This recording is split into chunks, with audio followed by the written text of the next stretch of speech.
for society. You're just doing things over and over. And you're essentially replaceable because you're now doing a set role. Most set roles can be taught. If they can be taught, like in a school, then eventually you'll be competing with someone who's got more recent knowledge, who's been taught and is coming in to replace you.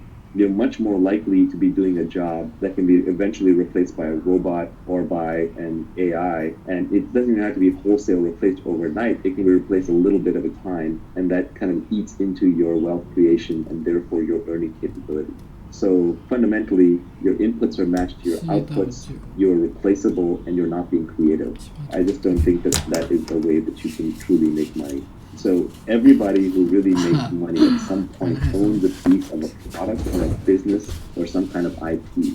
That can be through stock options. So if you can be working at a tech company, that's a fine way to start. But usually the real wealth is created by starting your own companies or by, even investors, they're in an investment firm and they're buying equity. So these are much more the routes. Okay, let me see. Memorize answer again. I had 6 today. I never had to answer this. I never had to answer that phone again. Here comes the beep. Here comes the beep. You know what to do. Here comes. Okay, I had 6 today. You never had to.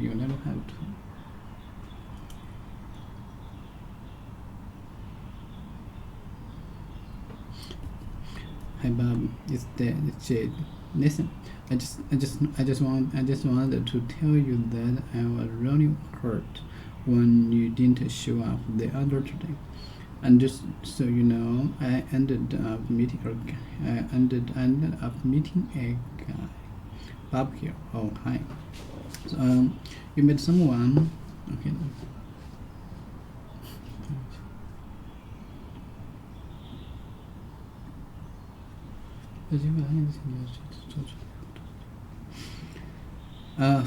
You met someone.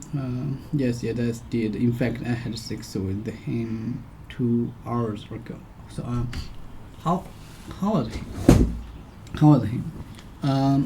Bob. He was nothing compared. He was nothing compared.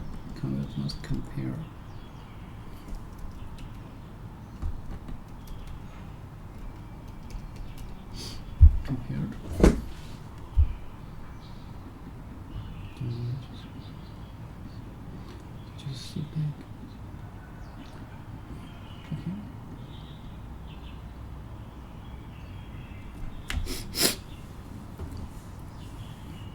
Let's look at Judas. Compare it to you. Compared to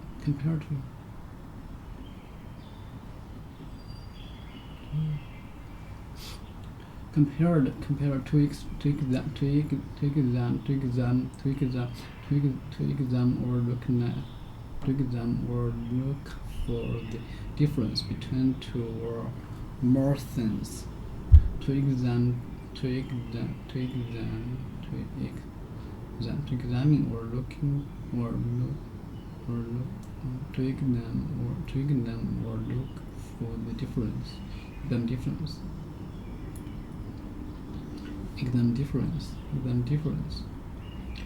She was not compared to exam to look for the difference between 2 or to exam or look for the difference between 2 or more things. To judge, suggest or consider that. To judge, suggest or consider that something is similar. Or consider that something. Or consider.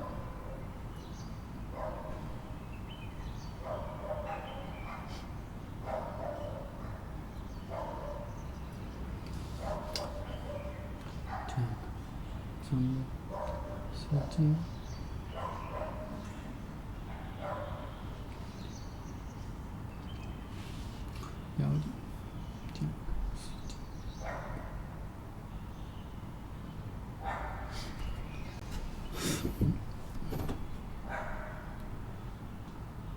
to judge, to judge, to judge, to judge, to judge, to judge, to judge, just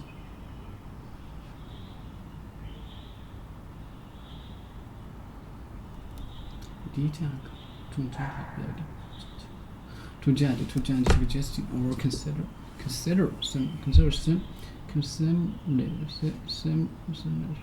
to judge, suggest or consider that something is similar or of equal quality.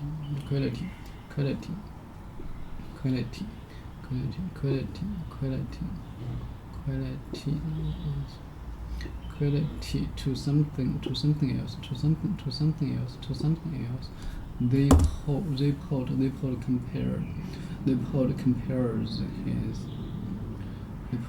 else. They compared his novels talking to a rare blade. Still only 24.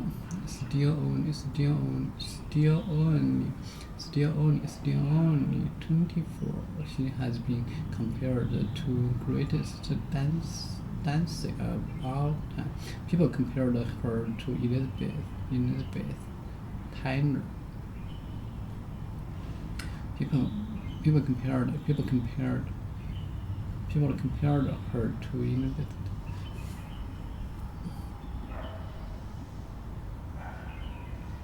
Compared her to Elizabeth Taylor. People compared her to Elizabeth Taylor. You can't compare the two cities. They are totally different.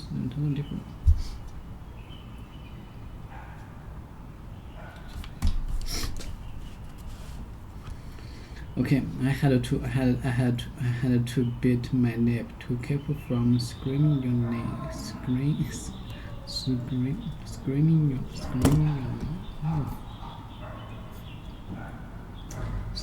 name.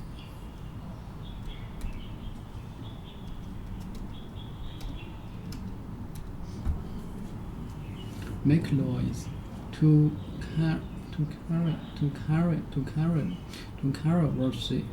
carry or say something loudly and usually on a high note, especially because of strong emotions such as fear, excitement,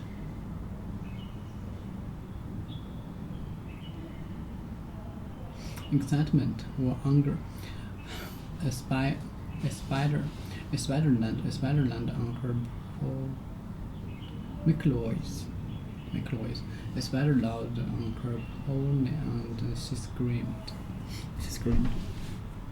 I had to beat my lip to keep from screaming your name. Well, that makes me feel so good.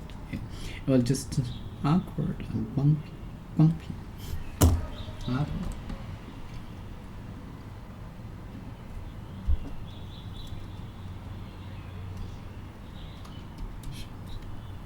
It was just so awkward and bumpy. It was just so awkward,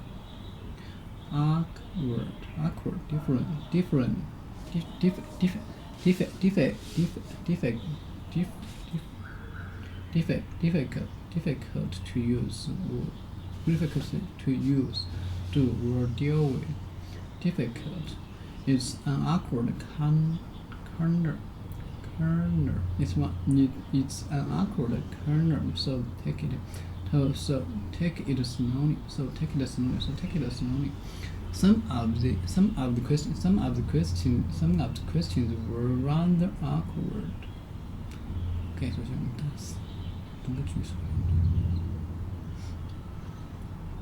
It was an awkward ascent, but we reached the top eventually.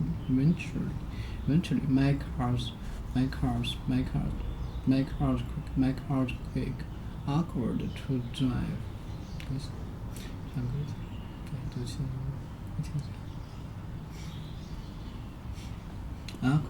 She's an awkward customer.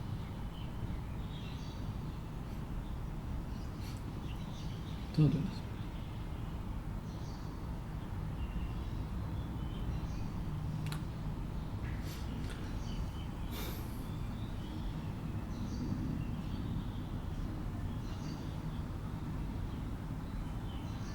It's an awkward corner, so take it slowly. Difficult. It's awkward corner. Awkward. So it's an awkward, difficult to use, do or deal with. Difficult to use, do or deal with.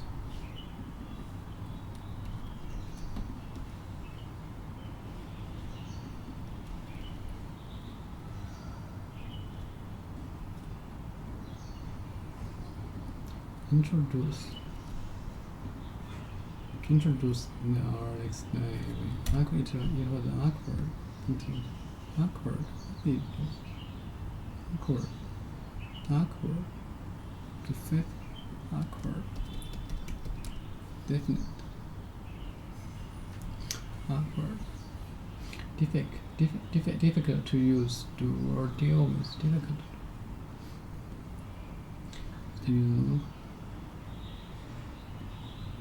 Awkward, difficult to use, do or deal with.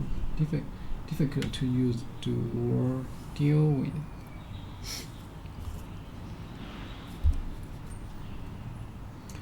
It was just so awkward and bumpy. So awkward, difficult to use or deal with. Bumpy, not smooth. Bumpy, you drive along a narrow, bumpy road. You drive along a narrow.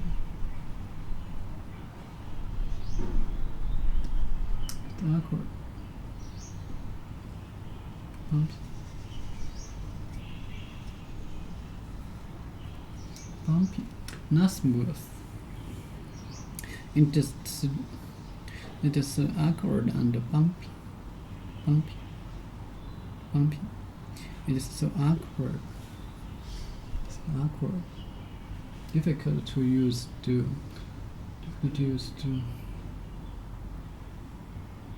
Difficult to use, do or deal with.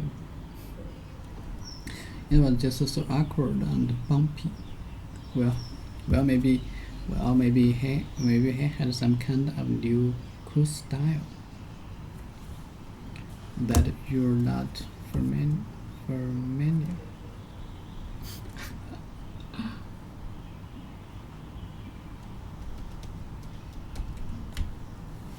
Style, a way of doing something, especially one that is typical of a person, group of people, place, or period. Style John's favors a dynamic, hands-on style of management, or way of doing something, especially one that is typical of a person, group of people, place, or period. A way of doing something, especially one that is typical of a person, group of people, place, or period. John's favors a dynamic, hands-on style of management. His office is very utilitarian style with no decorate. Style. Way. Style.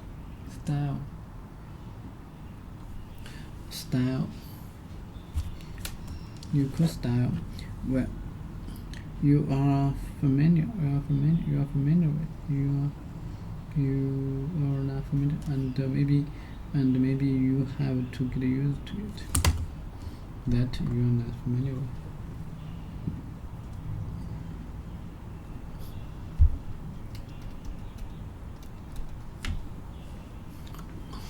easy to recognize, easy to recognize, easy to recognize, because of being seen, met, heard, etc. before. Easy to recognize because of being seen, met, heard before.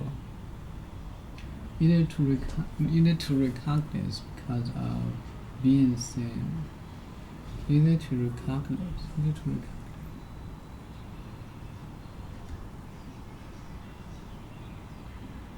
recognize. Because of being seen, met. Familiar.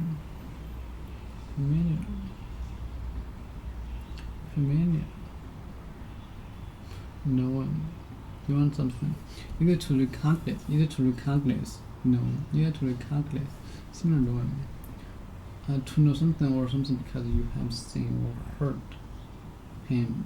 You can have because either to know someone or something because you have seen or heard him or her or experienced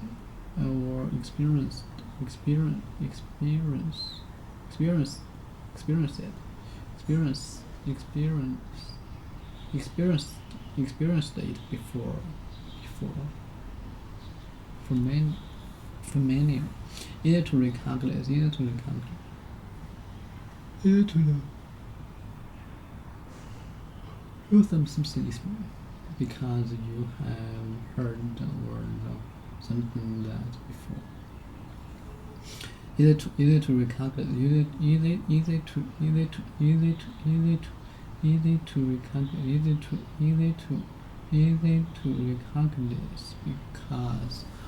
because of being easy to recognize because of being seen, met, heard before. Familiar. Easy to recognize because of being seen, met, heard, etc. Easy to recognize because of being seen, met, heard before. They were one or two familiar faces. People I knew. There were one or two familiar faces. There were one or okay. Easy to something because of being seen, met, heard.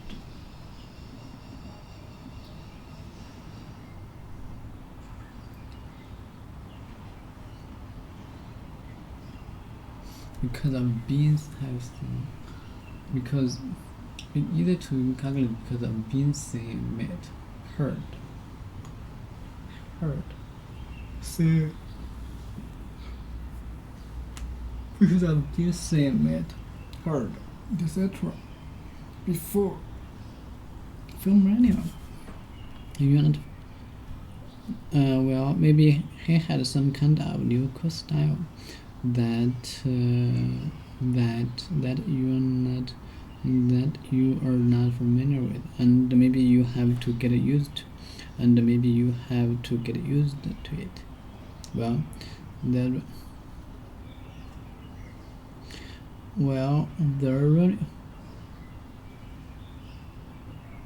maybe you have to get used.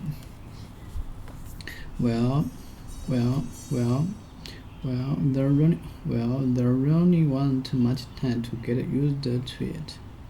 Again, there only want much time to get used to it. If you know what I mean. Basically, okay. Absolutely.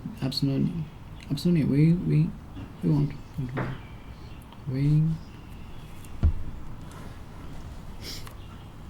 You know what? I'm not gonna be able to enjoy this. You know what? I'm not gonna be able to enjoy this. Yes, I know. It's my birthday. Yeah, I know it's my birthday. We all should be here.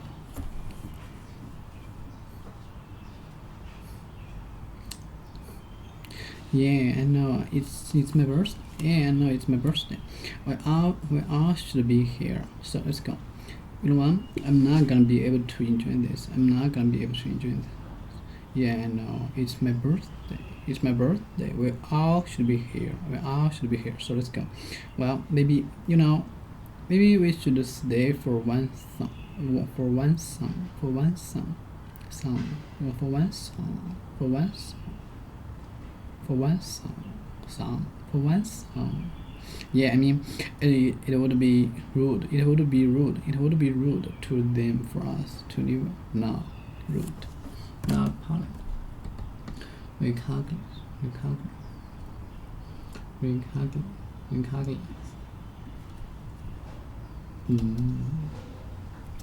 Rude.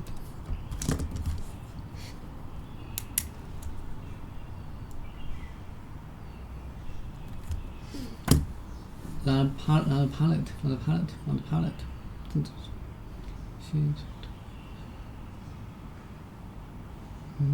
It's weird.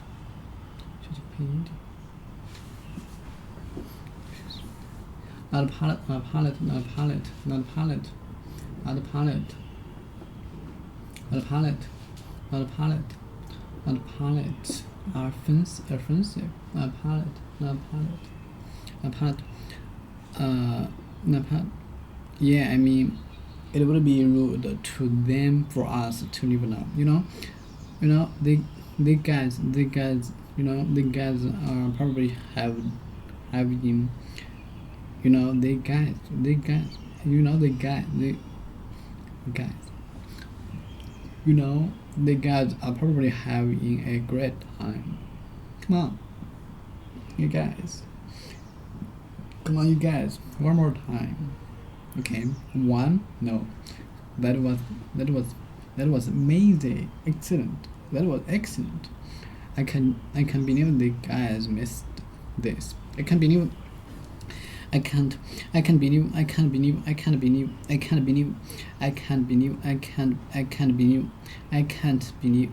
believe the guys missed this. What guys?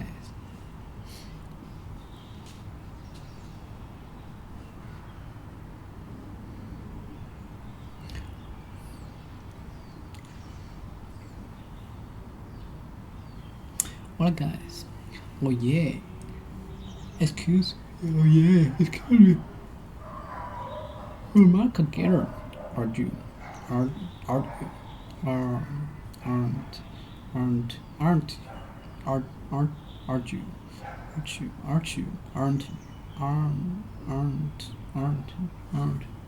Aren't you? Mark together, are you?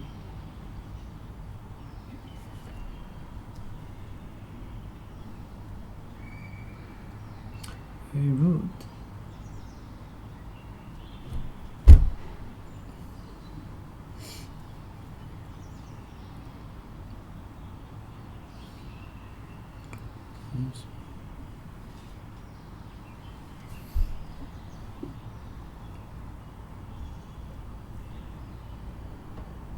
Excuse me, you are Mark Geller, aren't you? Do I know you? You used to be my babysitter. You used to be my babysitter. Arch.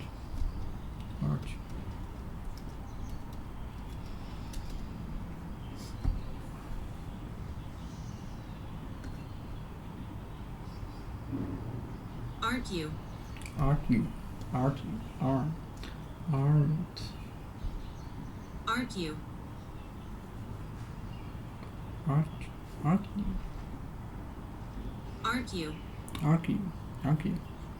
Okay. Excuse me, you are Mark Geller, argue.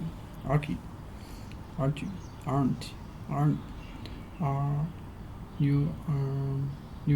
You're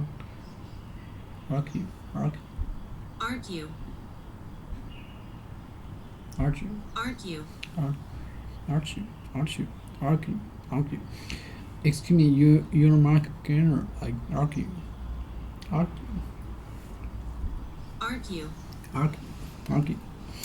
Excuse me, you are Mark Geller, argue. Do I know you? You used to be my babysitter.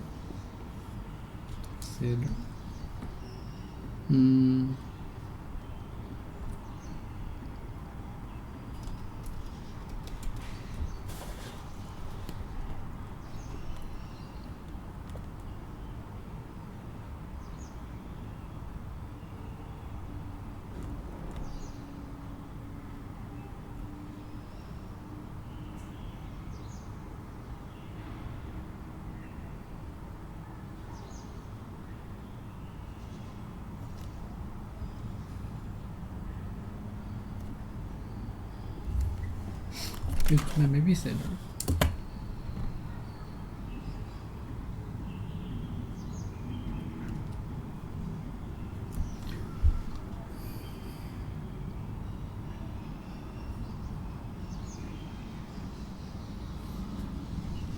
Argue.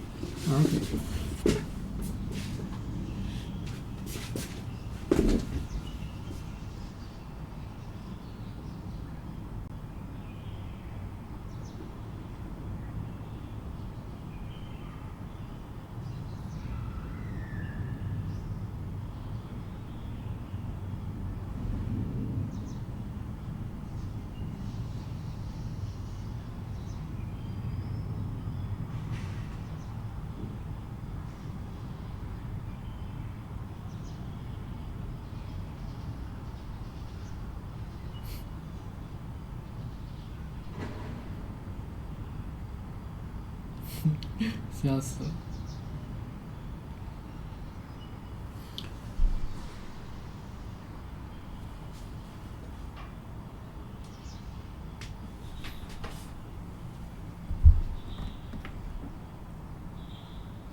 Argue。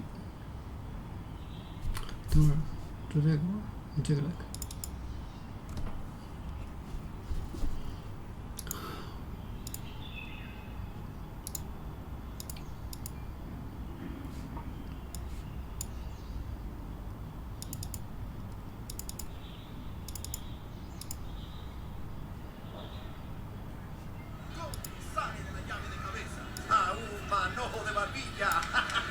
Man, I sure miss Julie. Spanish midgets. Spanish midgets wrestling. Julie. Okay, yes, I see how you got there.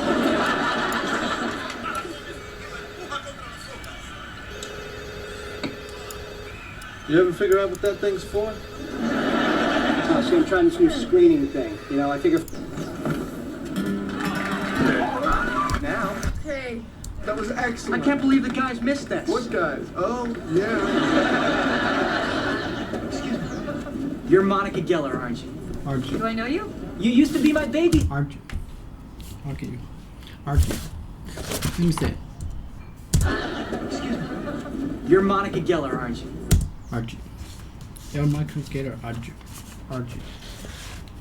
Okay, excuse me, you're Mark Gator, Archie. Do I know you? You used to be my babysitter. Babysitter. Wow.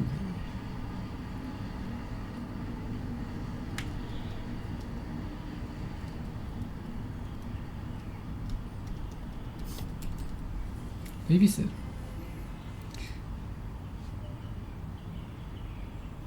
You to be my babysitter. You to be my babysitter. You to my babysitter.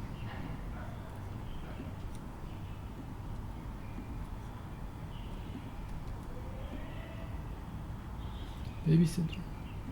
Sitter. Person, someone who having their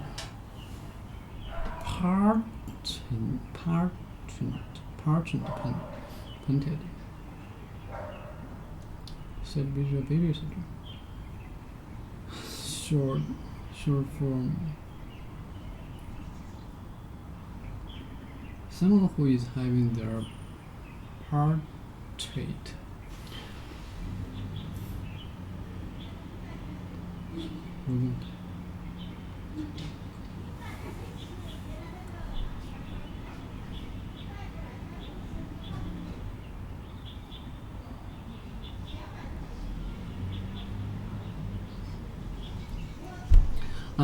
Not palette, offensive or embarrass. A palette rude. Babysit. You used to be my babysitter. You used to be my babysitter. Do I know you? You used to be my babysitter. You used to be my babysitter. Oh my God, little Stevie Fisher! How have you been? Good. I'm a lawyer now. You can't be a lawyer. You're 8. Listen, it was nice to see you.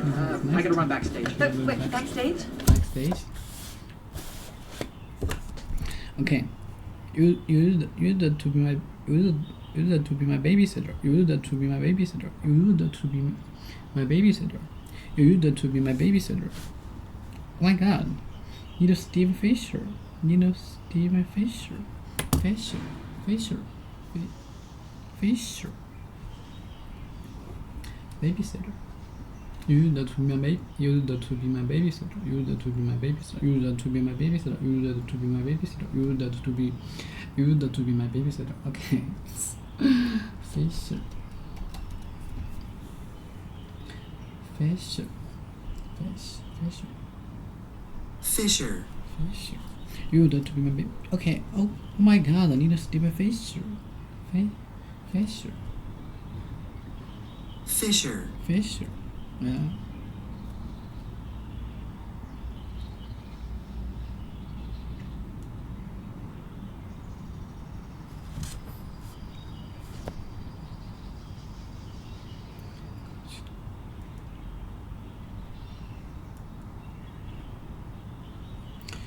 Oh my God! Oh my God! Oh my God! I need Steve Fisher. How have you been?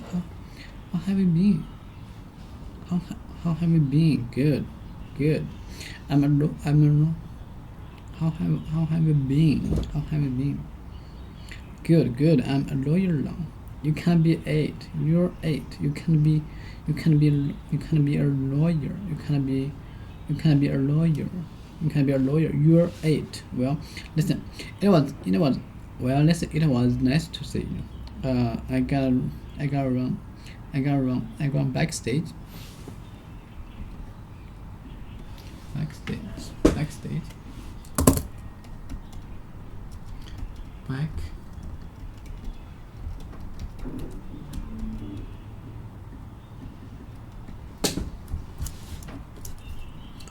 I got back.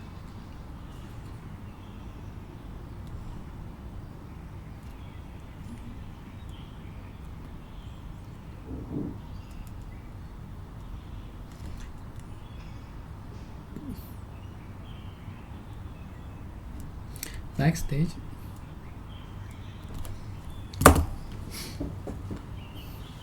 I gotta run. I gotta run backstage. Oh wait, backstage? Oh yeah, my firm represented the band. My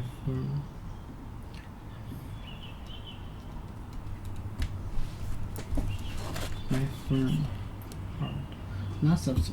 My firm represented the band. Ross Chandler represented the band. My band. Represented the band.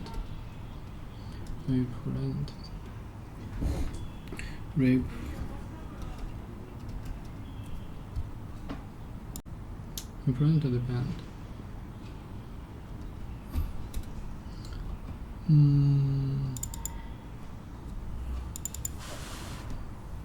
Represented the band.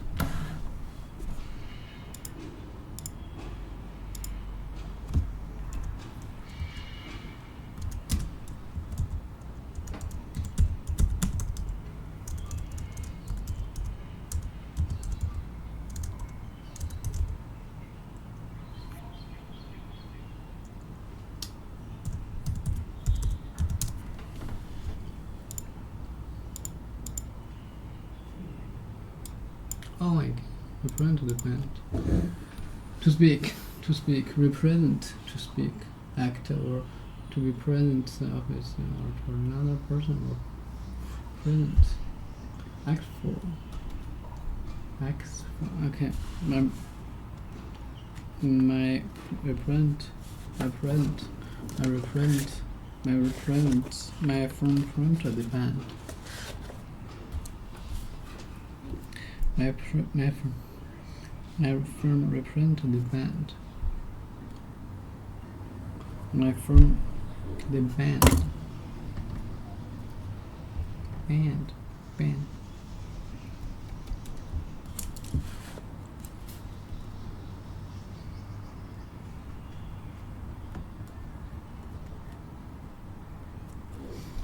band. I represent the band. My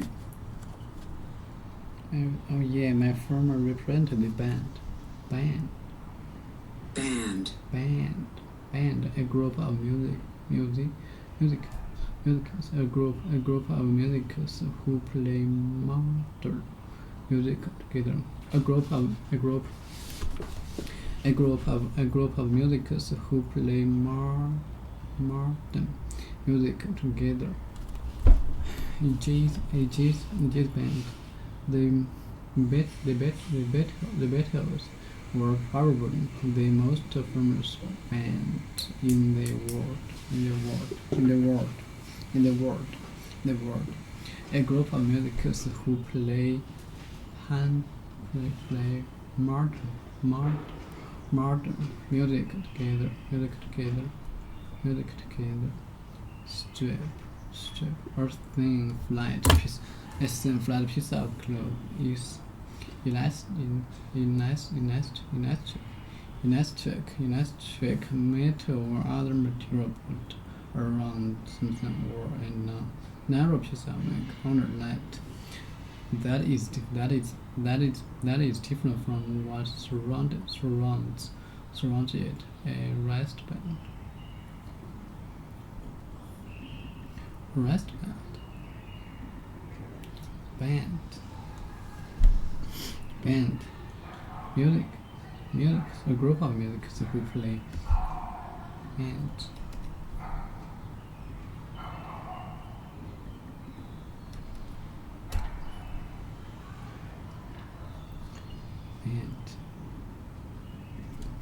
Okay, my firm represent the band. My firm represent the band. Lawyer.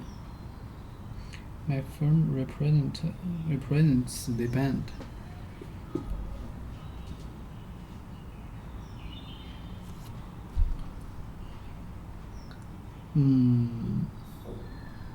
Represents the band.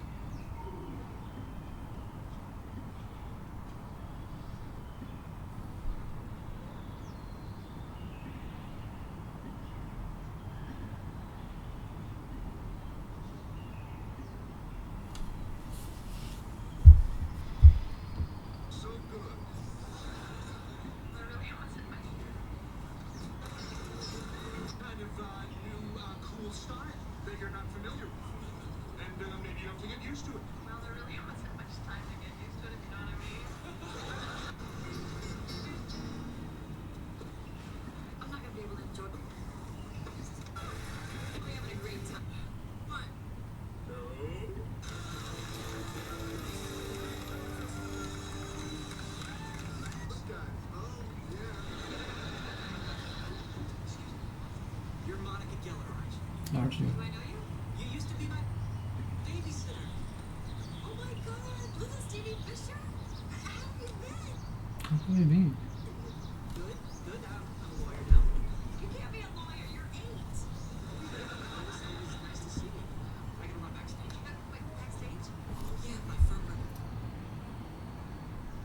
My firm. It's nice to see you. I can run backstage. Wait, backstage?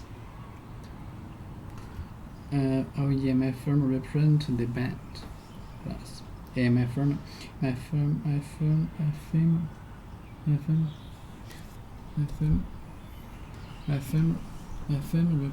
the band.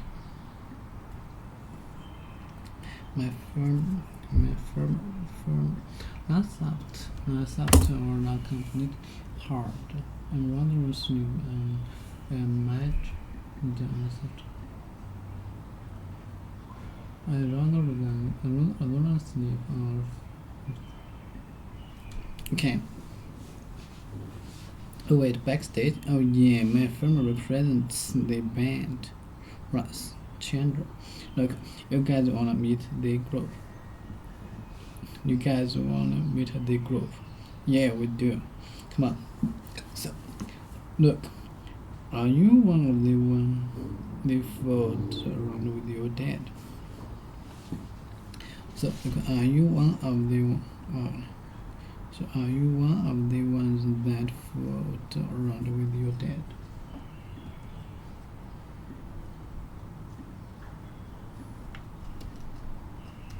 Float. A person who behaves who behaves in a silly way without thinking. A person who behaves in a silly way without thinking. A person who behaves in a silly way without thinking.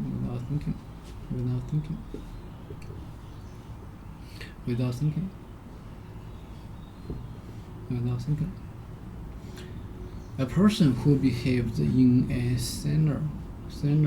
sinner way without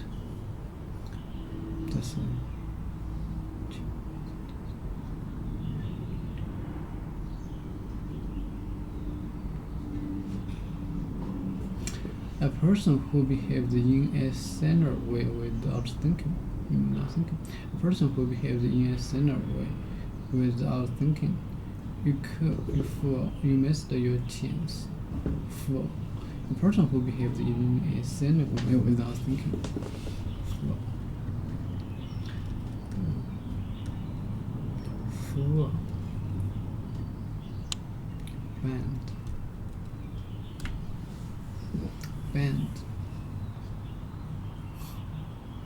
Fool. A person who behaves in a silly way without thinking. You fool, you missed your chance. Fool. Okay. Look. Are you one of the they fool around with your dad? Around with your dad? Yeah, my firm represents the band. Represents the band. You are the band.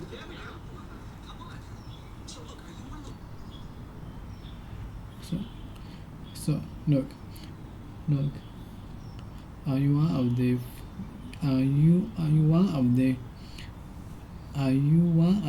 ones that fooled around with my dad?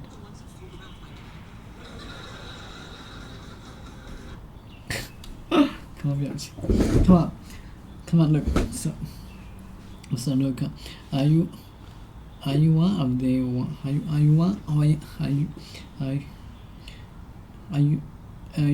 of the ones that fooled around with my dad? Come on. So look. Are you one of the ones that fooled around with my dad? Look. You guys want me to they grow? Yeah, we do.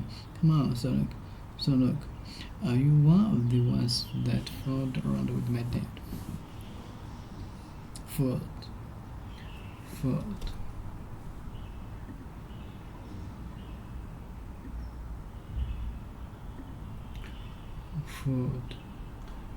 You want the food.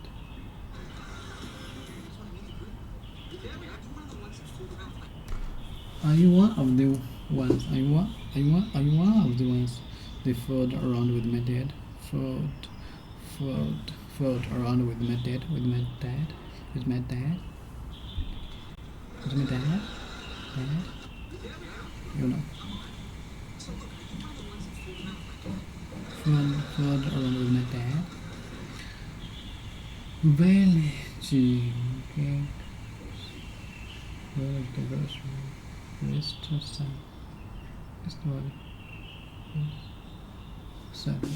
Call your traveler.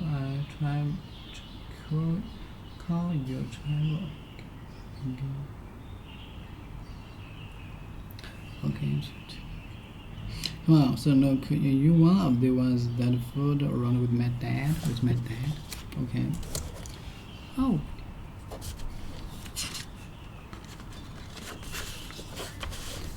With my dad was fooled. That's like stupid. Fooled. Okay. Well, there really wasn't much time to use it. Well, maybe you have to get used to it. Maybe you have to maybe you have to get used to. Maybe that you are not similar with. You are not familiar. Now you are familiar. Now you are not familiar with.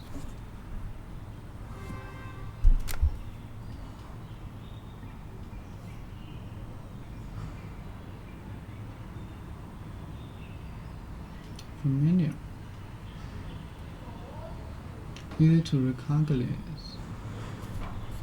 In the you are not familiar with, and you have to, and you have to get used to it, and maybe you have that you are not familiar that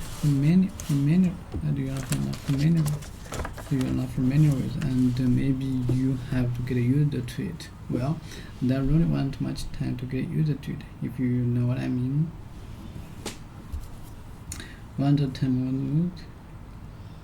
Well, maybe he had some kind of new cool style that you are not familiar with, and maybe you have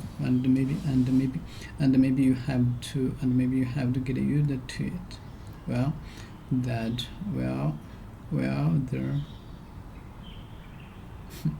okay.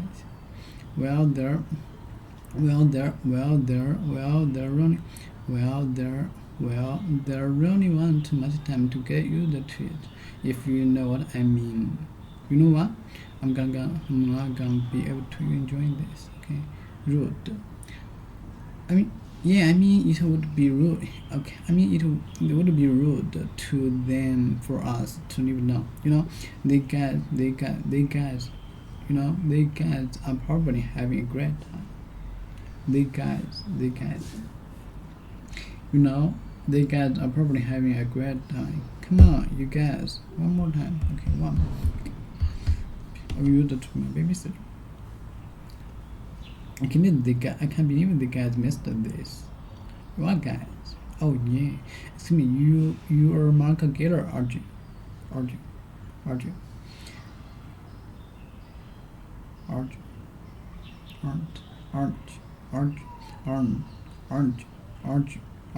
Do I know you? Do I know you? You used to be my babysitter. Oh my god. Need Steve Fisher. How have you been? Good. I'm a lawyer now. You can't be a lawyer. You are 8. Well, listen. It was nice to see you. It was nice to see you. I got it wrong backstage. I got it wrong backstage. Oh wait, backstage. Oh yeah, my film represented the band. Yeah. Oh yeah, my firm represents the band. Ross Chandler. Backstage. You guys missed this. What guys? Oh, yeah. Know you? You used to be my Good. I'm a lawyer now. You can't be a lawyer. You're 8. It's nice to see you. I gotta run backstage. Backstage. Oh yeah, my firm represent the band. Band. Ross Chandler. Look, you guys want to meet the group. Look, you guys want to meet the group. Yeah, we do. Come on. So, look, are you one of the ones that fooled around with my dad? Hey, you guys. My birthday. Oh, thanks. So, how was your night last night? Oh well, it's pretty much sucked. How was yours? Sucked.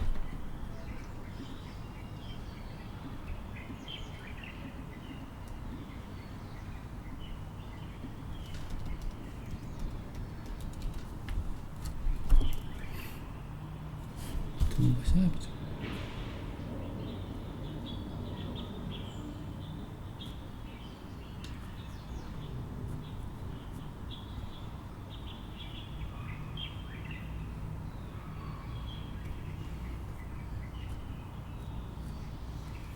Suck.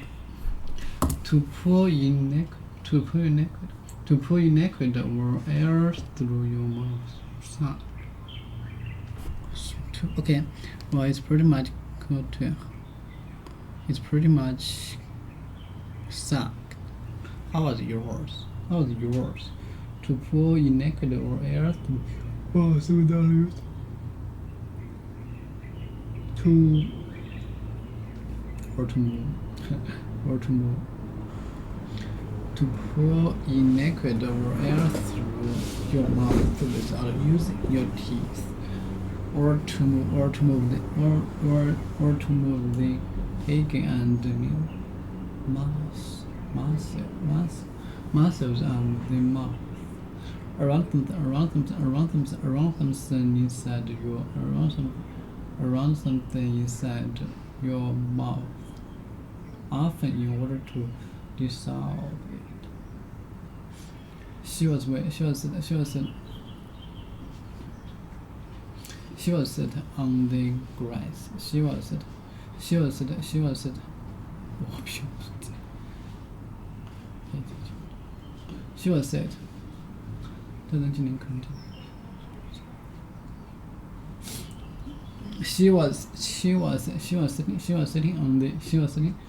sitting on the grass, sucking lemonade through the stream. Okay, to pour in liquid or air through. It has been a while. No, it has been a while. No, it has been a while. Get new number. Okay, to pour in liquid. Pour. Suck.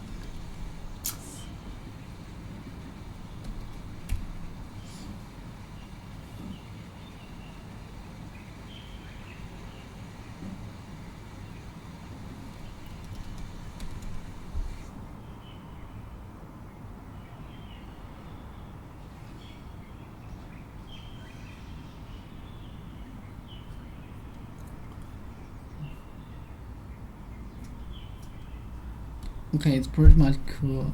So oh well, it's pretty much sucked.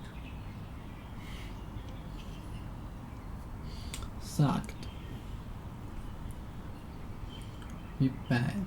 If someone or something sucks, that person worse than is bad or unpleasant. Man, this job sucks. Sucked. Hard yours. Yeah, ours pretty much sucked too. Oh, but I did wrong. But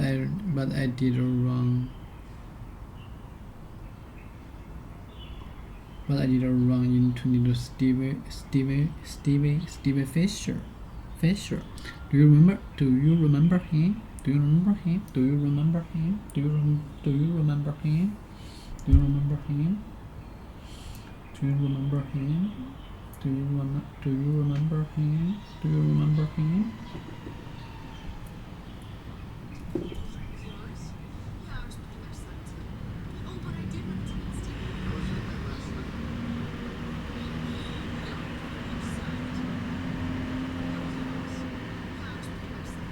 Second two.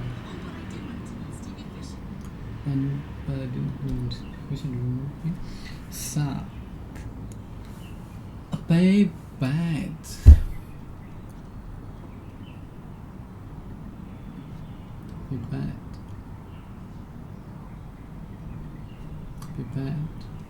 Be bad. Action of the suck. Can I have a second? Can I have a suck of your lip? Call. Be bad.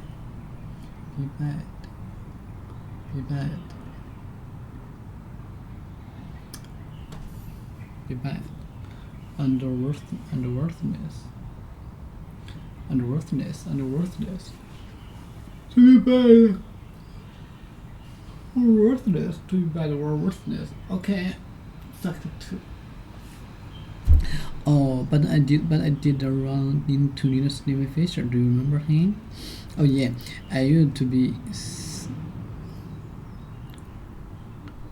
I used to babysit.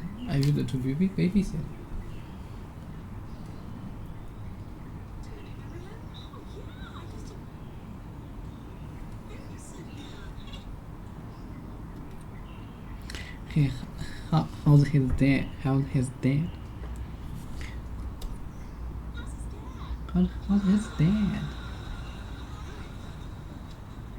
Aside from that, the whole evening's Yeah, I used to babysit him.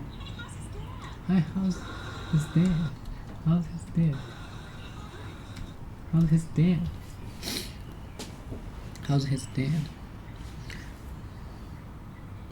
Yeah, oh yeah, I used to babysit him. Hey, how's his dad? Good. How's his dad? I used to babysit him. Hey, how's his dad?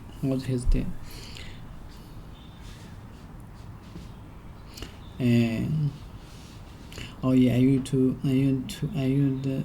babysit him. How's his dad? Good. Aside from said suck.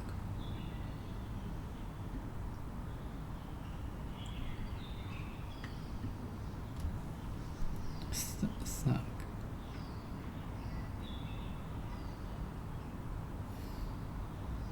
Sad.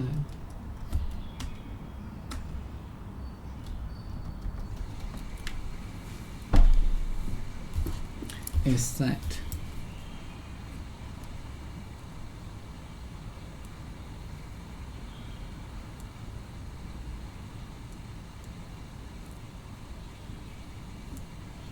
Is sad.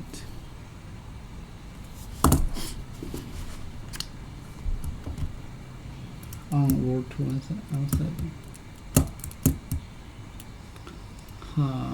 Aside from that, word to one side.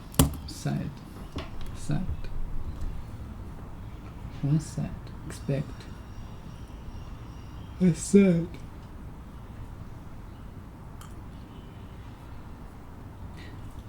Word to one side.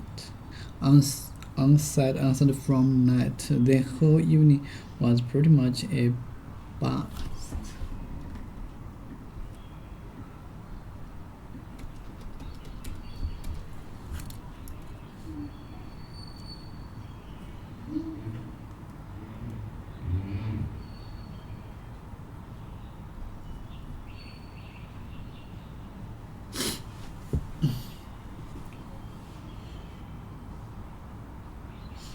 A woman's breasts. A woman's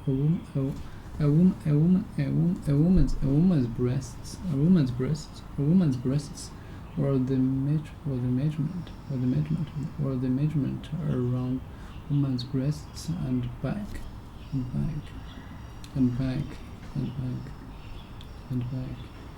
head or mode.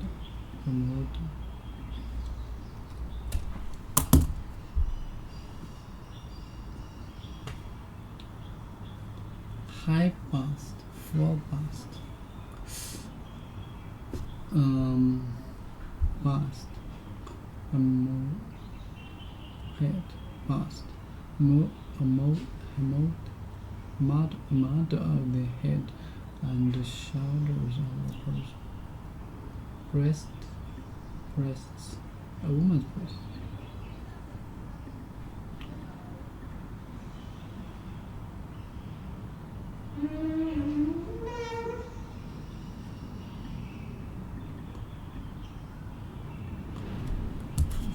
Pretty much bust, as if the whole evening was pretty much a Past. Yeah, we really missed you guys. We missed you guys. We really missed you.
A woman's breasts, or the measurement around a woman's breasts, or the measurement around a woman's breast and back.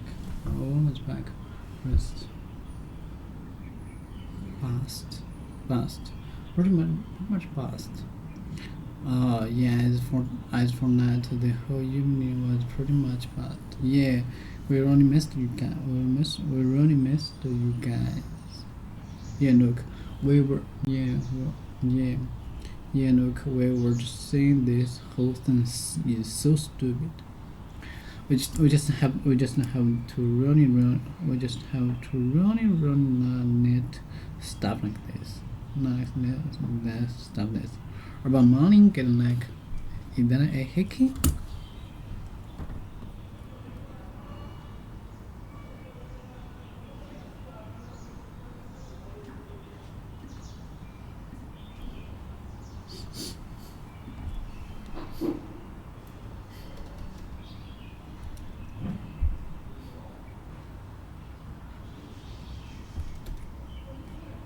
Rust.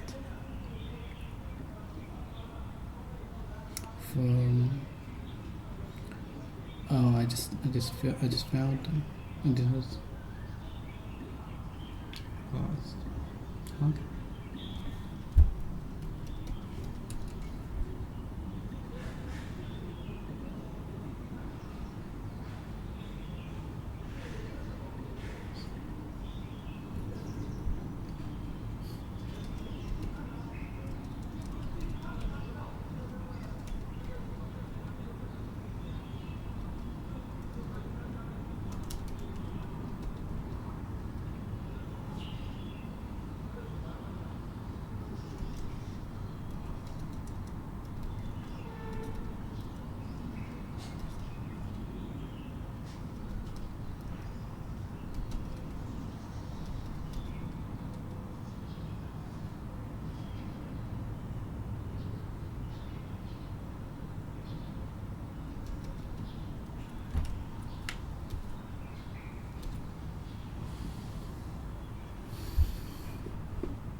A temporary red mark marking. A temporary red mark on someone's skin, often the neck, where someone has more sucked or bitten it as a sexual act.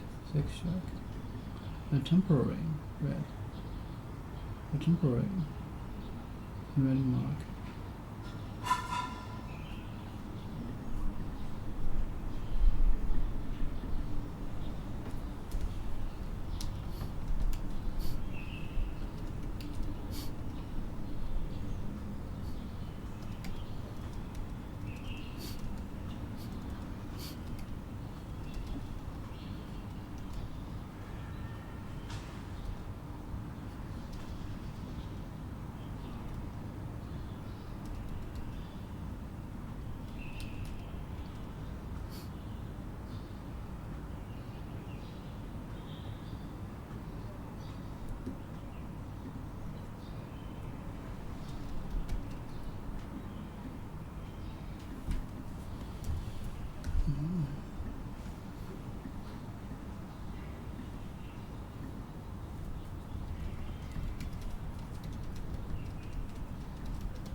A temporary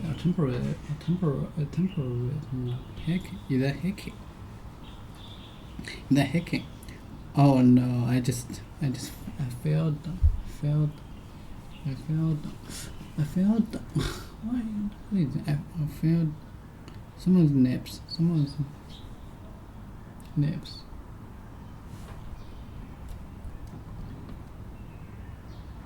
I just failed. Someone's nips. Part about.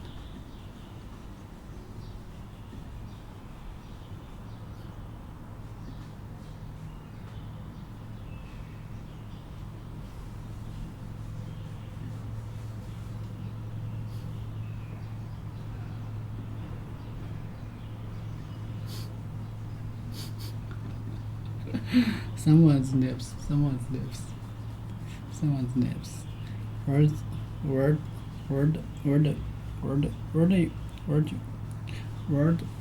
do you get the hacking? You know, a party or party. Well, in one parties, so much as a gathering of people.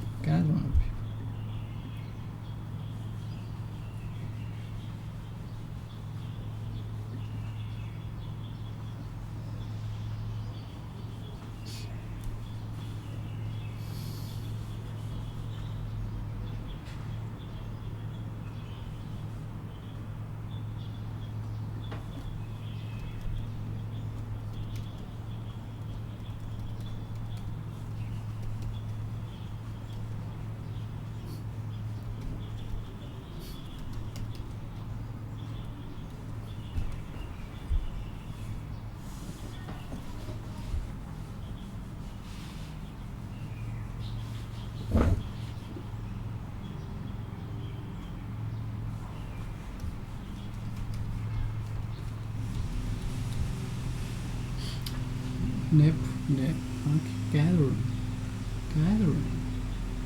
Why is that gathering?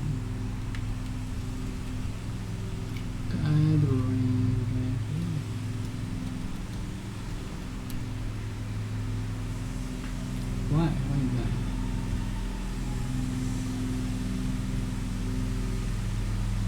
Well, it doesn't come to the hours.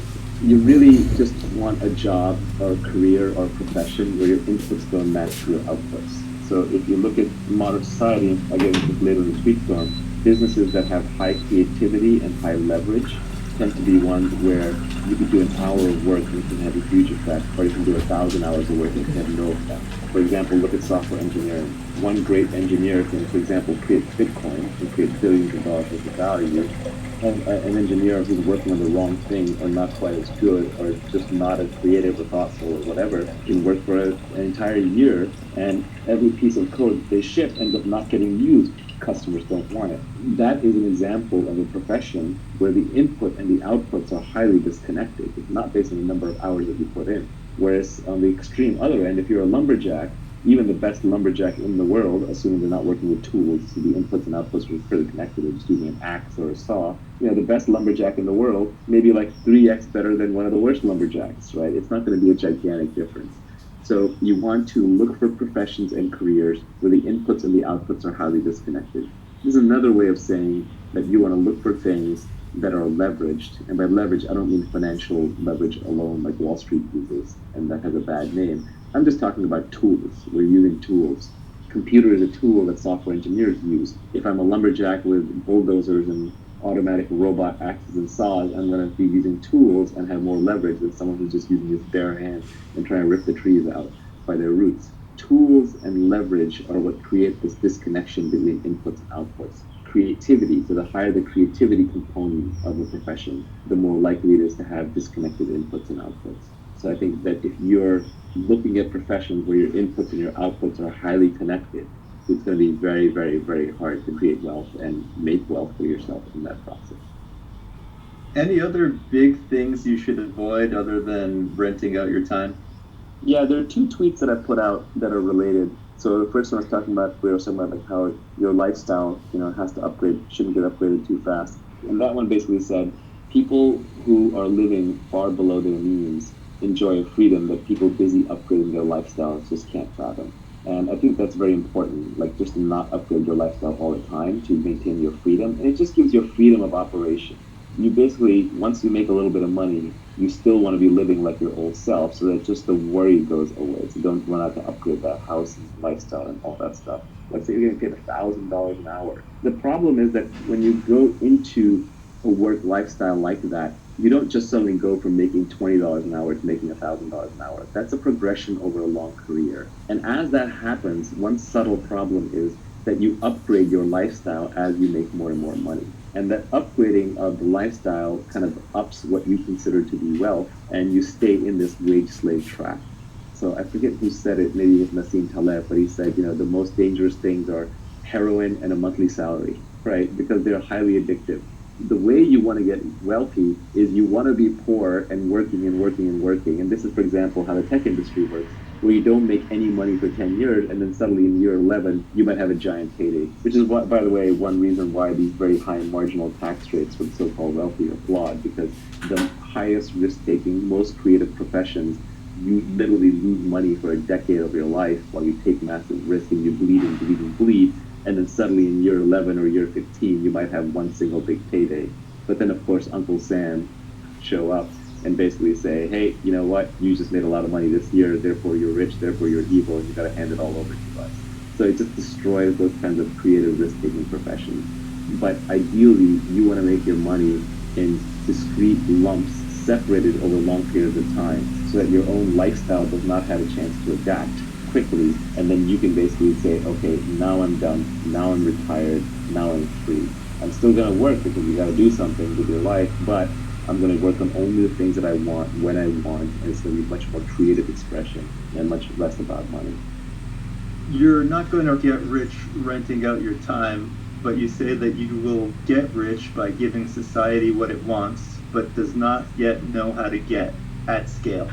That's right. So essentially, as we talked about before, money is IOUs from society saying, you did something good in the past, now here's something that we owe you for the future. And so society will pay you for creating things that it wants. But society doesn't yet know how to create those things. Because if it did, it wouldn't need you. They would already be stamped out big time. Almost everything in your house, in your workplace, and on the street used to be technology at one point in time. There was a time when oil was technology that made J.D. Rockefeller rich. There was a time when cars were technology that made Henry Ford rich. So technology is just a set of things, as Alan Kay said, that don't quite work yet. Once something works, it's no longer technology. So society always wants new things. And if you want to be wealthy, you want to figure out which one of those things you can provide for society that it does not yet know how to get, but it will want. That's natural to you and within your skill set, within your capabilities. And then you have to figure out how to scale it. Because if you just build one of it, that's not enough. You got to build thousands or hundreds of thousands or millions or billions of them. So everybody can have fun. Steve Jobs and his team, of course, figured out that society would want smartphones, a computer in their pocket that had all the phone capability times 100 and be easy to use. So they figured out how to build that, and then they figured out how to scale it, and then they figured out how to get one into every first world citizen's pocket, and eventually every third world citizen too. And so because of that, they're handsomely rewarded, and Apple is the most valuable company in the world. The way I tried to put it was that the entrepreneur's job is to try to bring the high end to the mass market. It starts as high end. First, it starts as an act of creativity. First, you create it just because you want it. You want it, and you know how to build it, and you need it. And so you build it for yourself. Then you figure out how to get it to other people, and then for a little while, rich people have it. Like, for example, rich people had chauffeurs, and then they had black town cars, and then Uber came along, and everyone's private driver was available to everybody. And now you can even see Uber pools that are replacing shuttle buses because it's just more convenient. And then you get scooters, which are even further down market of that. So you're right, it's about distributing what rich people used to have to everybody. But the entrepreneur's job starts even before that, which is creation. Entrepreneurship is essentially an act of creating something new from scratch, predicting that society will want it, and then figuring out how to scale it and get it to everybody in a profitable way and self-sustaining way.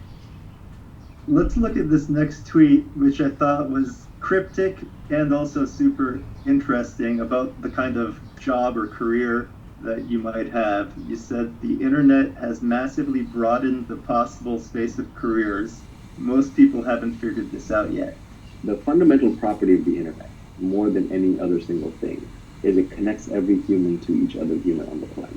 You can now reach everyone, whether it's by emailing them personally, whether it's by broadcasting to them on Twitter, whether it's by posting something on Facebook that they find, whether it's by putting up a website they come and access. It connects everyone to everyone. So the internet is an inter-networking tool. It connects everybody. That is its superpower.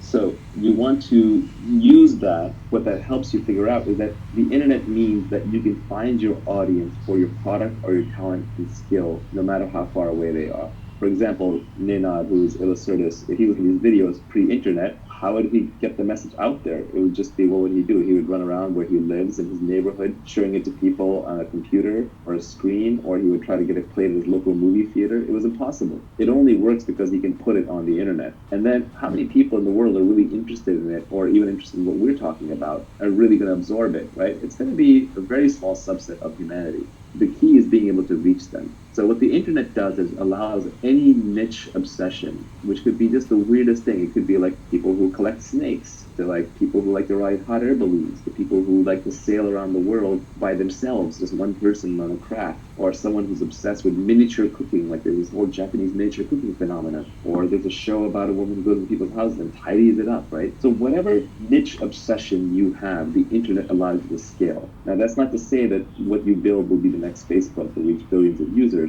but if you just want to reach 50,000 passionate people like you, there's an audience out there for you.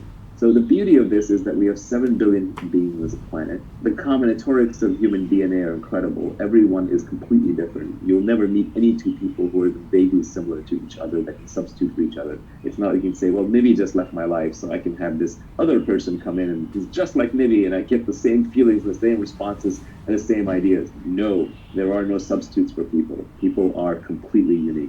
So given that each person has different skill sets, different interests, different obsessions, and it's that diversity that becomes a creative superpower. So each person can be creatively superb at their own unique thing. But before, that didn't matter, because if you were living in a little fishing village in Italy, like your fishing village didn't necessarily need your completely unique skill, and you had to conform to just the few jobs that were available. But now, today, you can be completely unique. You can go out on the internet and you can find your audience, and you can build a business and create a product and build wealth and make people happy, just uniquely expressing yourself through the internet.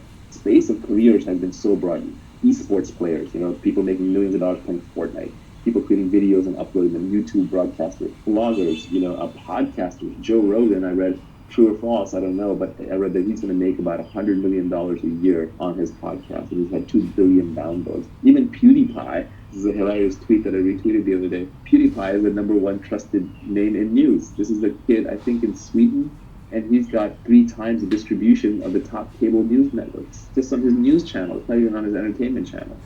The internet enables any niche interest, as long as you're the best at it, to scale out. And the great news is, because every human is different, everyone is the best at something, you being themselves. Another tweet I have that is worth kind of weaving in, but didn't go into this tweet storm, was a very simple one. I like things when I can compress them down because they're easy to remember and easy to hook onto. But that one was: escape competition through authenticity. So basically, when you're competing with people, it's because you're copying them. It's because you're trying to do the same thing. But every human is different. Don't copy. I know we're mimetic creatures, and Rene Girard has a whole mimesis theory, but it's much easier than that. Don't imitate. Don't copy. Just do your own thing. No one can compete with you on being you. It's that simple. And so the more authentic you are to who you are and what you love to do, the less competition you're going to have. So you can escape competition through authenticity when you realize that no one can compete with you on being you. And normally that would have been useless advice pre-internet. Post-internet, you can turn that into a career. Talk a little bit about what industries you should think about working in, what kind of job you should have, and who you might want to work with. So you said one should pick an industry where you can play long-term games with long-term people. Why? Yeah, this is an insight into what makes Silicon Valley work and what makes high trust society work. Essentially, all the benefits in life come from compound interest, whether it's in relationships or making money or in learning. So compound interest is a marvelous force where it's like, you start out with 1x what you have, and then if you increase 20% a year for 30 years, it's not that you got 30 years times 20% added on, it was compounding. So it just grew until you suddenly got a massive amount of whatever it is, whether it's goodwill or love or relationships or money. So I think compound interest is a very important force. So you have to be able to play a long-term game. And long-term games are good not just for compound interest, they're also good for trust. If you look at prisoner's dilemma type games, the solution to prisoner's dilemma is tit for tat, which is I'm just going to do to you what you did last time to me with some forgiveness in case there was a mistake made. But that only works in an iterative prisoner's dilemma. In other words, we play the game multiple times. So if you're in a situation, like for example, you're in Silicon Valley, where people are doing business with each other and they know each other, they trust each other, then they do right by each other because they know this person will be around for the next game. Now, of course, that doesn't always work because you can make so much money in one move in Silicon Valley. Sometimes people betray each other because they're just like, I'm going to get rich enough off this that I don't care. So there can be exceptions to all these circumstances.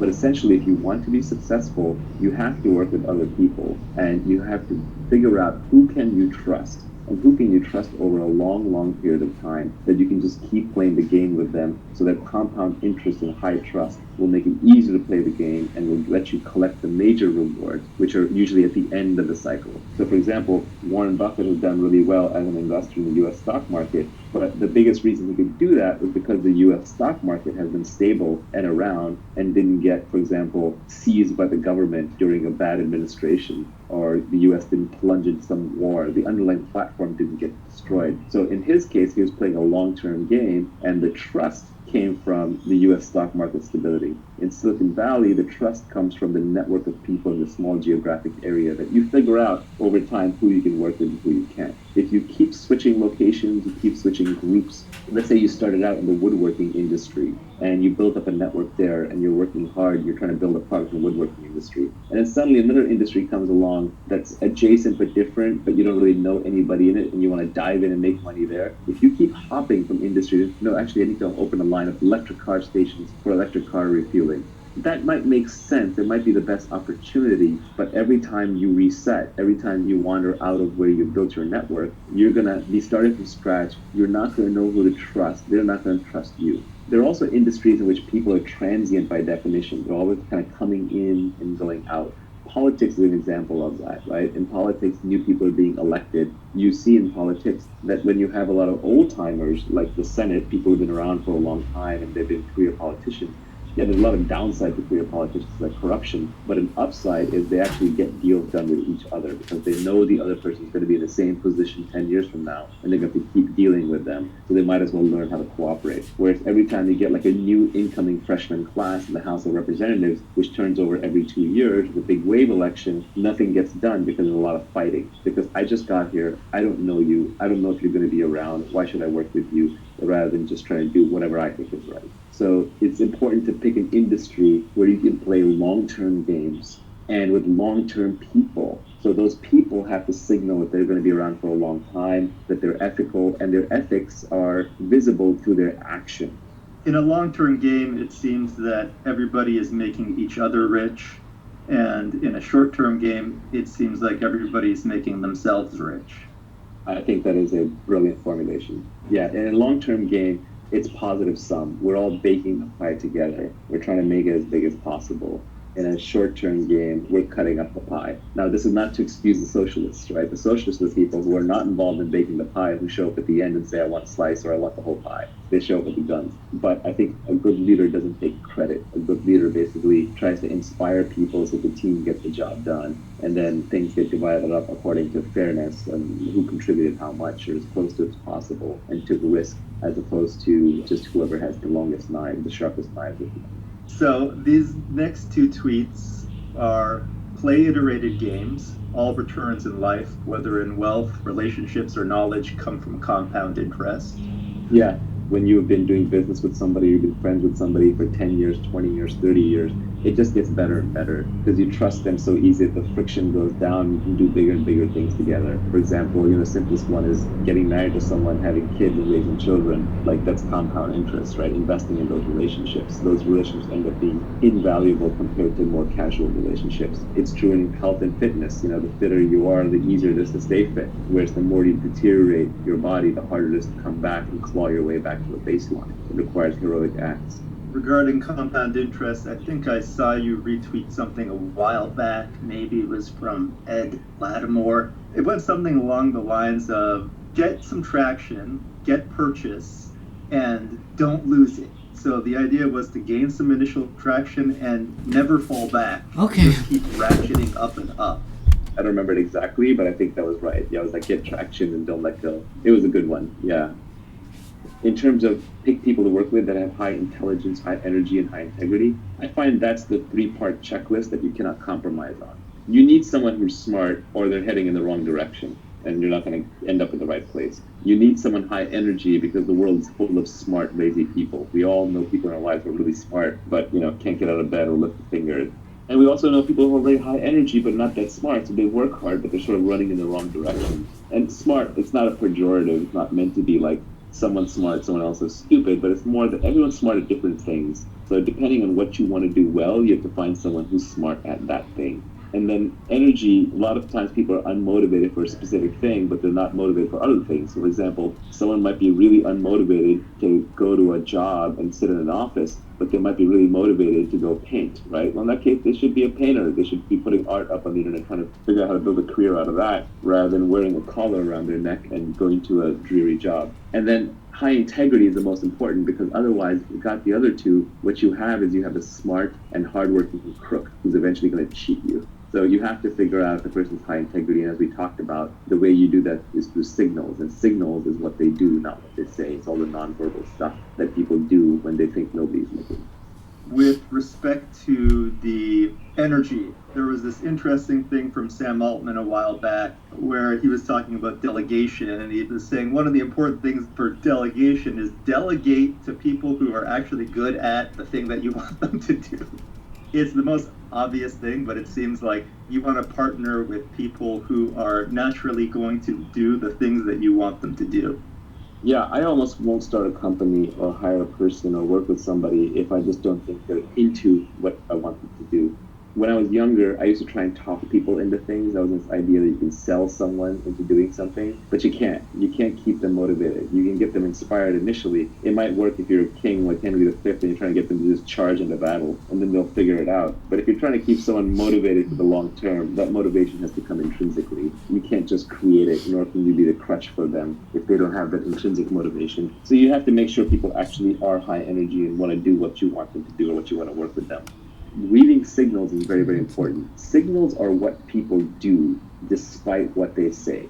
So it's important to pay attention to subtle signals. We all know this socially. If someone treats a waiter or waitress in a restaurant really badly, then it's only a matter of time until they treat you badly. If somebody screws over an enemy and is vindictive towards them, well, it's only a matter of time before they redefine you from friend to enemy and you feel their wrath. So angry, outraged, vindictive, short-term thinking people are essentially that way in many interactions in their life. People are oddly consistent. It's one of the things you learn about them. So you want to find long-term people. You want to find people who seem irrationally ethical. For example, I had one friend of mine whose company I invested in, and the company failed, and he could have wiped out all the investors. But he kept putting more and more personal money in. Through 3 different pivots, he put personal money in until the company finally succeeded. And in the process, he never wiped out the investors. And I was always grateful to him for that. I said, like, wow, that's amazing that, you were so good to your investors. You didn't wipe them out. And he got offended by that. He said, I didn't do it for you. I didn't do it for my investors. I did it for me. It's my own self-esteem. It's what I care about. That's how I live my life. That's the kind of person you want to work with. Another quote that I like, I have a tweet on this. I think I read this somewhere else recently, so I'm not taking credit for this, but I kind of modified it a little bit, which is that self-esteem is a reputation that you have with yourself. You always know.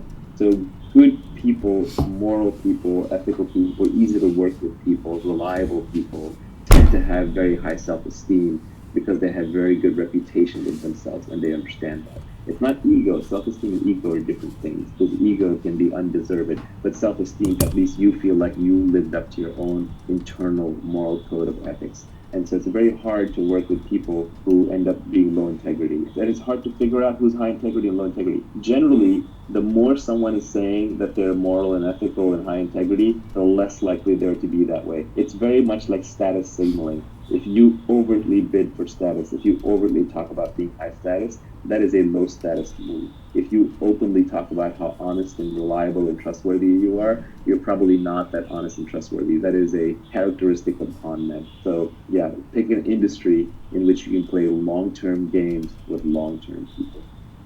Let's do this last tweet. You said, don't partner with cynics and pessimists. Their beliefs are self-fulfilling. Yeah, essentially, to create things, you have to be a rational optimist. Rational in the sense that you have to see the world for what it really is, and yet you have to be optimistic about your own capabilities and your capability to get things done. We all know people who are consistently pessimistic, who will shoot down everything. Everyone in their life has like the helpful, critical guy, right? He thinks he's being helpful, but he's actually being critical, and he's a downer on everything. That person will not only never do anything great in their lives, they'll prevent other people around them from doing something great. They think their job is to shoot holes in things. And it's okay to shoot holes in things as long as you come up with a solution. There's also the classic military line, either lead, follow, or get out of the way. And these people want a fourth option where they don't want to lead, they don't want to follow, but they don't want to get out of the way. They want to tell you why the thing's not going to work. And all the really successful people I know have a very strong action bias. They just do things. The easiest way to figure out if something's viable or not is by doing it. At least do the first step and the second step and the third and then decide. So if you want to be successful in life, creating wealth or having good relationships or being fit or even being happy, you need to have an action bias towards getting what you want. And you have to be optimistic about it. Not irrationally, there's nothing worse than someone who's just like foolhardy and chasing it's not work. That's why I say rational optimist. But you have to be rational, know all the pitfalls, know the downsides, but still keep your chin up. I mean, you've got one life on this planet. Why not try to build something big? This is the beauty of Elon Musk and why I think he inspires so many people. It's just because he takes on really, really big, audacious tasks, and he provides an example for people to think big. And it takes a lot of work to build even small things. I don't think the corner grocery store owner is working any less hard than Elon Musk or pouring any less sweat and toil into it, maybe even more. But for whatever reason, education, circumstance, they didn't get the chance to think as big, so the outcome's not as big. So it's just better to think big, obviously rationally within your means, stay optimistic. The cynics and the pessimists, what they're really saying, and fortunate, but they're basically saying, I've given up. I don't think I can do anything. And so the world to me just looks like a world where nobody can do anything.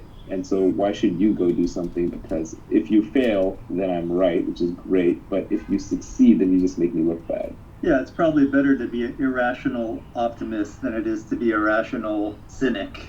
Yeah, there's a completely rational frame on why you should be an optimist. Historically, if you go back 2,000 years, 5,000 years, 10,000 years, two people are wandering through a jungle. They hear a tiger. One's an optimist and says, oh, it's not headed our way. The other one says, I'm a pessimist, I'm out of here. And the pessimist runs and survives, and the optimist gets eaten. So we're descended from pessimists. We're genetically hardwired to be pessimists. But modern society is far, far safer. there are no tigers wandering down the street. It's very unlikely that you will end up in total ruin, although you should avoid total ruin. Much more likely that the upside is unlimited and the downside is limited. So adapting for modern society means overriding your pessimism and taking slightly irrationally optimistic bets, because the upside is unlimited. If you start the next SpaceX or Tesla or Uber, you can make billions of dollars of value for society and for yourself and change the world. And if you fail, that's a big deal. You lost a few $1 billion of investor money and they've got plenty more, and that's the bet they take, and the chances that you will succeed. It makes sense to be pessimistic in the past. It makes sense to be optimistic today, especially if you're educated and living in a first world country. Even a third world country. I actually think the economic opportunities in third world countries are much larger. The one thing you have to avoid is the risk of ruin. Ruin means stay out of jail. So don't do anything that's illegal. It's never worth it to wear an orange jumpsuit. And stay out of total catastrophic loss. That could mean that you stay out of things that can be physically dangerous, hurt your body. You have to watch your health, and stay out of things that can cause you to lose all of your capital or all of your savings. So don't gamble everything at one go. But you take rationally optimistic bets with big upside. I think there's people that will try and build up your ideas and build on your ideas, no matter how far-fetched they might seem. And then there are people who will list out all the obvious exceptions, no matter how obvious they are. And fortunately, in the startup world, I don't even really get exposed to the people that are giving you the obvious exceptions and all the reasons it's not going to work. I barely get exposed to that anymore. That's what Twitter is for. Scott Adams got so annoyed by this that he came with the phrase, an acronym, which is, but of course there are obvious exceptions, BOCTAOE. And he used to pin that acronym at the end of his articles for a while. But Twitter is just overrun with nitpickers. And where exactly as you're pointing out, Silicon Valley has learned that the upside is so great that you never look down on the slobby kid who's wearing a hoodie and has coffee on his shoes and just looks like a slob, because you don't know if he's going to be the next Mark Zuckerberg or the next Reid Hoffman. So you got to treat everybody with respect. You got to look up to every possibility and opportunity, because the upside is so unlimited and the downside is so limited in the modern world, especially with financial assets and instruments.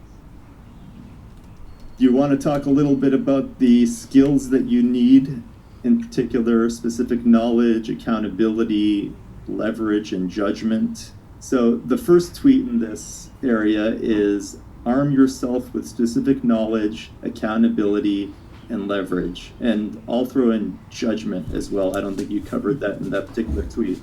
If you want to make money, you have to get paid at scale. And why you? That's accountability. At scale, that's leverage. And just you getting paid as opposed to somebody else getting paid, that's specific knowledge. So specific knowledge is probably the hardest thing to get across in this whole tweet storm, and it's probably the thing that people get the most confused about. The thing is that we have this idea that everything can be taught. Everything can be taught in school. And it's not true that everything can be taught. In fact, the most interesting things cannot be taught, but everything can be learned. And very often that learning either comes from some innate characteristics in your DNA, or it could be through your childhood where you learn soft skills, which are very, very hard to teach later on in life, or it's something that is... Hockey. Gathering. A party or meeting when many... Okay, well, don't want a party so much as a gathering. A party or a meeting when many people come together as a group. Gathering.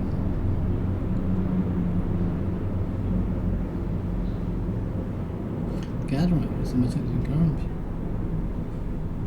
A party or meeting when that will think that. A party or meeting when so on. Know about the gathering of the world, their well-being.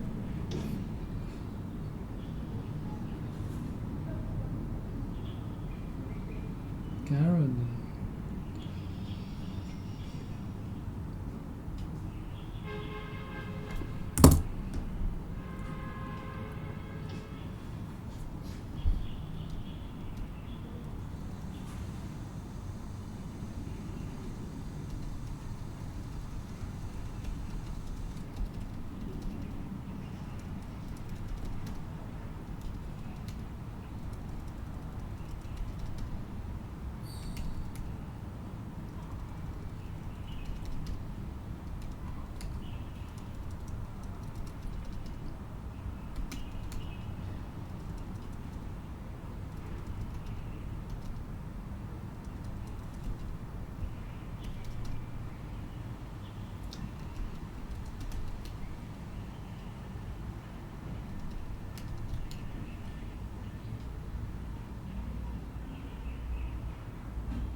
party or a meeting when many people come together as a group.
brand new, so nobody else knows how to do it either, or it's true on-the-job training because you're pattern matching into highly complex environments, basically building judgment in a specific domain. Classic example is investing, but it could be in anything. It could be in judgment in running a fleet of trucks.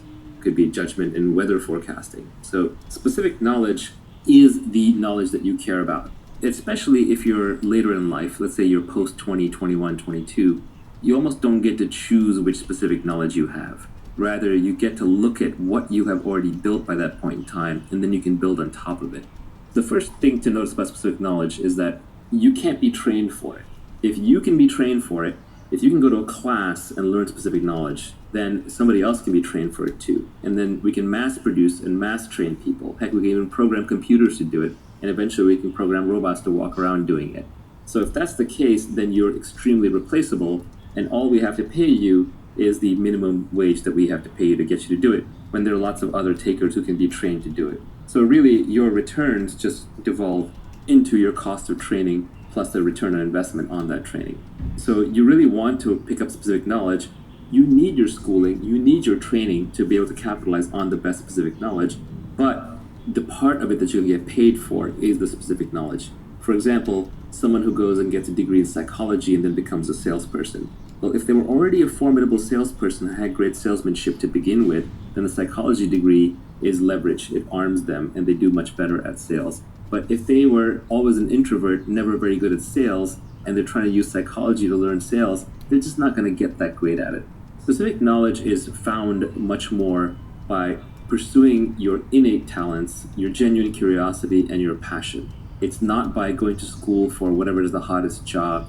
It's not for going into whatever field investors say is the hottest. Very often, specific knowledge is at the edge of knowledge. It's also stuff that's just being figured out or is really hard to figure out. So if you're not 100% into it, somebody else who is 100% into it will outperform you. And they won't just outperform you by a little bit, they'll outperform you by a lot. Because now we're operating the domain of ideas, compound interest really applies and leverage really applies. So if you're operating with 1,000 times leverage and somebody is right 80% of the time and somebody else is right 90% of the time, the person who's right 90% of the time will literally get paid hundreds of times more by the market because of the leverage and because of the compounding factors and being correct. So you really want to make sure you're good at it, so your genuine curiosity is very important. So very often, it's not something you sit down and you reason about. It's more found by observation. You almost have to look back on your own life and see what you're actually good at. For example, I wanted to be a scientist, and that is where a lot of my moral hierarchy comes from. I view scientists sort of at the top of the production chain for humanity. And the group of scientists who have made real breakthroughs and contributions have probably added more to human society, I think, than any single other class of human beings. Not to take away anything from art or politics or engineering or business, but without the science, we'd still be scrabbling in the dirt, fighting with sticks and trying to start fires.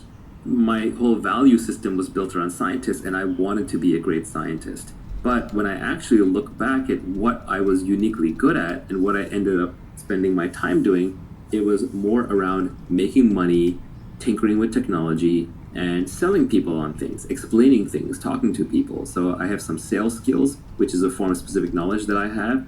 I have some analytical skills around how to make money, and I have this ability to absorb data, obsess about it, and break it down, and that is a specific skill that I have. I also just love tinkering with technology, and all of this stuff feels like play to me, but it looks like work to others. So there are other people to whom these things would be hard. They say like, well, how do I get good at being pithy and selling ideas? Well, if you're not already good at it, or if you're not really into it, maybe it's not your thing. Focus on the thing that you are really into. This is ironic, but the first person to actually point out my real specific knowledge was my mother. And she did it as an aside, talking from the kitchen, and she said it when I was like 15 or 16 years old. I was telling a friend of mine that I wanted to be an astrophysicist, and she said, no, you're going to go into business. And I was like, what? My mom's telling me I'm going to be in business? I'm going to be an astrophysicist. Mom doesn't know what she's talking about. But Mom knew exactly what she was talking about. She had already observed that every time we walked down the street, I would critique the local pizza parlor on why they were selling their slices a certain way with certain toppings and why their process of ordering was this way when it should have been that way. So she knew that I had more of a business curious mind, but then my obsession with science combined to create technology and technology businesses where I found myself. So very often, your specific knowledge is observed and often observed by other people who know you well and revealed in situations rather than something that you come up with. To the extent that specific knowledge is taught, it's on the job, it's through apprenticeships, and that's why the best businesses, the best careers are the apprenticeship careers, because those are things that society still has not figured out how to train and automate yet. The classic line here is that Warren Buffett went to Benjamin Graham when he got out of school, and Benjamin Graham was the author of The Intelligent Investor and sort of modernized or created value investing as a discipline. And Warren Buffett went to Benjamin Graham and offered to work for him for free. And Graham said, actually, you're overpriced. Free is overpriced. And Graham was absolutely right, that when it comes to a very valuable apprenticeship, like the type that Graham was going to give Buffett, Buffett should have been paying him a lot of money. And that right there tells you that those are skills worth knowing. Specific knowledge also tends to be technical and creative. So on the bleeding edge of technology, on the bleeding edge of art, on the bleeding edge of communication. Even today, for example, there are probably meme lords out there on the internet who can create incredible memes that will spread the idea to millions of people, or are very persuasive. Like, for example, Scott Adams is a good example of this. He's essentially becoming one of the most credible people in the world by making accurate predictions through persuasive arguments and videos. And that is specific knowledge that he has built up over the years because he got obsessed with hypnosis when he was young. He learned how to communicate through cartooning. He embraced Periscope early, so he's been practicing lots of conversation. He's read all the books on the topic. He's employed it in his everyday life. If you look at his girlfriend, she's like this beautiful young Instagram model. That is an example of someone who has built up a specific knowledge over the course of his career. It's highly creative. It has elements of being technical in it, and it's something that is never going to be automated. No one's going to take that away from him because he's also accountable under one brand as Scott Adams, and he's operating with the leverage of media with Periscope and drawing Dilbert cartoons and writing books. He has massive leverage on top of that brand, and he can build wealth out of it if he wanted to build additional wealth beyond what he already has. Should we be calling it unique knowledge, or does specific knowledge somehow make more sense for it? You know, I came up with this framework when I was really young, and we're talking decades and decades. It's now probably over 30 years old. And so at the time, just specific knowledge stuck with me, so that is how I think about it. The reason I didn't try and change it is because every other term that I found for it was overloaded in a different way. At least specific knowledge isn't that used. I can kind of rebrand it. The problem with unique knowledge is, yeah, maybe it's unique, but if I learn it from somebody else, it's no longer unique. Then we both know it. So it's not so much that it is unique, it's that it is highly specific to the situation, it's specific to the individual, it's specific to the problem. And it can only be built as part of a larger obsession, interest, and time spent in that domain. It can't just be read straight out of a single book, nor can it be taught in a single course, nor can it be programmed into a single algorithm. Speaking of Scott Adams, he's got a blog post on how to build your career by getting in, say, the top 25 percentile at 3 or more things. And by doing that, you become the only person in the world who can do those 3 things in the 25th percentile. So instead of trying to be the best at one thing, you just try to be very, very good at 3 or more things. Is that a way of building specific knowledge? I actually think the best way is just to follow your own obsession. And somewhere in the back of your mind, you can realize that, hey, actually, this obsession, like, I'll keep an eye out for the commercial aspects of it. But I think if you go around trying to build it a little too deliberately, if you become too goal-oriented on the money, then you won't pick the right thing. You won't actually pick the thing that you love to do, so you won't go deep enough into it. Scott Adams' observation is a good one. It's predicated on statistics. Let's say there's 10,000 areas that are valuable to the human race today in terms of knowledge to have. And the number one in those 10,000 slots is taken, right? Someone else is likely to be the number one in each of those 10,000 unless you happen to be one of the 10,000 most obsessed people in the world at a given thing. But when you start going the combinatorics of combining, well, number 3,728 with top-notch sales skills and really good writing skills and someone who understands accounting and finance really well, when the need for that intersection arrives, you've expanded now from 10,000 through combinatorics to millions or tens of millions. So it just becomes much less competitive. Also, there's diminishing returns, so it's much easier to be top 75 percentile at 3 or 4 things than it is to be literally the number one at something. I think it's a very pragmatic approach, but I think it's important that one not start assembling things too deliberately, because you do want to pick things where you are a natural.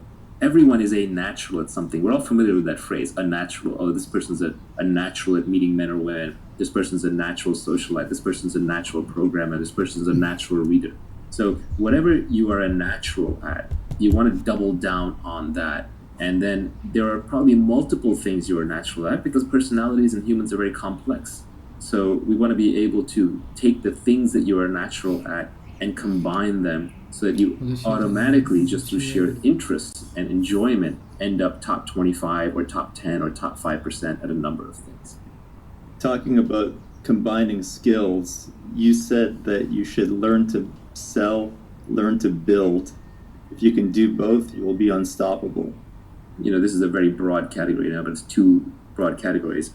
One is building the product, which is hard, and it's multivariate. That can include design, that can include development, that can include manufacturing, logistics, procurement. It could even be designing and operating a service.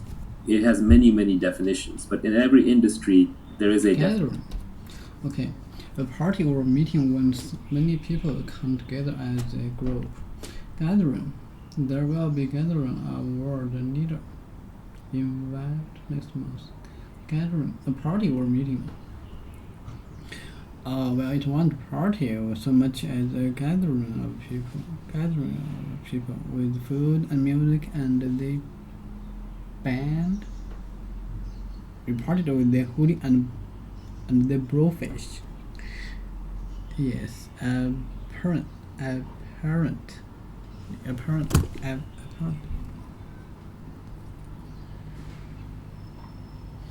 Gathering.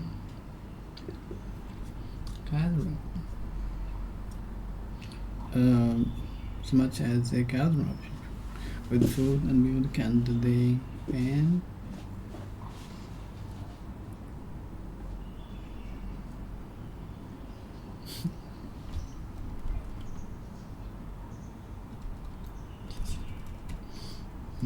真的不行。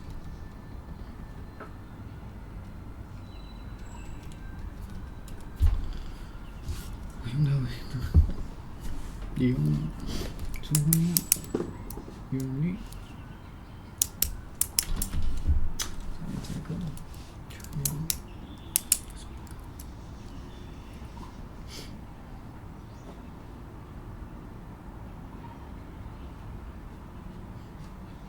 因为它用其他产业复杂，现在是这样，顺从先生发展。You to say you have read or been told 你不能看外的，你看内篇是指知我写。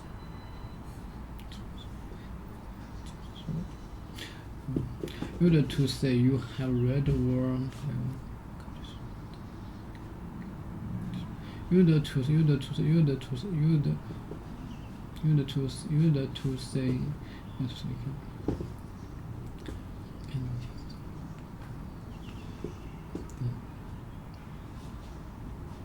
为什么不笑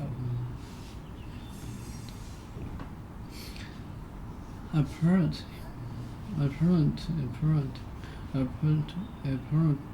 You to say you have read.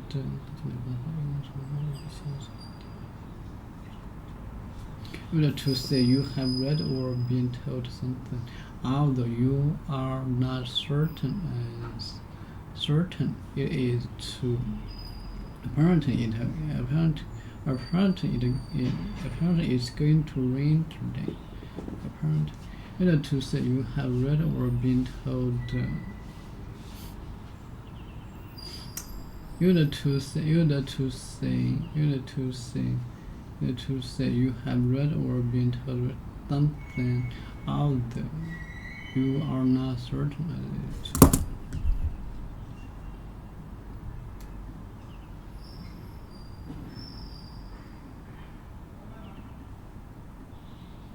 Apparent. Yes, apparent.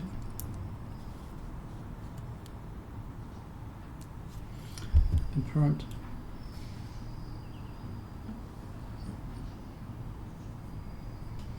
You to say you have read or been told something, although you are not certain it is true. Apparent. Apparently. Apparent.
Use to say. Use to say. Use to say. Use to say you have read or been told something. Else.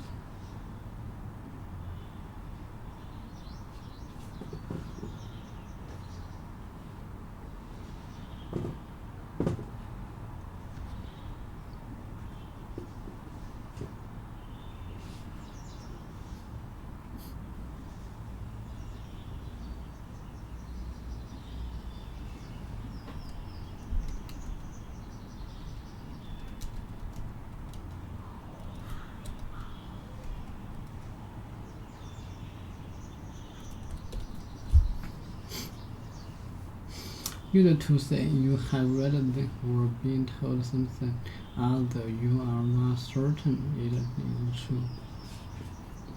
Apparent.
Use to say.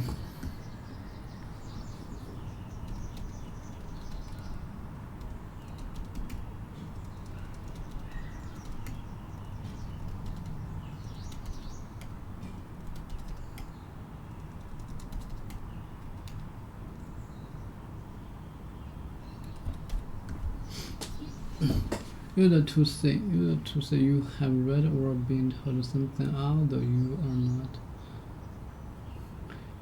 certain it is true. Apparently it's going to rain today.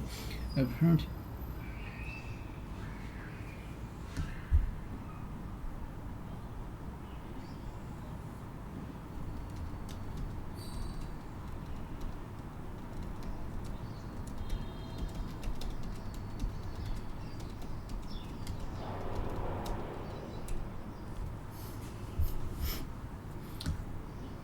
Use to say you have read or been told something, although you are not certain it is true.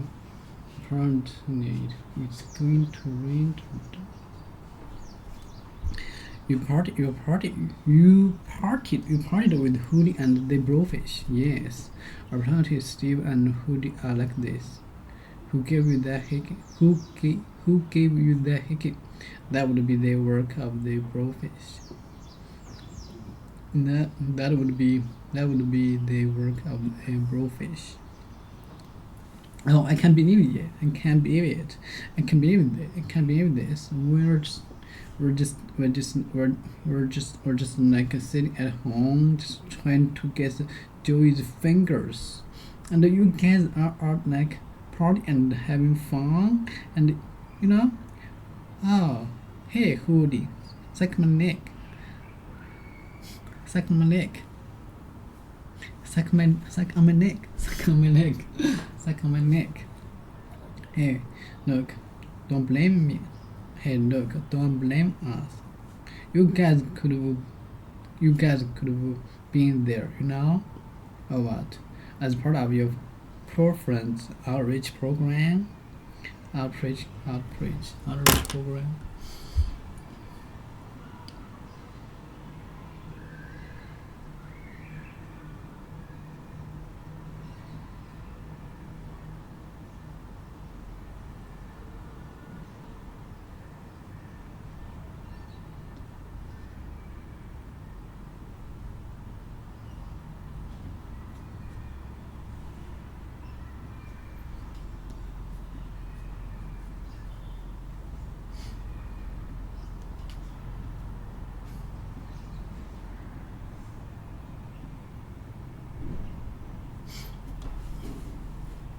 Used to say you have read or been told something although you are not certain.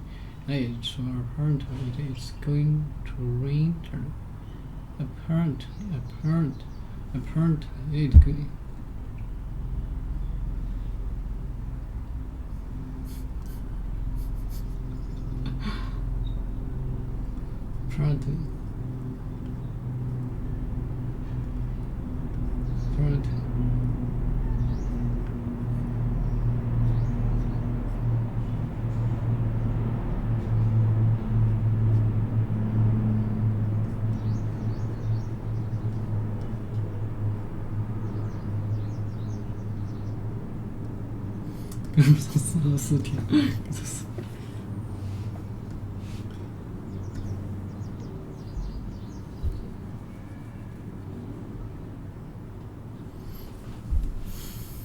哇，14，那是本科放成这样。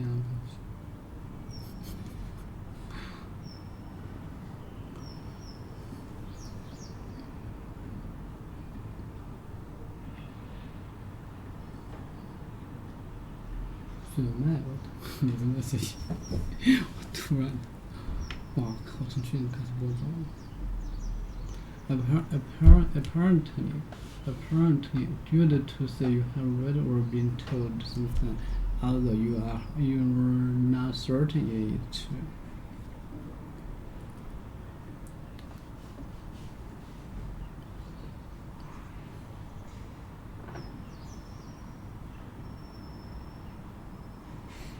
Apparently, Steve and Hoodie and like this. Who gave you the hickey? That would be the work of the Browish.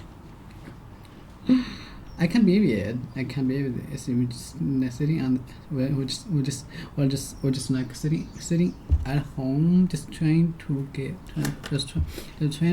still with fingers, and you guys are out like partying and having fun, and you know, oh hey, Browish, sit on my neck.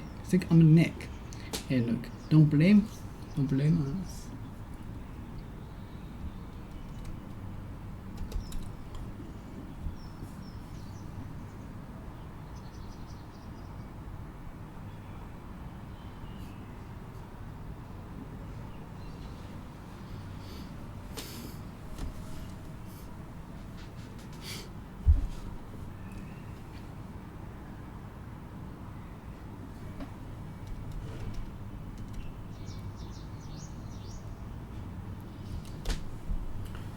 To say or think that someone or something did something wrong or is responsible for something bad happening.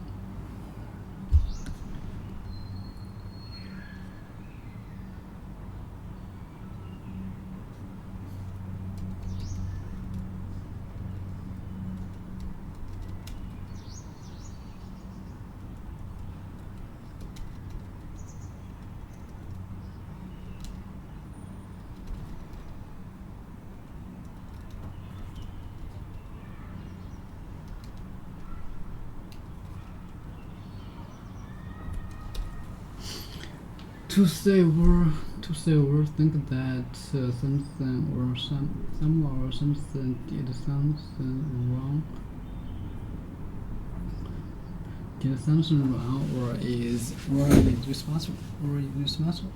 Or is responsible for something bad happening.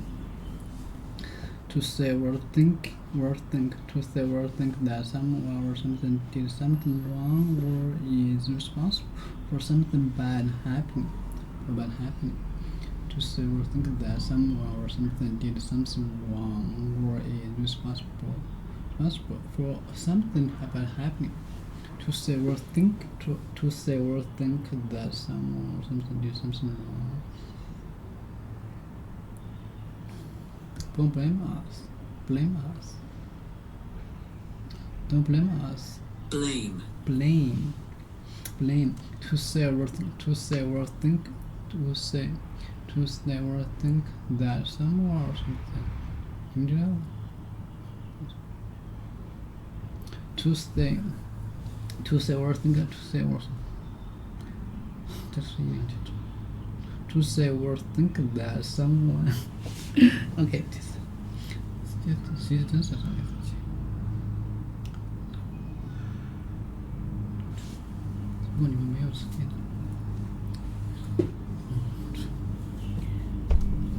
公知识其实是可以用的 To say 也是本地To say or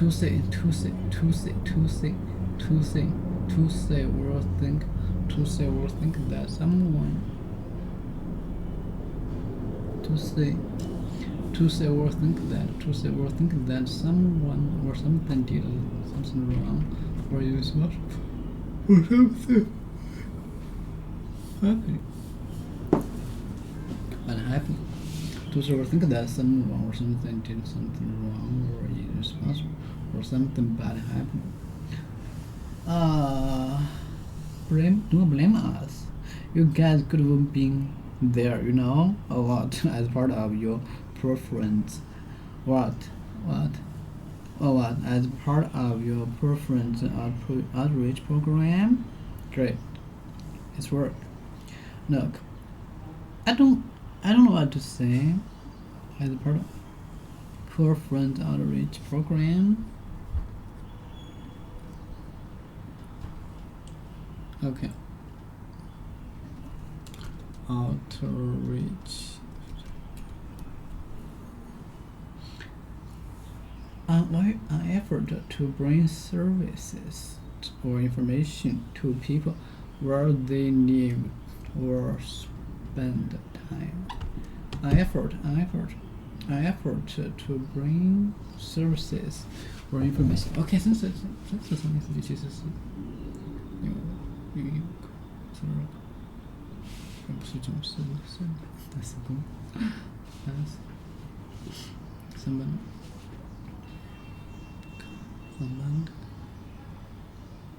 但是坏就是 An effort to bring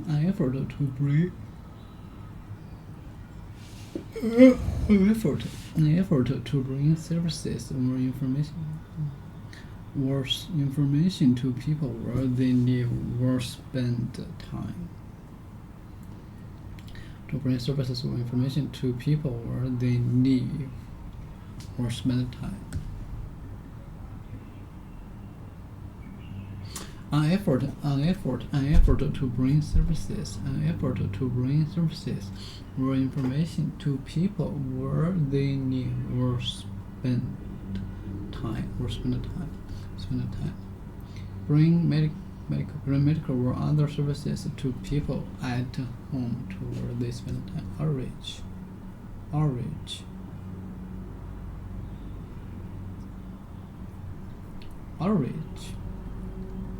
An effort to bring services or information to people where they live. Outreach. A part of your poor friend outreach program. Great, it's work. Outreach. Look, I don't know what to say. I'm sorry that we make more money than you, but we are not gonna feel guilty about you. But we're not gonna feel guilty.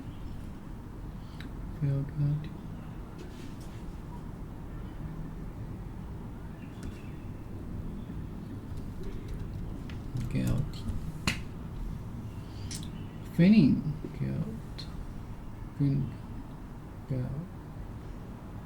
If you know worry or happiness, if you know the guilt, but we not feel guilty about this. We work really hard, and we don't work hard.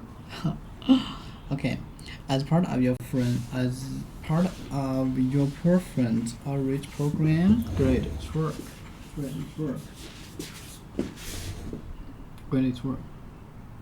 Mission of the builder. In our tech industry, that's the CTO, it's the programmer, it's the software engineer, hardware engineer. But even in like a laundry business, it could be the person who's building the laundry service, who is making the trains run on time, who's making sure all the clothes end up in the right place at the right time, and so on. Then the other side of it is the sales side. Again, selling has a very broad definition. Selling doesn't necessarily just mean selling individual customers, but it could mean marketing, it could mean communicating, it could mean recruiting, it could mean raising money, it could mean inspiring people, it could mean doing PR. So it's a broad umbrella category. So generally, the Silicon Valley startup model tends to work best. It's not the only way, but it is probably the most common way. When you have two founders, one of whom is world-class at sales and one of whom is world-class at building.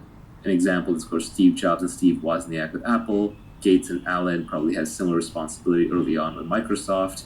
Larry and Sergey, probably broke down along those lines, although it's a little different there because that was a very technical product delivered to end users through a simple interface. But generally, you will see this pattern repeated over and over. There's a builder and there's a seller. There's a CEO and CTO combo. And venture and technology investors are almost trained to look for this combo whenever possible. It's sort of the magic combination. The ultimate is when one individual can do both. That's when you get true superpowers. That's when you get people who can create entire industries. The living example is Elon Musk. He may not necessarily be building the rockets himself, but he understands enough that he actually makes technical contributions. He understands the technology well enough that no one's going to snow him on it. And he's not running around making claims that he doesn't think he can eventually deliver. He may be optimistic in the timelines, but he thinks it's within reasonableness of delivery. Even Steve Jobs developed enough product skills and was involved enough in the product that he also operated in both of these domains. Larry Ellison started as a programmer and I think wrote the first version of Oracle or was actually heavily involved in it. Mark Andreessen was also in this domain. He may not have had enough confidence in his sales skills, but he was the programmer who wrote Netscape Navigator, a big chunk of it. So I think the real giants in any field are the people who can both build and sell. And usually the building is the thing that, like, a salesperson can't pick up building later in life. It requires too much focused time. But a builder can pick up selling a little bit later, especially if they were already sort of innately wired to be a good communicator. Bill Gates famously paraphrased this as, I would rather teach an engineer marketing than a marketer engineering. I think if you start out with a building mentality and you have building skills and it's still early enough in your life or you have enough focused time that you think you can learn selling and you have some natural characteristics where you're a good salesperson, then you can double down on those. Now, your sales skills could be in a different than traditional domain. So for example, let's say you're a really good engineer and then people are saying, well, now you need to be good at sales. Well, you may not be good at hand-to-hand sales, but you may be a really good writer. And writing is a skill that can be learned much more easily than, say, in-person selling. And so you may just cultivate writing skills until you become a good online communicator and then use that for your sales.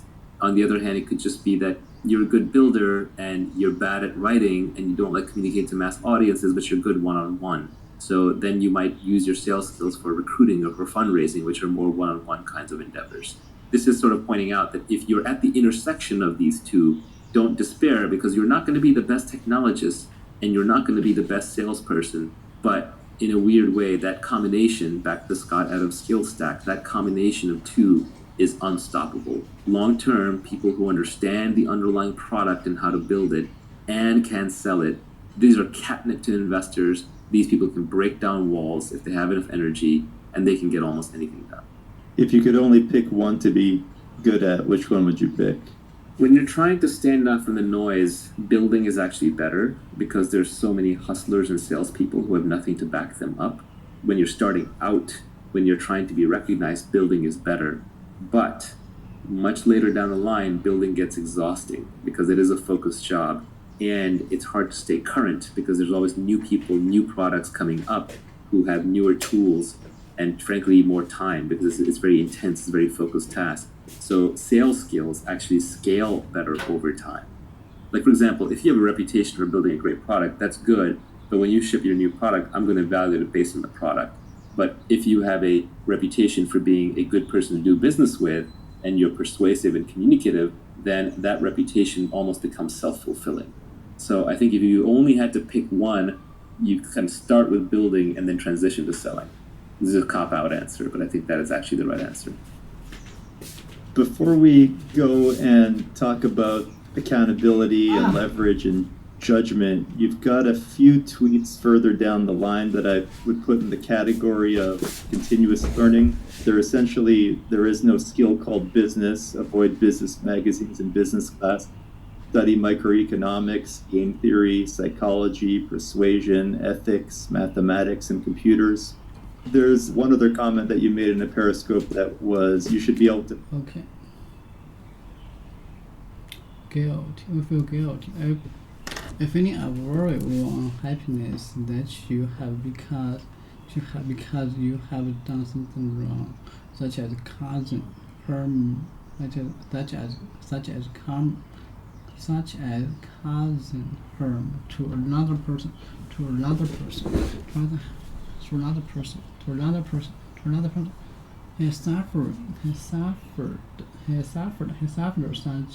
He suffered such feelings of guilt over leaving his children. Yes, a parent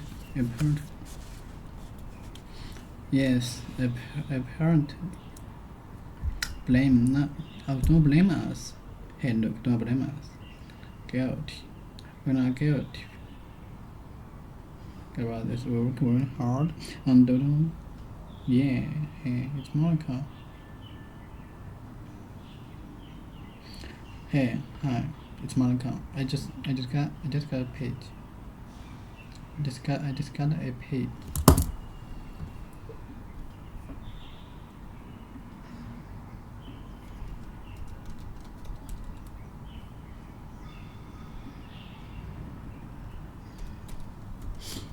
It's got a page. Inside one of the pieces of paper in a book, newspaper or magazine, usually with a number printed on it. Paper. It's got a page.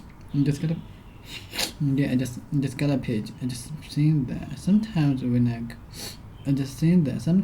like to do stuff that cost a little more. Stuff that costs a little more, and you feel like we hold you back. Yes, no. Feel like I hold back backstage.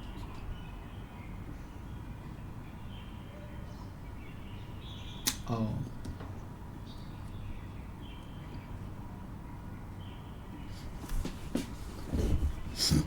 Neon, wait, guys, wait. I don't understand. Those stakes were just a gift. I don't understand. Those stakes were just a gift from the meat vendor.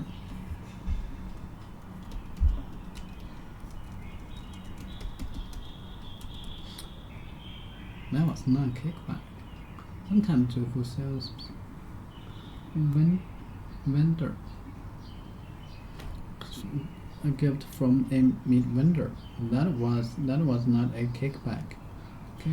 That was not a kickback.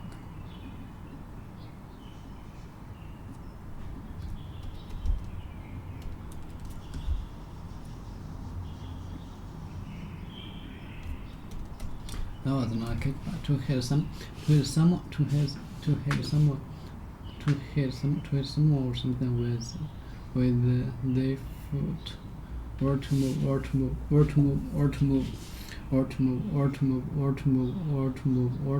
the feet and legs suddenly and violent. To hit someone or something with the foot. To hit someone or something with the foot. Or to move the feet. Or to move the foot. Or to move the feet and legs suddenly and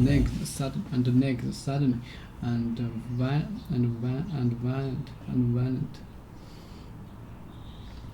To hit someone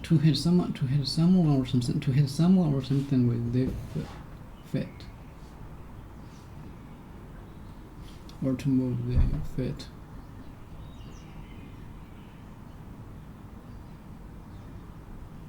Kickback.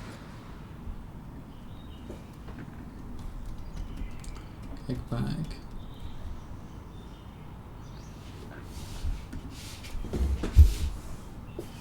Kick back. I was not a kickback. Alright, I mean, come on, I'll just replace them and we can forget the whole thing. What corporate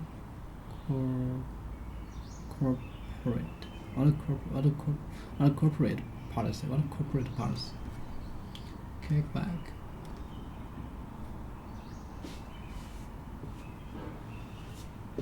Kickback.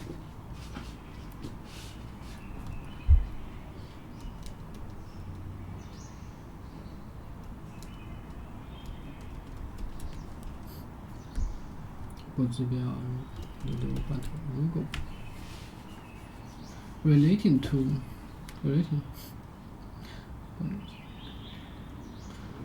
large company. What corporate policy? Corporate relating to a large company. Corporate finance. Relating to a large company.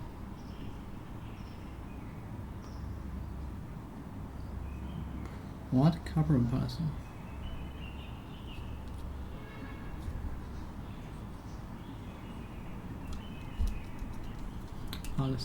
What corporate policy?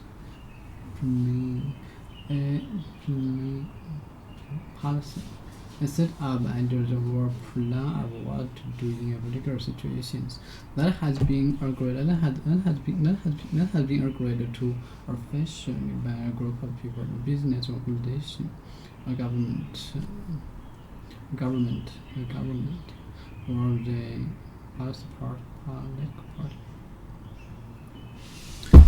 A set up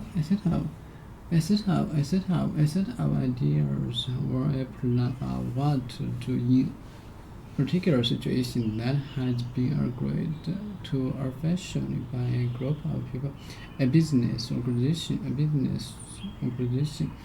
a government, or a political party.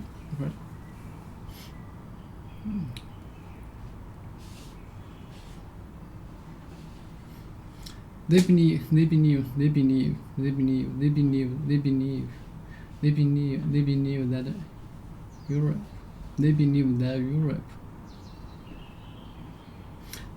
that Europe needs a comfort and security policy. What is your party's policy on immigration? What is your party's on immigration? What is your party's policy on marriage? A set up idea or a plan or what to do. What corporate policy? A large company or relating to a large company. What corporate policy? No, yeah, okay. I just got fired. Here you check. That will be 412. Let me get that. You got $5. You got $5.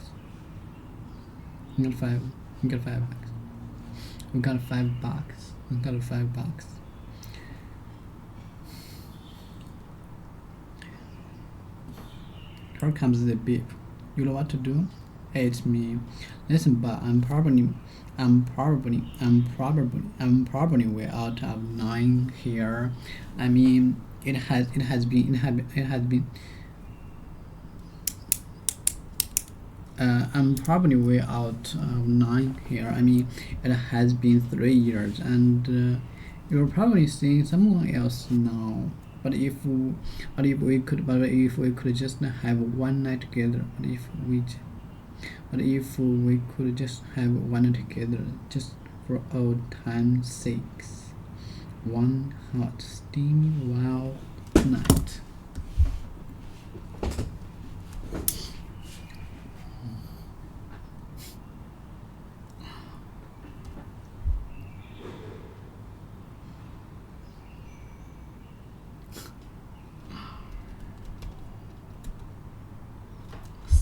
Sick. Help. In order to help bring advantage to sick for all time's sake. In order to help bring advantage to someone, please do it for fantasy. For the sake of someone, for someone's sake, in order to help or bring advantage to someone.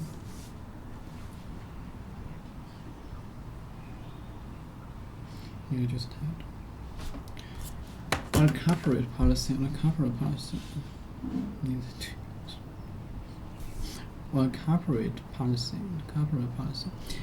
No, yeah, okay. I just got fired.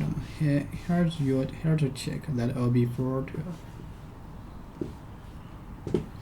all time's sake.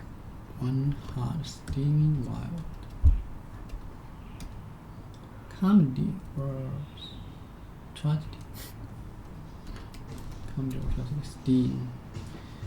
Filled with steam or hot and wet like steam. Sexual setting. Sexual steam. Steam wild.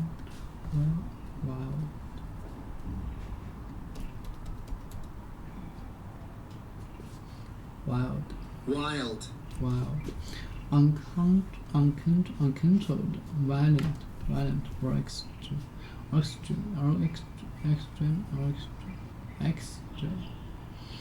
Uncontrolled, violent or extreme. A wild party, wild dancing. Here comes the beep. You know what to do? It's me. Listen, Bob. I'm probably way out of knowing here. I mean, say something.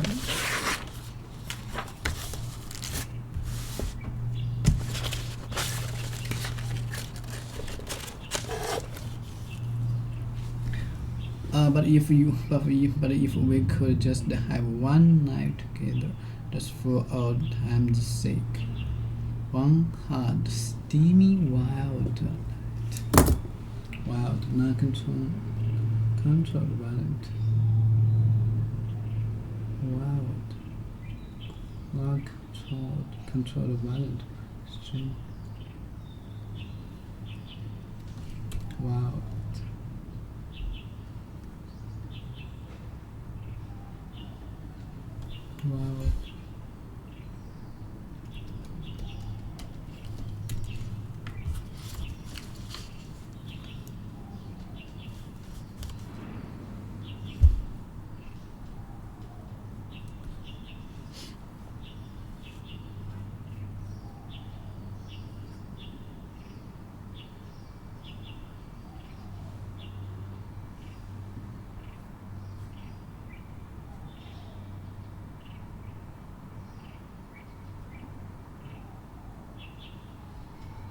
Won't show the word.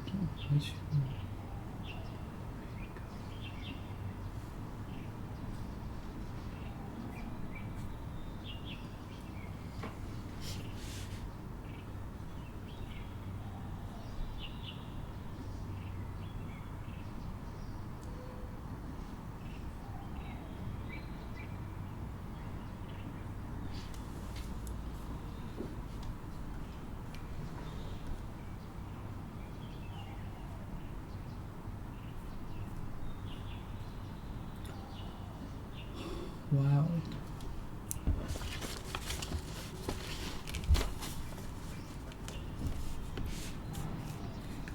Just for old time's sake. One hot, steamy, wild night. Just for old time's sake. One hot, steamy, wild night. filled with steam, or hot and wet, like steam. Steamy summer weather.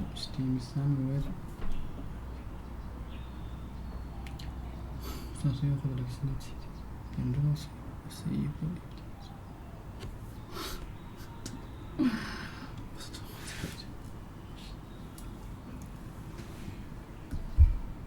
从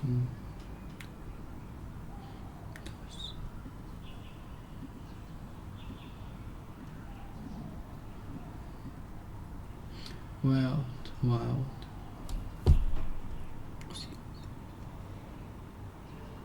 Counter. Wild. Violent.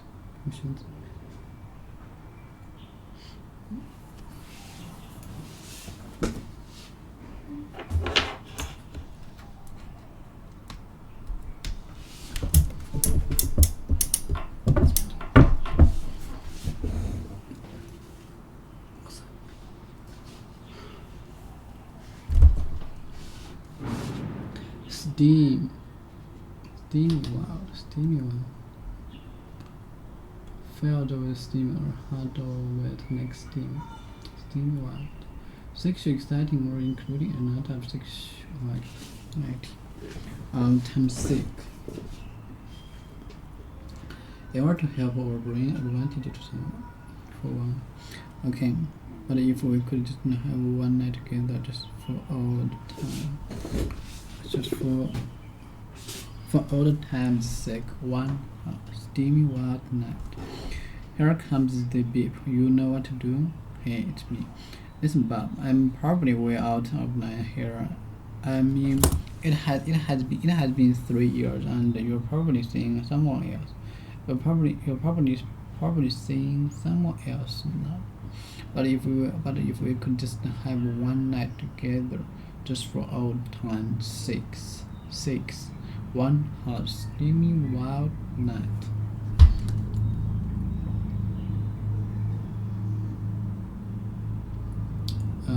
Probably happened.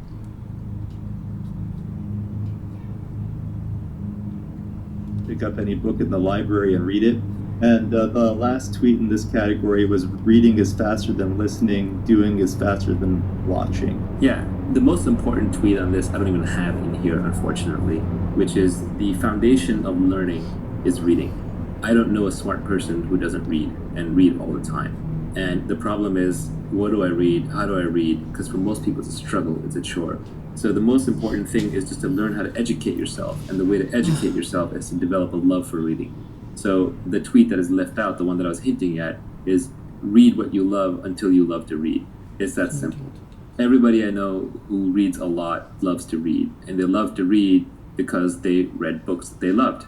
It's a little bit of a catch-22, but you basically want to start off just reading wherever you are and then keep building up from there until reading becomes a habit. And then eventually you will just get bored of the simple stuff. So you may start off reading fiction, then you might graduate to science fiction, then you may graduate to nonfiction, then you may graduate to science or philosophy or mathematics or whatever it is. But take your natural path and just read the things that interest you until you kind of understand them, and then you'll naturally move to the next thing and the next thing and the next thing. Now, there is an exception to this, which is where I was hinting with what things you actually do want to learn, which is at some point there's too much out there to read. And even reading is full of junk. There are actually things you can read, especially early on, that will program your brain a certain way. And then later things that you read, you will decide whether those things are true or false based on the earlier things. So it is important that you read foundational things. And foundational things, I would say, are the original books in a given field that are very scientific in their nature. So for example, instead of reading a business book, pick up Adam Smith's The Wealth of Nations.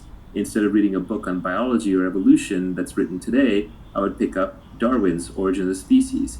Instead of reading a book on biotech right now that may be very advanced, I would just pick up The Eighth Day of Creation by Watson and Crick. Instead of reading advanced books on what cosmology and what Neil deGrasse Tyson and Stephen Hawking have been saying, you can pick up Richard Feynman's 6 Easy Pieces that start with basic physics. If you understand the basics, especially in mathematics and physics and sciences, then you will not be afraid of any book. All of us have that memory of when we're sitting in class and we're learning mathematics. Aside from that, Aside from the whole evening was much better or fast. Okay, aside from that, the whole thing was pretty much a bust.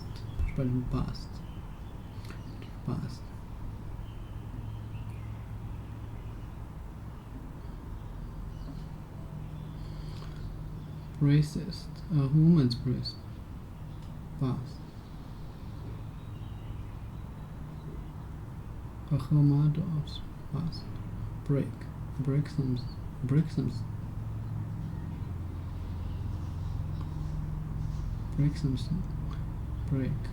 Occasion when people are caught by police and cause of breaks. A piece of snow, economic activity, and lack of the past.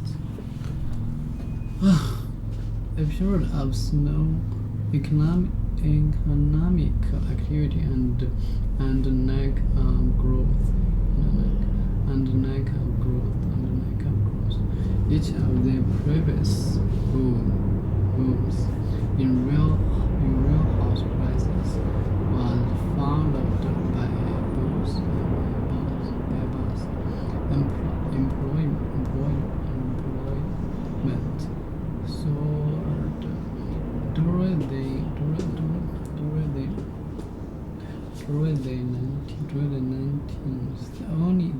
Only to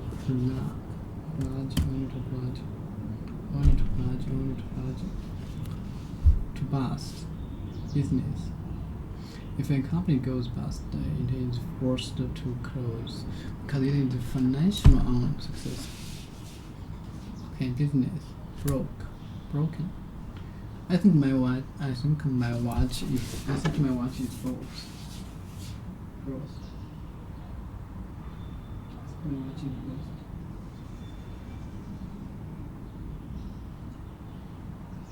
I think my watch is both broken. I think my watch is both bust. I think my watch is bust.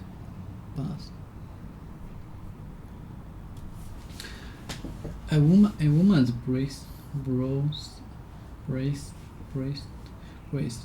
or the measurement around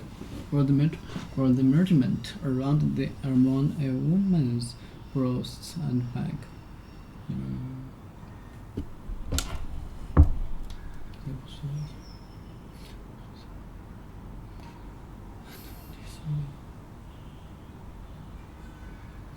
I couldn't have found any bruises in my bust size. A woman's breasts,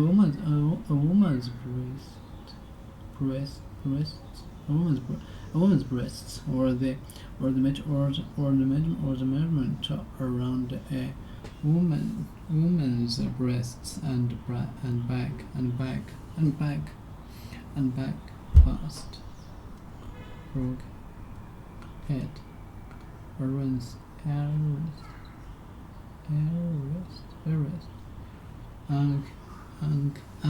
occasion when police arrest people who are thought to have broken the law in their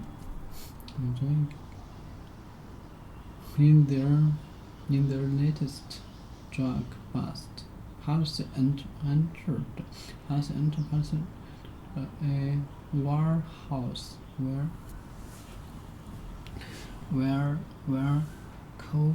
cocaine still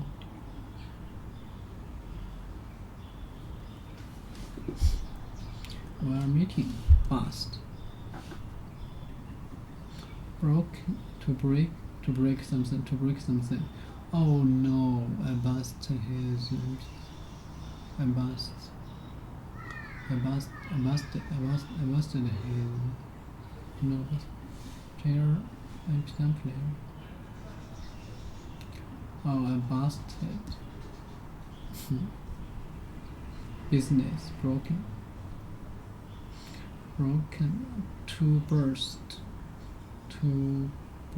to burst, or broken something. I said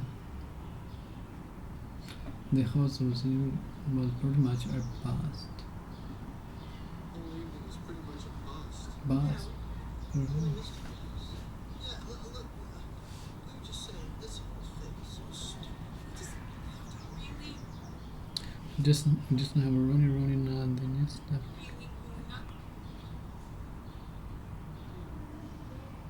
Just running like running then like stuff like get like Stuff like this. No money, get like. Is that a hickey? Stuff like this. No money, get like. Is that a hickey? So stupid. I just have to really not let stuff like this. No money, get like. Is that? you know hickey.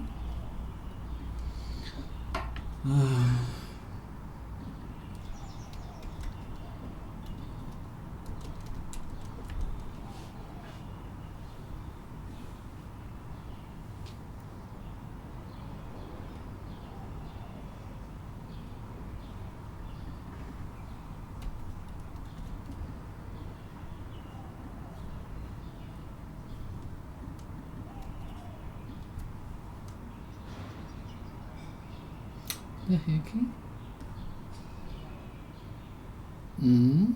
The hickey.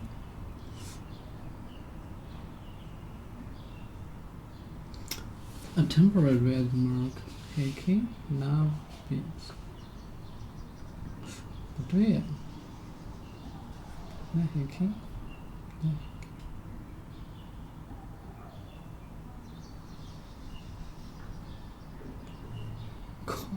Jesus. The hickey.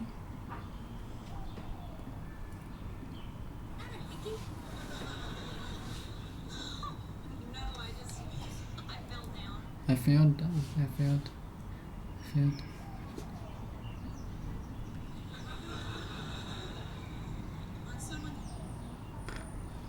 On someone's lips. And just I felt that I just. Where'd you get the hip? Just where'd you get a hickey? You know what? No. Party. What party? What? It wasn't It was hard. a party so much as a gathering. Gathering. So much. Well, it wasn't a party so much as So much as. a gathering. So much as a gathering. Music and the band. And the band. You party with the Blowfish. Yes, apparently. Yes, apparently Steve and Huck are.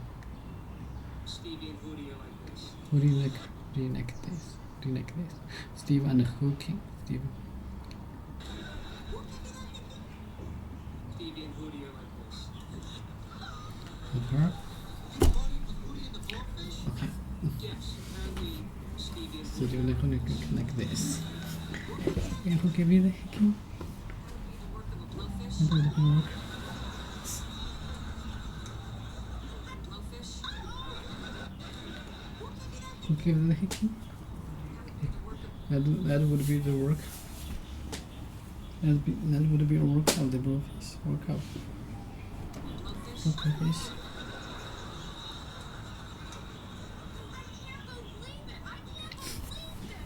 And you guys like. Trying to guess Joey's fingers. You guys are out like partying and having fun and hey, blowfish, suck on my neck. Suck on my leg.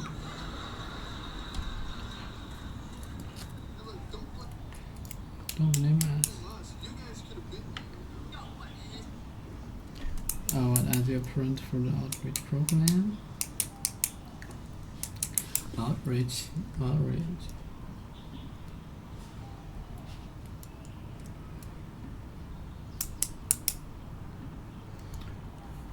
outreach, an offer to bring services information to people where you live or spend.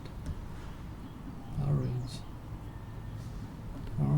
The center of the work with. The awkward again. Homeless. Bring medicine.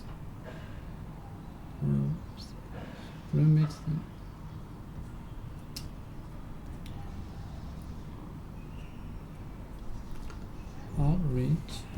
The center was awarded a grant for outreach to the homeless. Bringing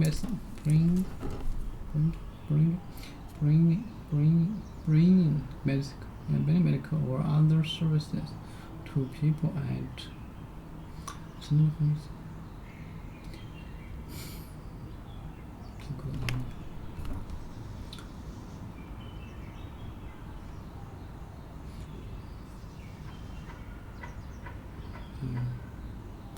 在学校时间，都不是现在的事，都不是现在的。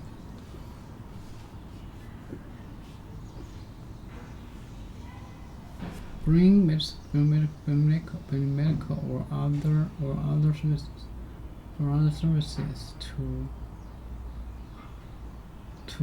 to people at home or to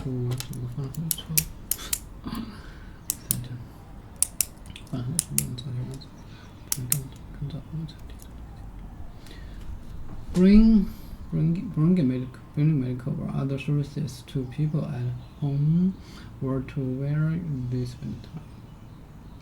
Outreach work.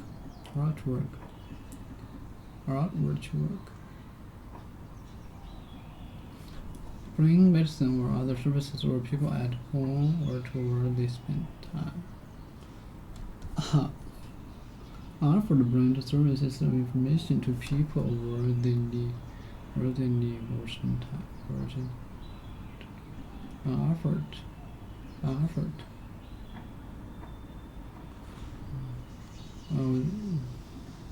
Outreach program. What? As part of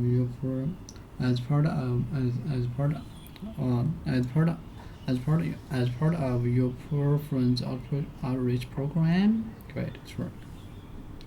Part of your poor friends outreach program? It's working. Look, I don't know what to say. I'm sorry that we make more money than you, but we're not gonna feel guilty about it. We work really hard for it. We don't work hard. Yeah, hi, it's hard. Just that page. Hard for it. We don't work hard. Yeah, hi, it's Monica. Just that page. We make more money than you, but we're not gonna feel guilty about it. We work really hard for it. We don't work hard. Yeah, hi, It's Monica. 有见过戏。 Monica, just that page. I get the Just page. saying that sometimes we like to do stuff that costs a little more. You feel like we're poor friends. No.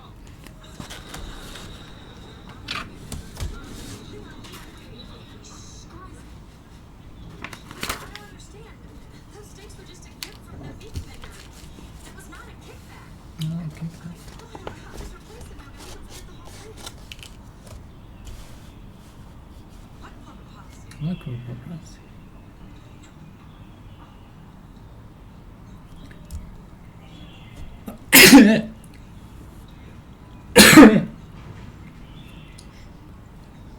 It's got fire. I just got fired. It's got fire.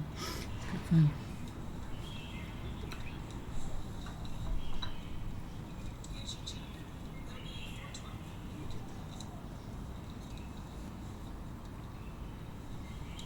You got $5. $5.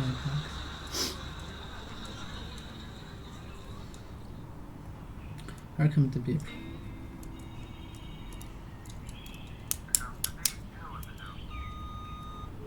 Hi, it's me again. Listen, Bob, I'm confident in my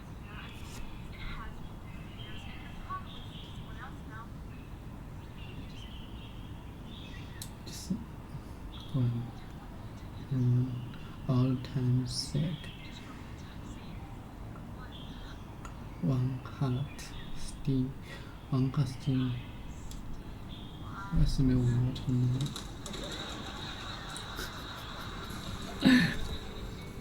这个场景可不可以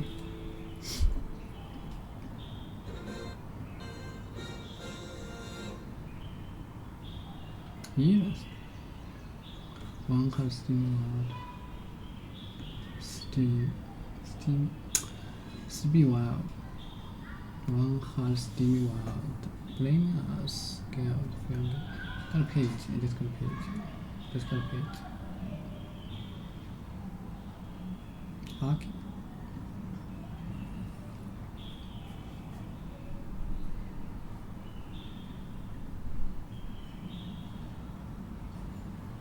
Feel guilty. Kickback. Corporate.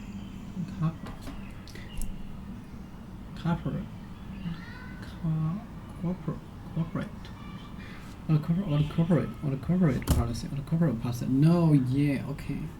I just got fired. I just got fired. Just got fired.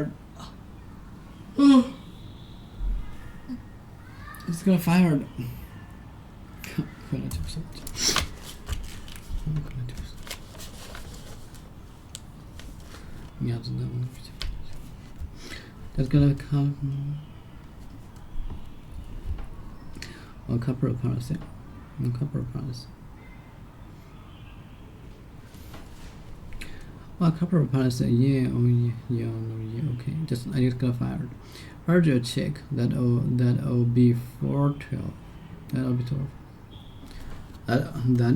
That'll be 412. Let me get that. Let me get that. Wait a minute. Crazy. That's it. Crazy.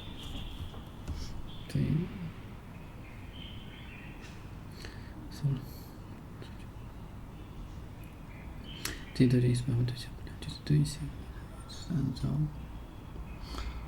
稳定比的对象。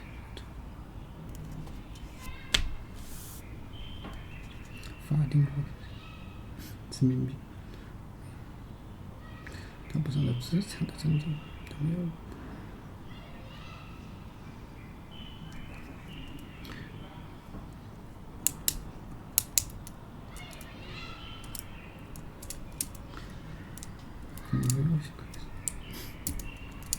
所以这个都是相关的。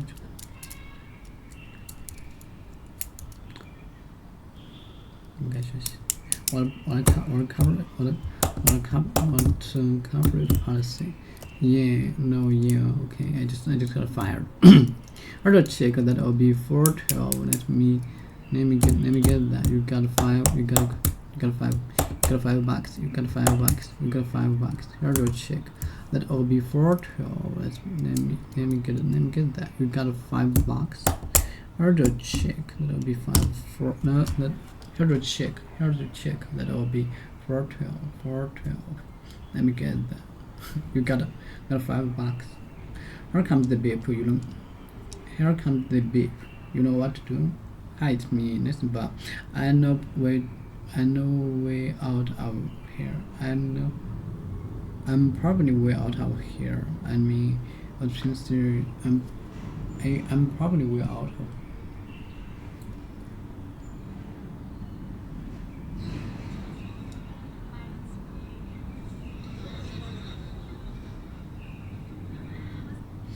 I'm probably way out of 9 here. I'm probably way out of 9 here. Way out of 9 here. Way out 9 here. Way out of 9 here.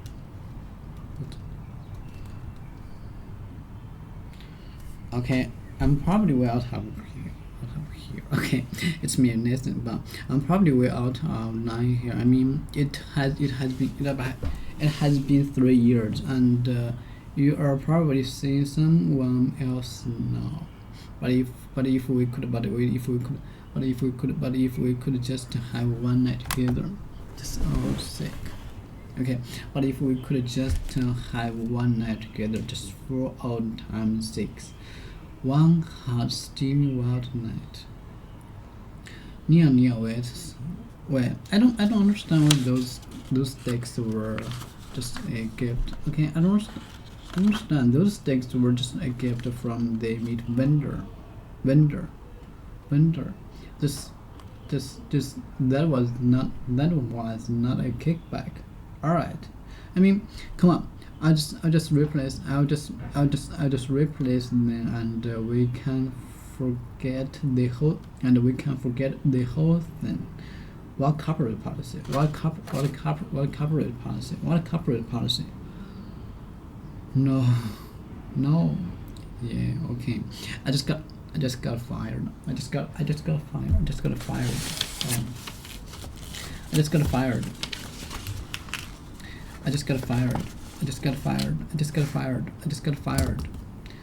Oh, here's a check that owe before 12. Let me get that. You get $5. Here's a check that owe before 12. Don't blame me. You guys could have been there. You guys could have been there. You know what? As part of your poor friend outreach, as part of your poor friends outreach program. Great, it's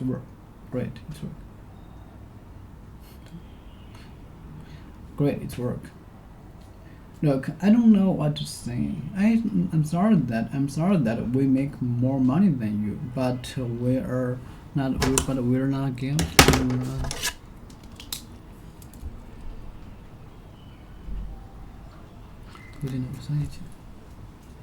But we're not gonna feel guilty about it. We work really hard for it. We work really hard for it.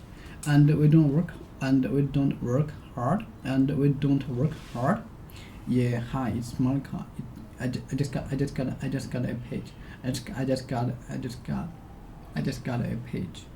I'm just saying that sometimes we like to do stuff that costs a little more. And you feel like we hold you back, and you feel like we hold you back, and you feel like we hold back, and you feel like we hold you back, and you feel like we hold you back. Oh God. And it was all logical and all made sense until at one point the class moved too fast and we fell behind.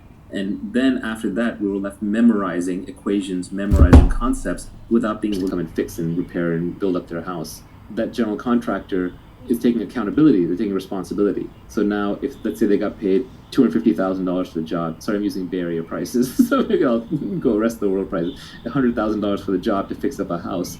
And it actually cost the general contractor, all said and done, $70,000. Well, that contractor is going to pocket that remaining 30. So they got the upside, they got the equity, but they're also taking accountability and risk. So if the project runs over and there's losses, then they eat the losses.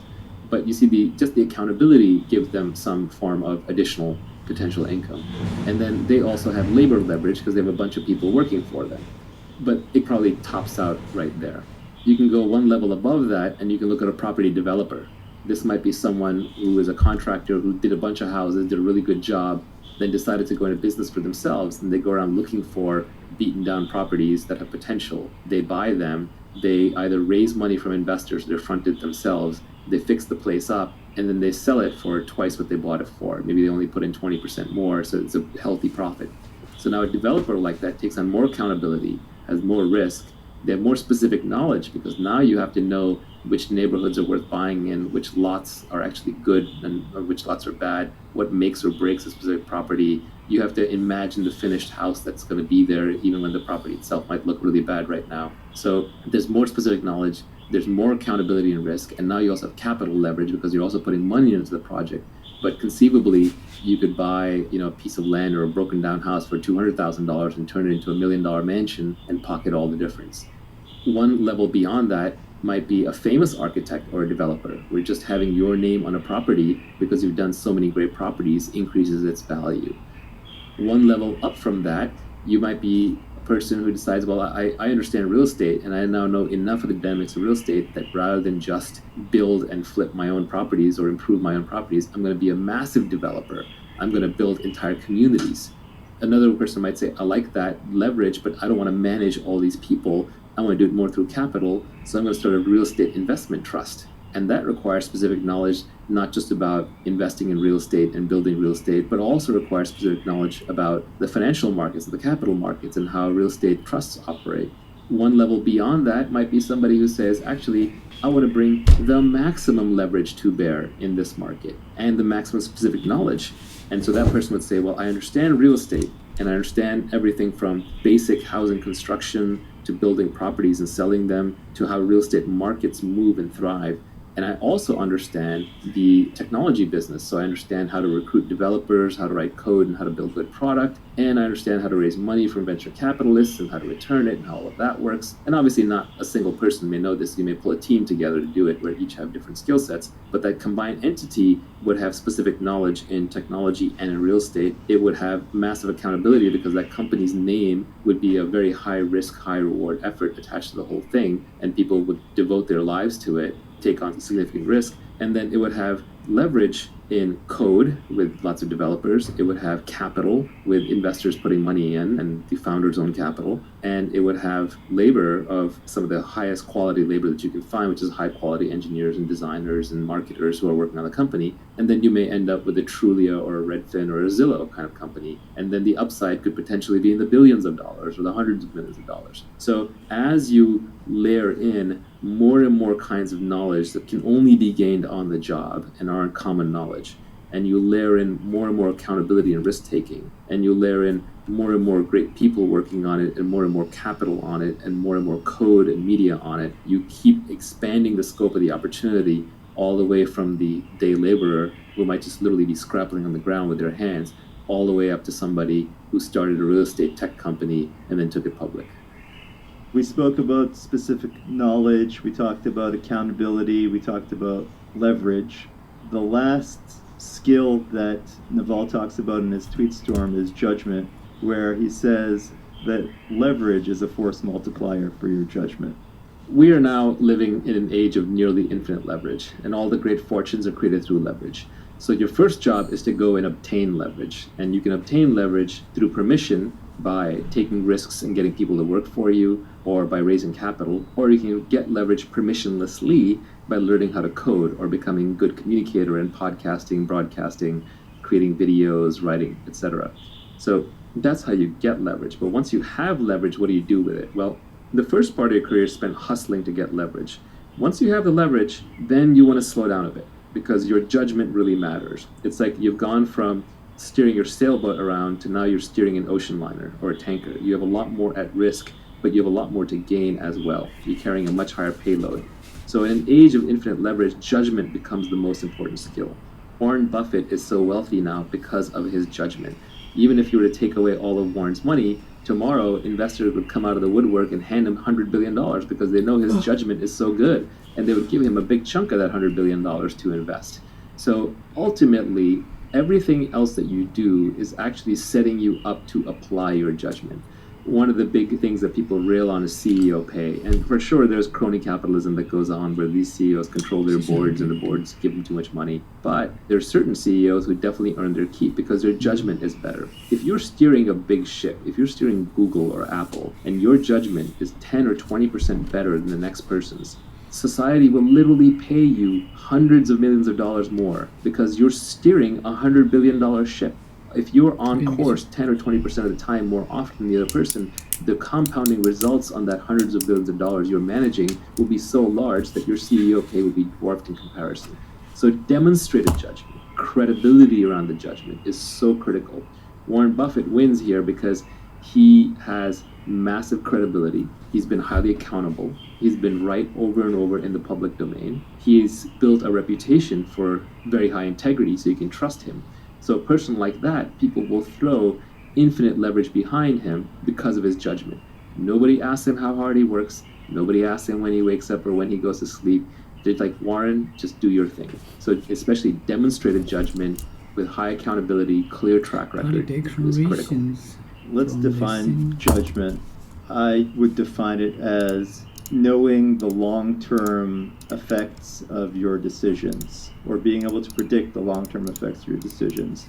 It's funny, my definition of wisdom is knowing the long-term consequences of your actions. So they're not all that different. Wisdom is just judgment on a personal domain. Wisdom applied to external problems, I think, is judgment. So they're highly linked. But yes, it's knowing the long-term consequences of your actions and then making kind of the right decision to capitalize on that. Judgment is very hard to build up. This is where both intellect and experience come in play. There are many problems with the so-called intellectuals in the ivory tower, but one of the reasons why Nassim Taleb rails against them is because they have no skin in the game. They have no real-world experience, right? So they just apply purely intellect. And intellect without any... Okay. Declaration. Party declarations. Angle from sentence. Party declarations from sentence. Declaration from sentence. The counter hang this deck for top of room. Okay. Curtains.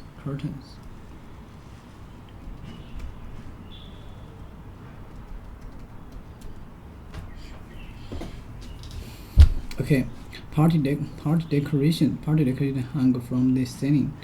The curtains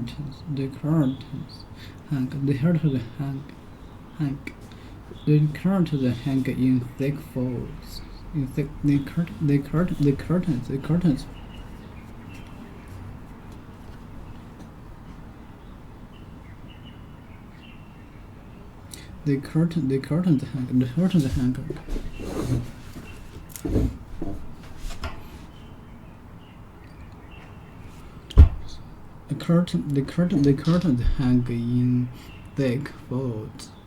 The curtains hang. The curtains hang in thick folds. The curtains hang in thick folds. The curtains hang in thick folds.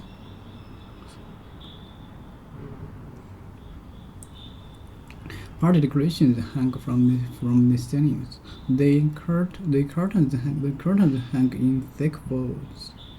Hang your coat and hat on the rack over there. Hang your coat and hat on the rack over there. Many of his finest pictures hang. Many of his finest pictures hang. Many of his finest pictures hung. Many of his finest pictures hang in the National Gallery. In the National Gallery. Many of his finest pictures hang in the National Gallery.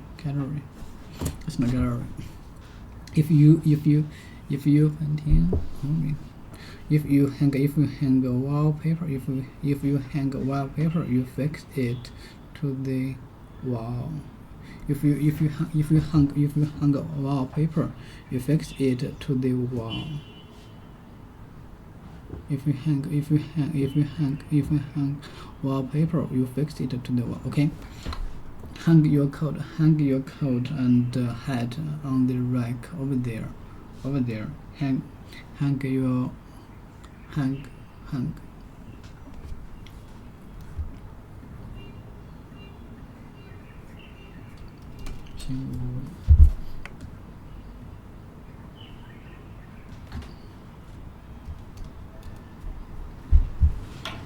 Fixed at top to fasten.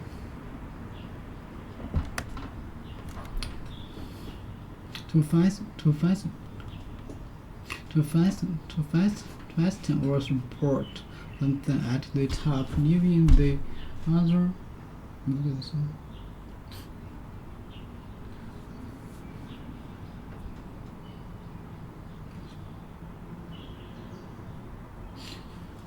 To fasten or support something at the top, leaving the other part. Leaving the other parts free to move, or to be held in this way, or to be held in this way, or to be held in this way, or to be held in this way. To fasten or support something at the top, leaving the other parts free to move, or to be held in this way. To fasten or support something at the top, leaving the other parts free to move, or to be held in this way. Okay, what? Fix at top. Fix at top. Okay, hang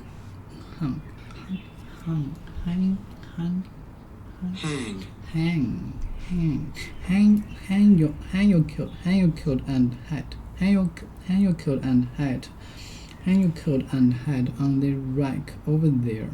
Many of his finest pictures hang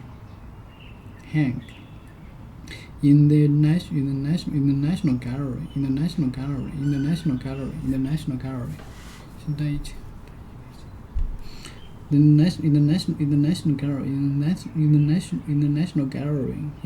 gallery.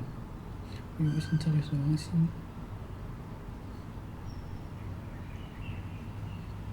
这个比我更早，我不知。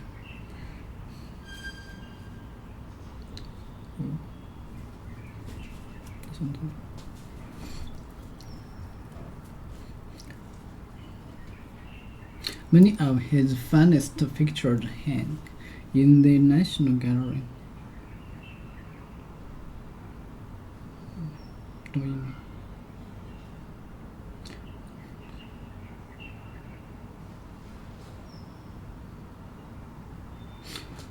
Many of his finest pictures hang in the National Gallery. Okay, many of his finest pictures hang in the National Gallery. Hang your coat and hat on the rack over there.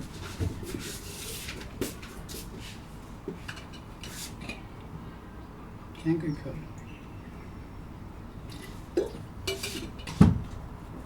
This is saying.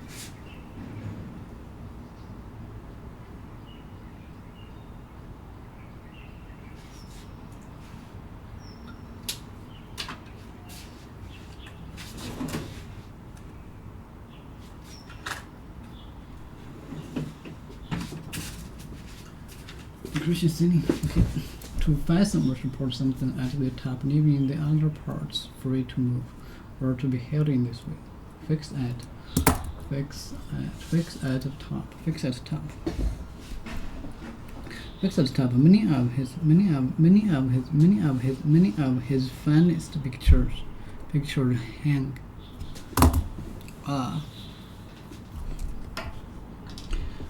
Many of his finest pictures. Many of his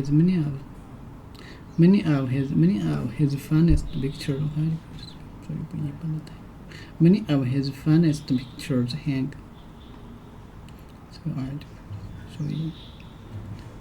Many of his finest pictures hang in the National Gallery. If you hang wallpaper, you fix it to the wall. If you hang wallpaper, you fix it. 所以还不会跟复制付款了，是呢 You fix it to the wall to hang.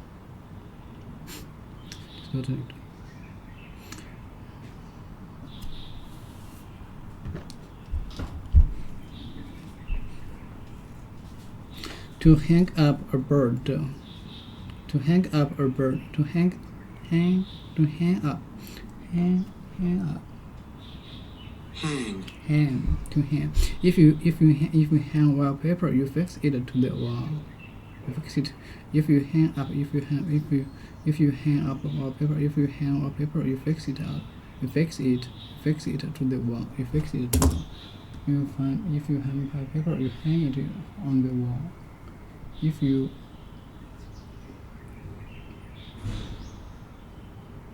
fix it to the wall. If you hang, well, you fix it onto the wall. Okay. If you hang wallpaper, you fix it to the wall. Many of his finest pictures hang in the National Gallery. Part decoration.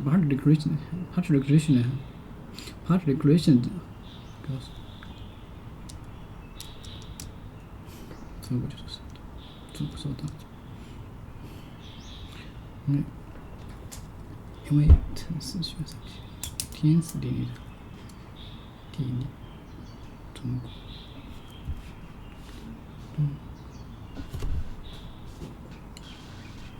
They can open it.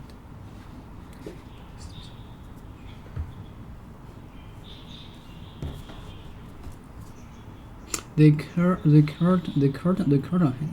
hung in thick fold.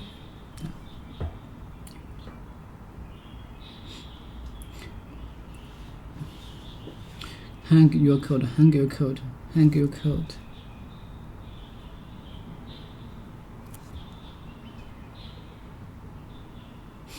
your coat and hat on the rack over there. Okay, many of his finest pictures hang in the National Gallery.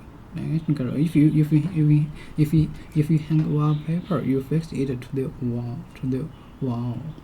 To hang up a bird or animals. To hang up a bird or animals after killing it in order to make the meat relax and have a stronger taste. Or to be hang up in this way. Okay. To hang up a bird or animals. To hang up a bird or animal after killing it in order to make the meat relaxing. Okay. To hang up a bird or animals after killing it in order to make the meat relaxing and have a stronger taste. Or to be hung up in this way. Or to be hung up in this way. Hang meat.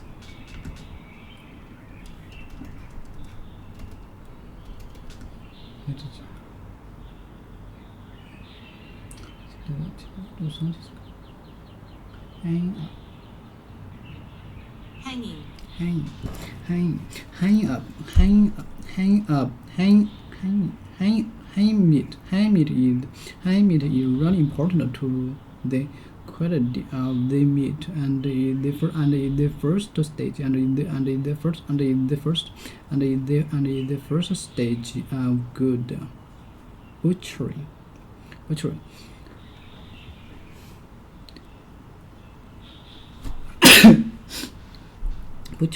Okay, hang meat is really important to the quality of the meat.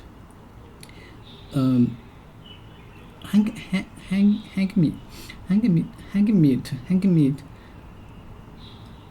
meat is really important to the quality of the meat, or is the first stage of good butchery, or the first stage of the butchery. With first of the butchery, or in the first of the stage, part of the stage. And in the first stage, a part of activity or a period of development. A part of an activity or a period of development. Yes, a part of an activity or a period of development. in a stage. In a stage, the project is in its final stages and should be completely by August.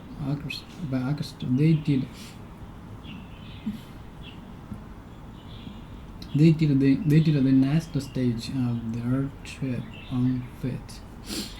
The project is in its final stages and should be completed by August. They did the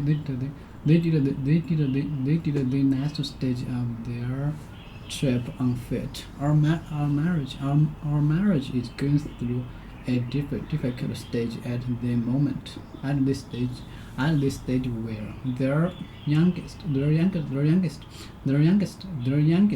child is at this stage where she can say individual words, but not for sentences. At some stage, I'm not tired at the moment, but I will need a rest at some stage.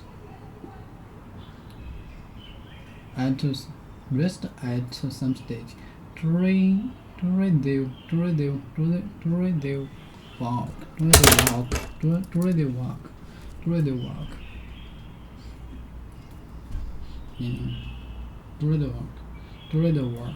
the walk. I'm not tired at the moment. I'm not tired at the moment, but I will need a rest at this one.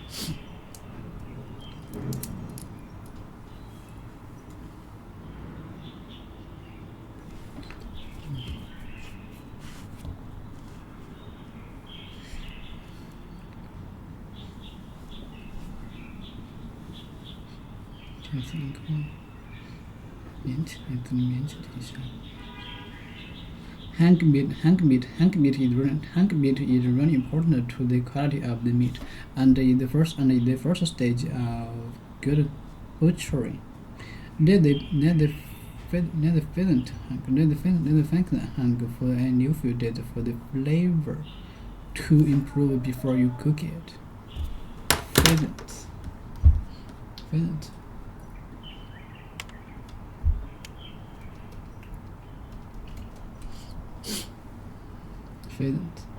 A large bird.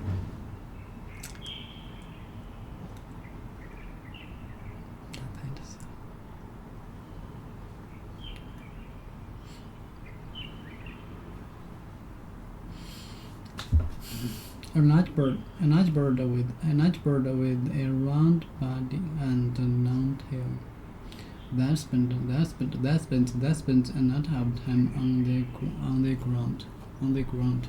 on the ground and is often shot for sport and food or the meat of this bird.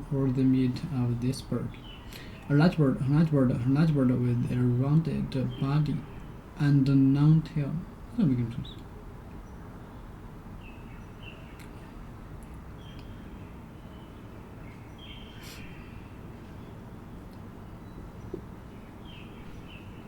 A large bird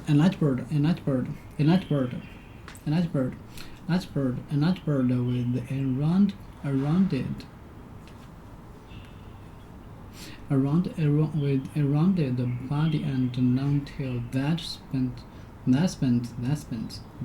a lot of time on the ground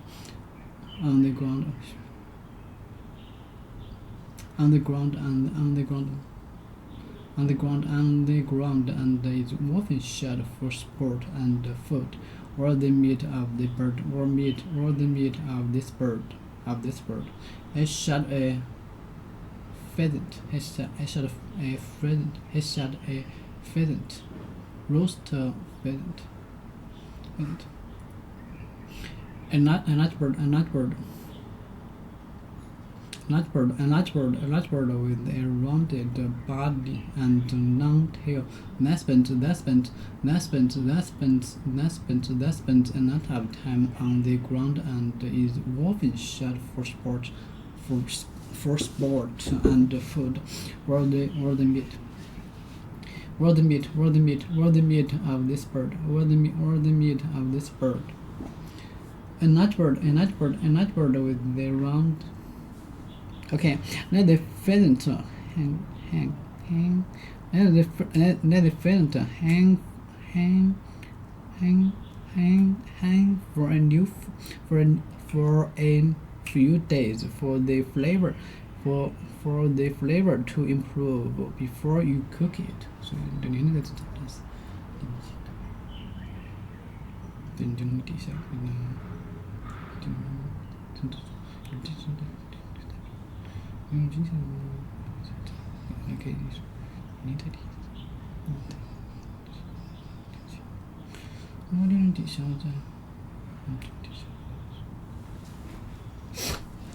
所以你不会，所以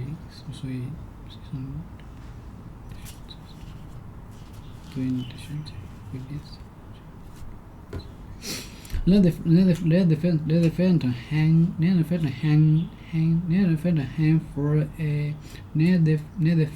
hang for a few days for the flavor to improve before you cook it. More examples. If I were you, for example, if I were you, I'd hang that sweater on the line and let it drip dry. Okay. More example.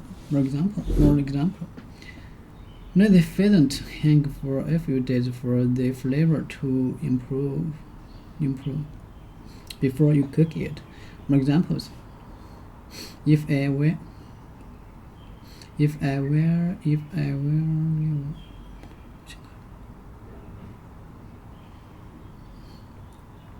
let the pheasant hang for a few days for the flavor to improve before you cook it. For example, if I were you, I'd hang that sweater on the line and let it drip dry. Sweater.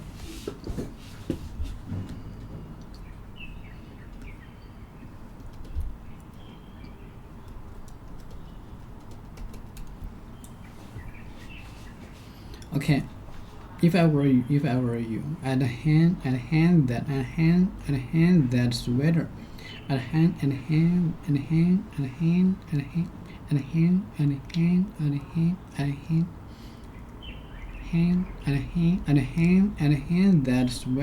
on the line and let it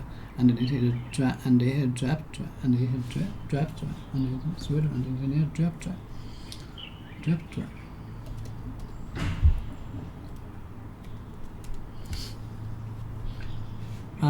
If a necklace drops, it will fall in drop. If a necklace drop, 我就说你就会自己。It falls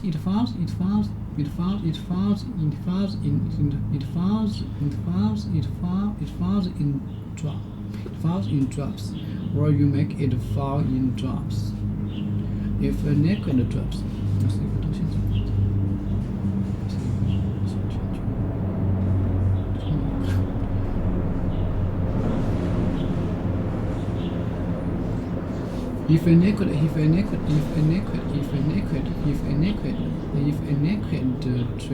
If a necklace drops, it falls in drops. If a necklace drops, it falls in drops. Or you make it fall, or you make it fall in drops. If a necklace drops, it falls in drops. If a necklace drops, drip. If a necklace drip, if a drip dry. If a necklace drips, it falls in drops, or you make it or you make it fall in drops. Oh, I feel down. I feel down. I feel down.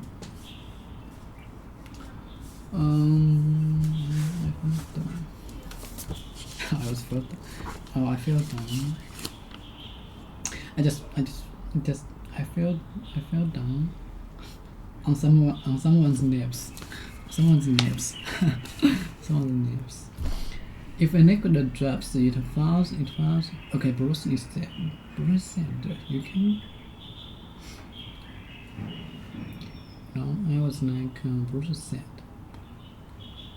Oh well, if a liquid drops, it falls in drops. If it falls in drops, or you make it fall in drops. Change it. Water dripped down the wall. She dripped the paint on the carpet.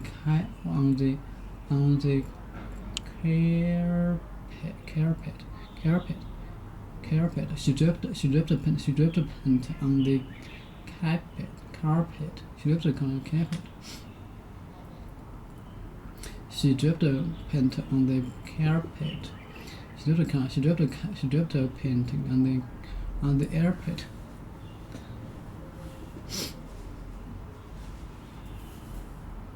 She dripped paint on the carpet. If a liquid drips,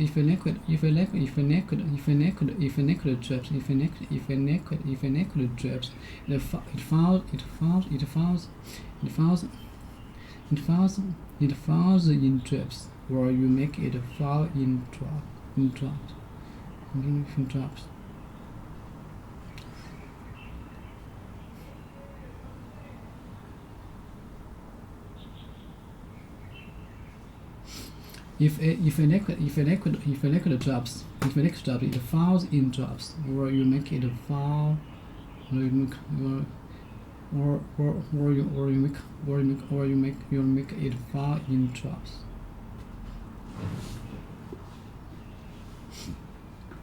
If a liquid drops, it falls in drops, or you make it fall, or you make it fall in drops. If a liquid drops, it falls in drops, or you make it fall in drops. If a liquid drops, it falls in drops, or you make it fall in drops. Water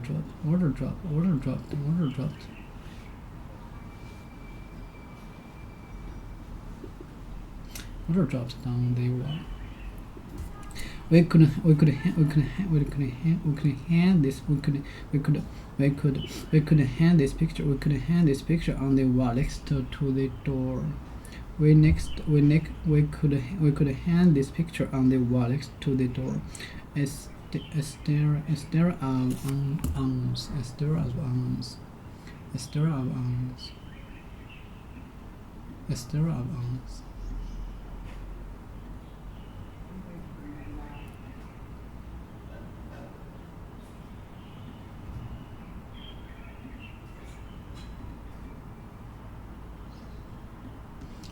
of arms.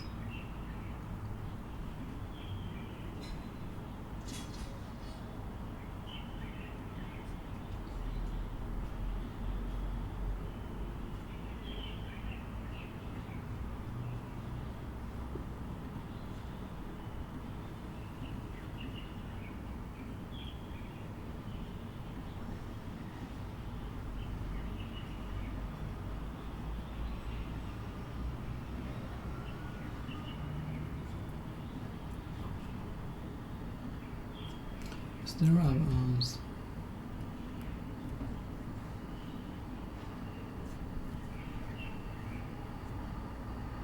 Oh my God.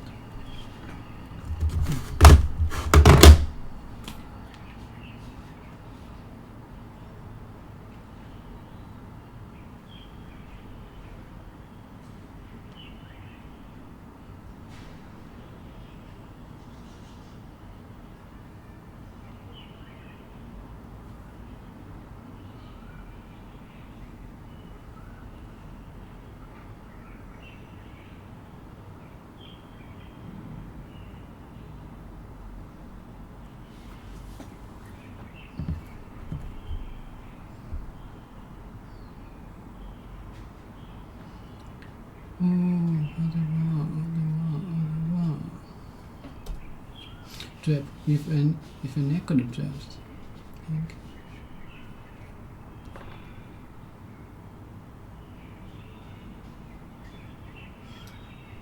Traps.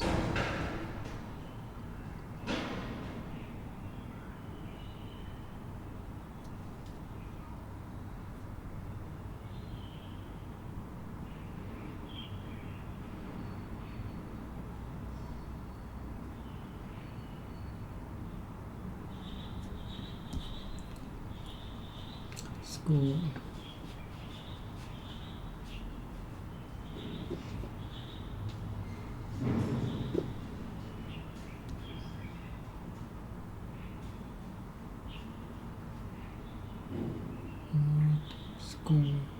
School.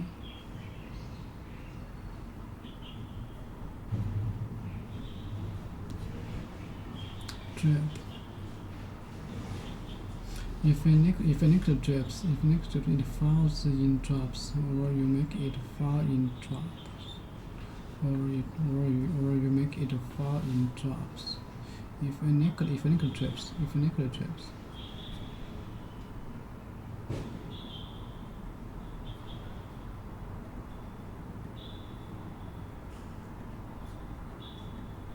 I fell down.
Good.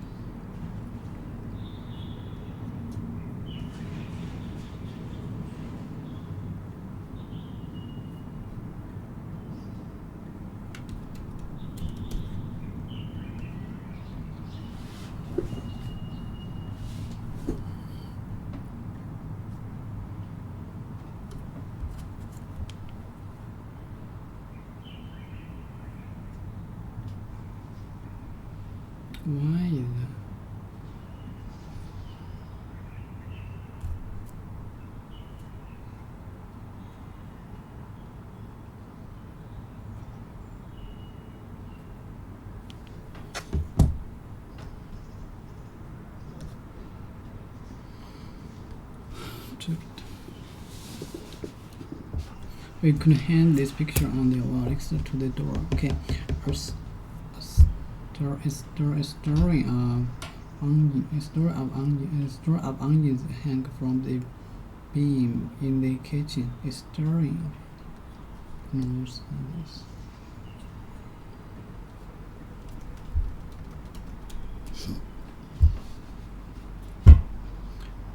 rope. Strong, thin rope made by twisting very thin threads together. Use the fastening and tiny things. Strong, thin rope made by twist very thin threads together.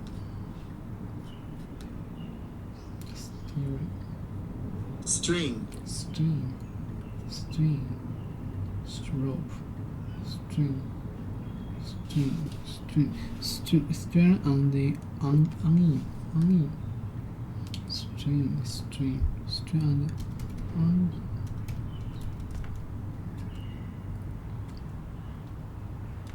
onions. Okay, onions hung from the beam in the kitchen. The beam in the kitchen. Onion. Onion beam.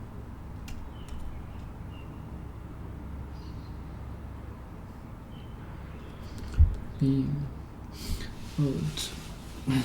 A stir of onion. A stir of onions hang from the beam in the kitchen. These shirts hang hanging. This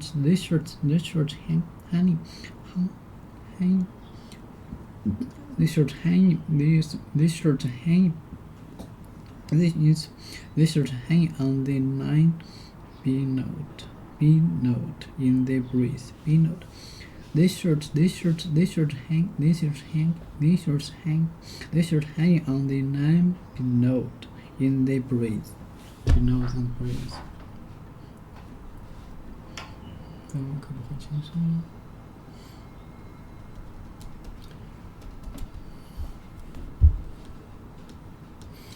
To spread over a large area, to spread over a large area, or to become filled, or to become filled with air and appear to be larger. Okay, smoke below from the burning building.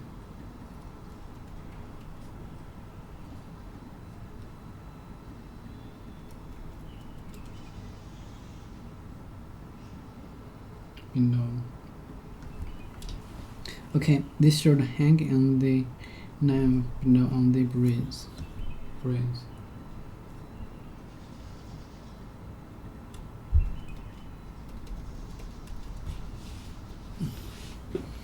A night and present wind. A night and below. Okay. Below. To spread over.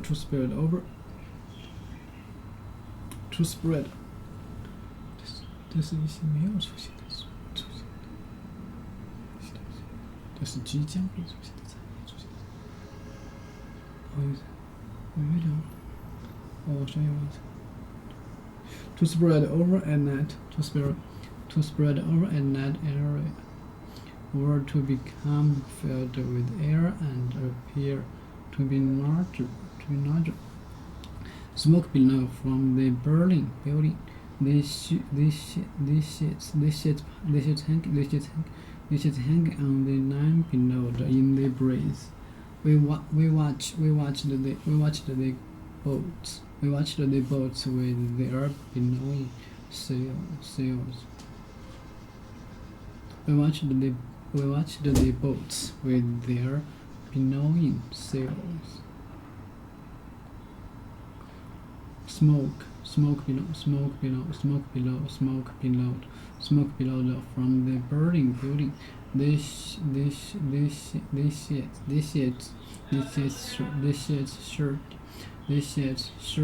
shirts hang has hanging on the 9B note in the breeze.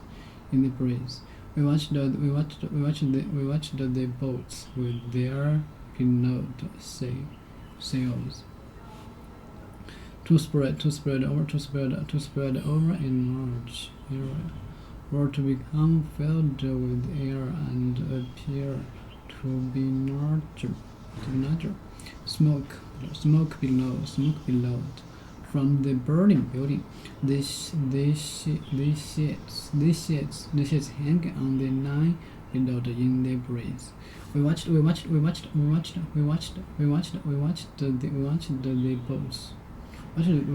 boats with their billowed sails. Breeze. Okay. This should hang on the 9B note in the breeze. Stand the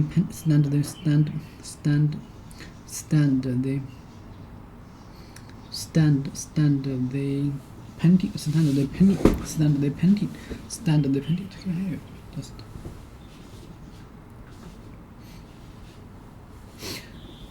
stand the paintings against the wall while we decide where to hang them. Stand the paintings against the wall while we decide where to hang them. Stand the paintings against the wall while we decide where to hang them. Stand the paintings against the wall while we decide where to hang them. Standing the paintings against the wall.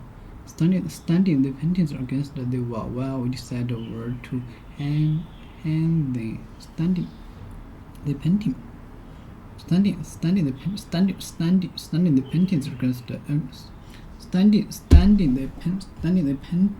the paintings against the wall while we decide where to hang them. Okay, hanged or hung.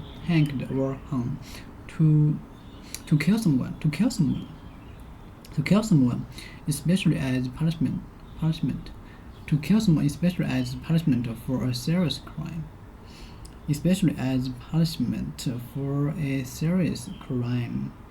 By dropping them with a rope tie. By dropping them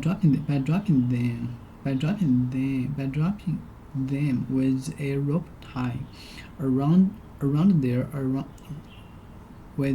tie with a rope tie.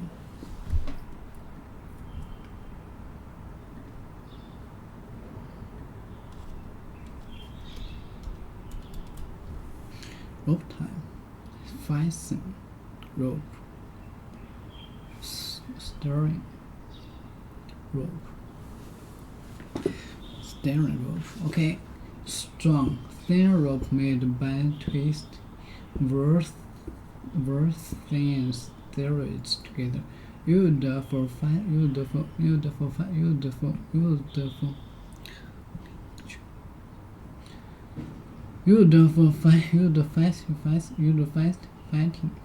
and tie things.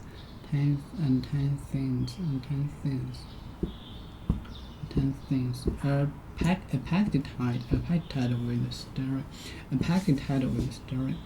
Strong, thin rope made by twisting worth thin threads together. Used for fast and tying things. A packet tied with string. Mr. Click took out some brow paper and a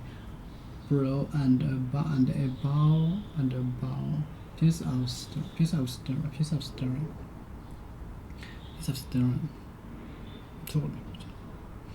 He was to kill some rope with a rope tied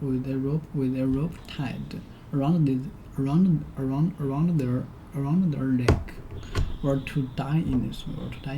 To kill someone, especially as punishment for a serious crime, by dropping them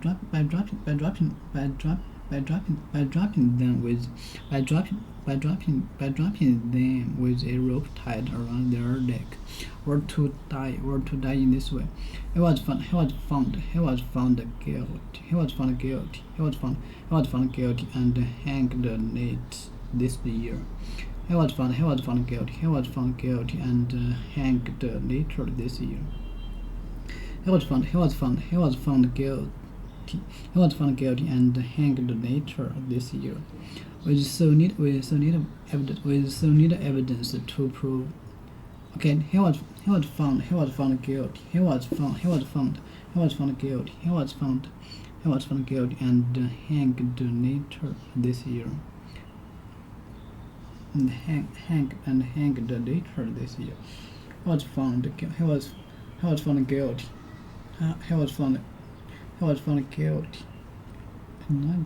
He was found guilty and hanged later this year. With so little evidence to prove her guilt. Few people thought she should hang.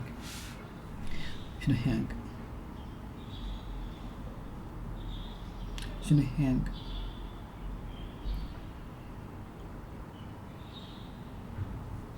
To die this way. With solid evidence. With solid evidence to prove her guilt, few people thought she should hang. The woman tried to hang. The woman tried to hang herself with a sheet. The woman tried to hang. The woman tried to hang. The woman tried to hang herself. The woman tried to hang herself with a sheet. With a sheet. A woman tried to hang herself with a sheet. Okay, not close. With not close. Sheet. Add cover. Sheet. Add sheet. Large piece of thin cloth. A large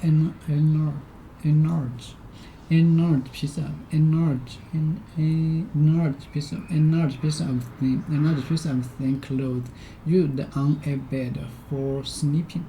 A large piece of thin cloth used on bed for sleeping on or under. A large piece of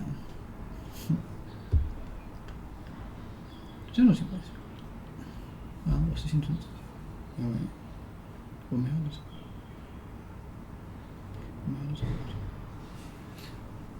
A large piece of thin cloth used on a bed for sleeping on or under. I've put clean sheets. I've put clean sheets on the bed. I've put clean sheets on the bed. I've put clean sheets on the bed. A large piece of thin cloth used on a bed. A large piece of thin cloth used on a bed for sleeping on or under. I've put clean sheets on the bed. I've put clean sheets on the bed. I've put clean sheets on the bed.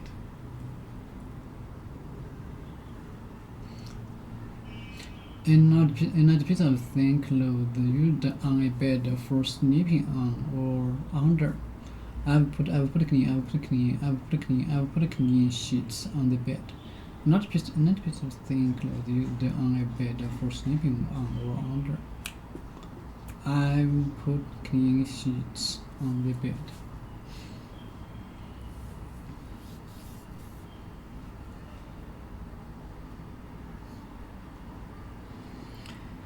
Okay, with solid evidence to prove her guilt. With solid evidence to prove her guilt. Few people thought she should hang. The woman tried to hang. The woman tried to hang herself with a sheet. With solid evidence to prove her guilt. Few people thought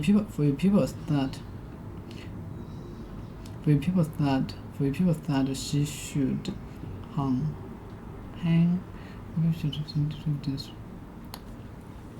For example, the leaders of the rebellion.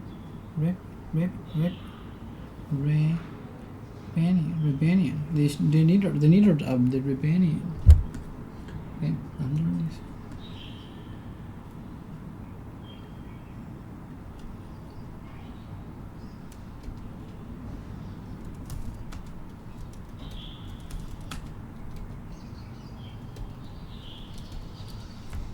rebellion.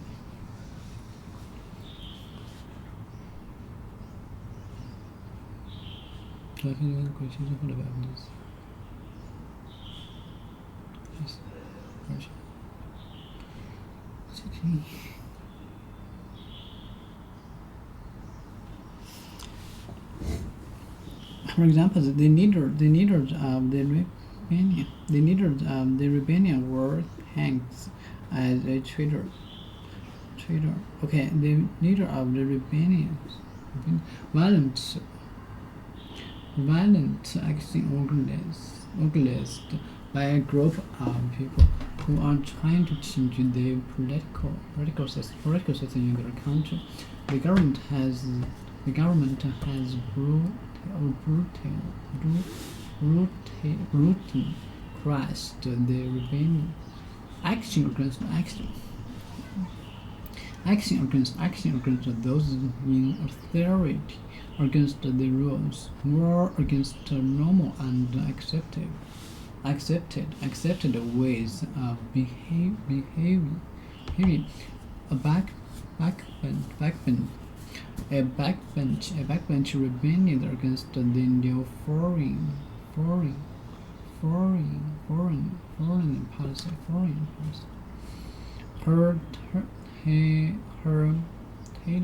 Heritage rebellion.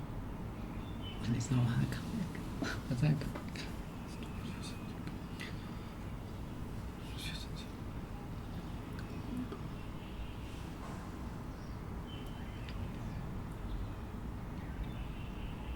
我去不了，给我真的是，这推着那个。The leaders of the rebellion were hanged as a traitor. The leaders of the rebellions were hanged as a traitors. The leader of the rebellion were hanged as a traitors. Ruth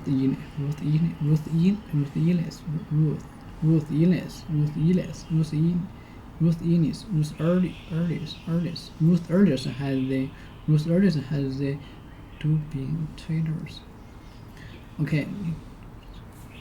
Leader of the rebellions. Rebellions.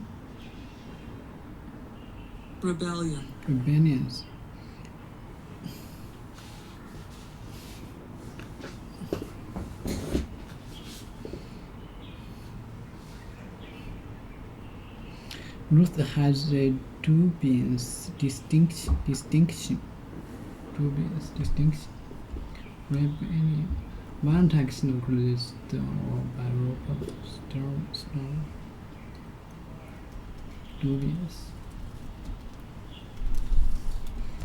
Dubious distinction. Thought not completed true. Ruth Earliest has a dubious distinction. Thought not to be completed true.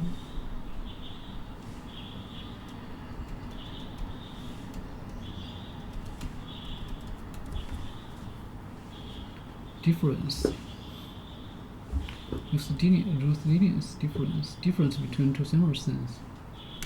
Thought not to be completely true or not able to be trusted.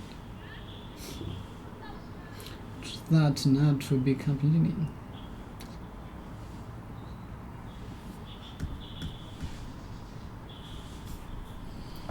Truth knowledge.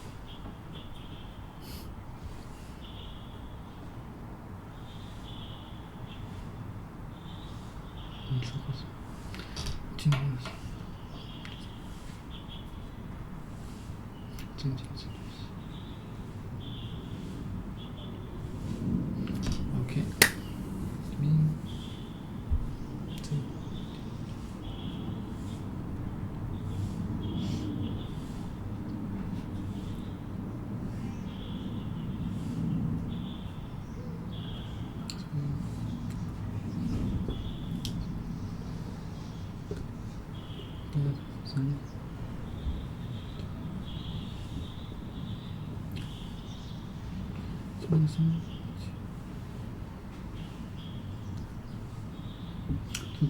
To kill more special. Dubious.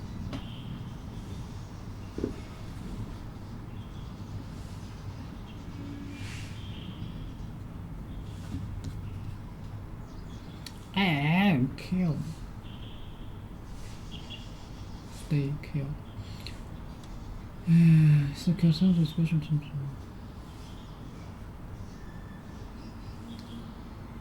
as dubious different.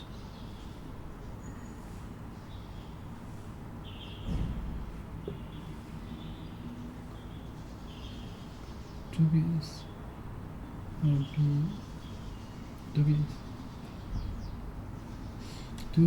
distinction.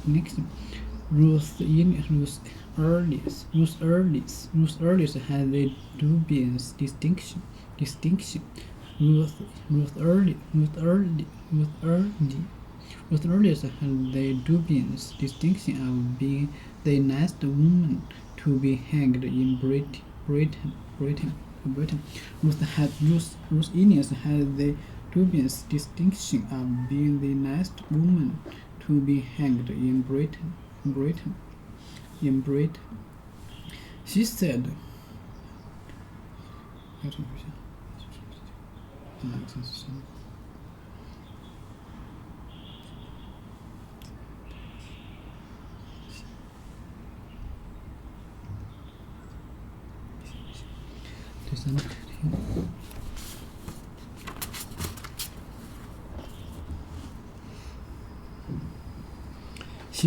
She said he should be hanged for what he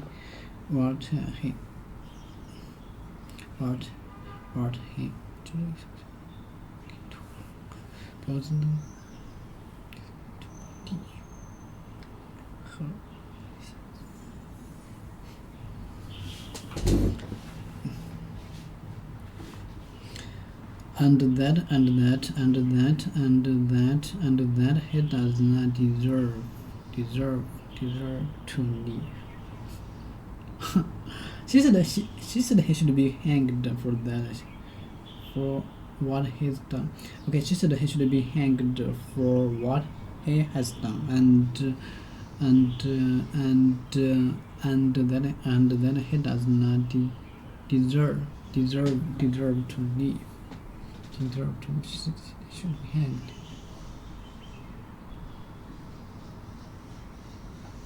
She said hanged. She said he should be hanged for what he has done, and that he has not deserved to live. Ruth earliest had the dubious distinction of being the last woman to be hanged in Britain. Ruth Innes had the dubious distinction of being the last woman to be hanged in Britain. For example, the leaders of the rebellion were hanged as traitors. The leader of the rebellion were hanged as traitors.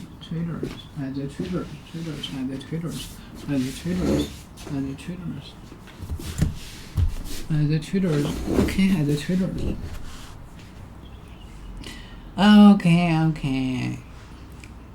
The leader of the rebellion were hanged as traitors. Ruth Innes had the distinct, dubious, completely not trust, distinction, difference, similar difference. Distinction. A difference between two similar things. A difference between two similar things. A difference between two similar things. The leaders of the rebellions were hanged as a traitor. Ruth Innes had the dubious distinction of being the last woman to be hanged in Britain. Okay, ini bebas.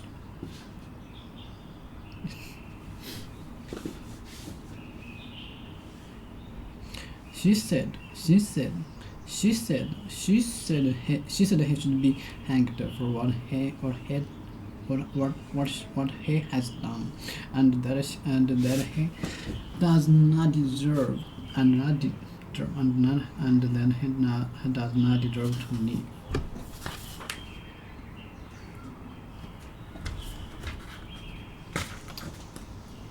Okay, it's done. experience is often worse than useless, because you get the confidence that the intellect gives you, and you get some of the credibility, but because you had no skin in the game and you had no real experience and no real accountability, you're just throwing darts. The real world is always far, far more complex than we can intellectualize, and especially all the interesting, fast-moving edge domains and problems, you can't get there without experience. So if you are smart and you iterate fast, so it's not even you put 10,000 hours into something, but you take 10,000 tries at something. If you are smart and you have a lot of quick iterations and you try to keep your emotions out of it, the people with the best judgment are actually among the least emotional. A lot of the best investors are considered almost robotic in that regard, but I would be surprised if even the best entrepreneurs often come across as unemotional. There is this archetype of the passionate entrepreneur, and yeah, they have to care about what they're doing, but they also have to see very clearly what's actually happening. And the thing that prevents you from seeing what's actually happening are your emotions. Our emotions are constantly clouding our judgment. And in investing or in running companies or in building products or being an entrepreneur, emotions really get in the way. Emotions are what prevent you from seeing what's actually happening until you can no longer resist the truth of what's happening, until it becomes too sudden, and then you're forced into suffering, which is a breaking of this emotional fantasy that you had put together. To try and connect some of these concepts, I would say that first, you're accountable for your judgment. Judgment is the exercise of wisdom. Wisdom comes from experience, and that experience can be accelerated through short iterations. And the reason why a lot of the top investors, a lot of the value investors, if you read Jeremy Grantham or you read Warren Buffett, you read up on Michael Burry, these people sound like philosophers, or they are philosophers, or they're reading a lot of history books or science books. Like, what are they doing? Shouldn't they be reading investment books? No, investment books are the worst place to learn about investment, because investment is a real world activity that is highly multivariate. All the advantages are always being competed away. It's always on the cutting edge. So what you actually just need is very, very broad-based judgment and thinking. And the best way to do that is to study everything, including a lot of philosophy. And philosophy also makes you more stoic, makes you less emotional, and so you make better decisions, you have better judgment. One simple thing is I go out on Twitter, and it seems like half of Twitter is outrageous something at all times. You can go within someone's Twitter feed and get at least some semblance of what it must be like to be in their head all the time. And the more outraged somebody is, I guarantee you, the worse their judgment is. If someone's constantly tweeting political outrage and seems like an angry person getting into fights, you don't want to hand this person the keys to your car, let alone the keys to your company. So we covered the skills that you need to get rich. That was specific knowledge, accountability, leverage, judgment, and lifelong learning. Let's talk a little bit about the importance of working hard and valuing your time. So no one is going to value you more than you value yourself. So you just have to set a very high personal hourly rate, and you have to stick to it. So even since when I was young, I just decided that I was worth a lot more than the market thought I was worth, but I started treating myself that way.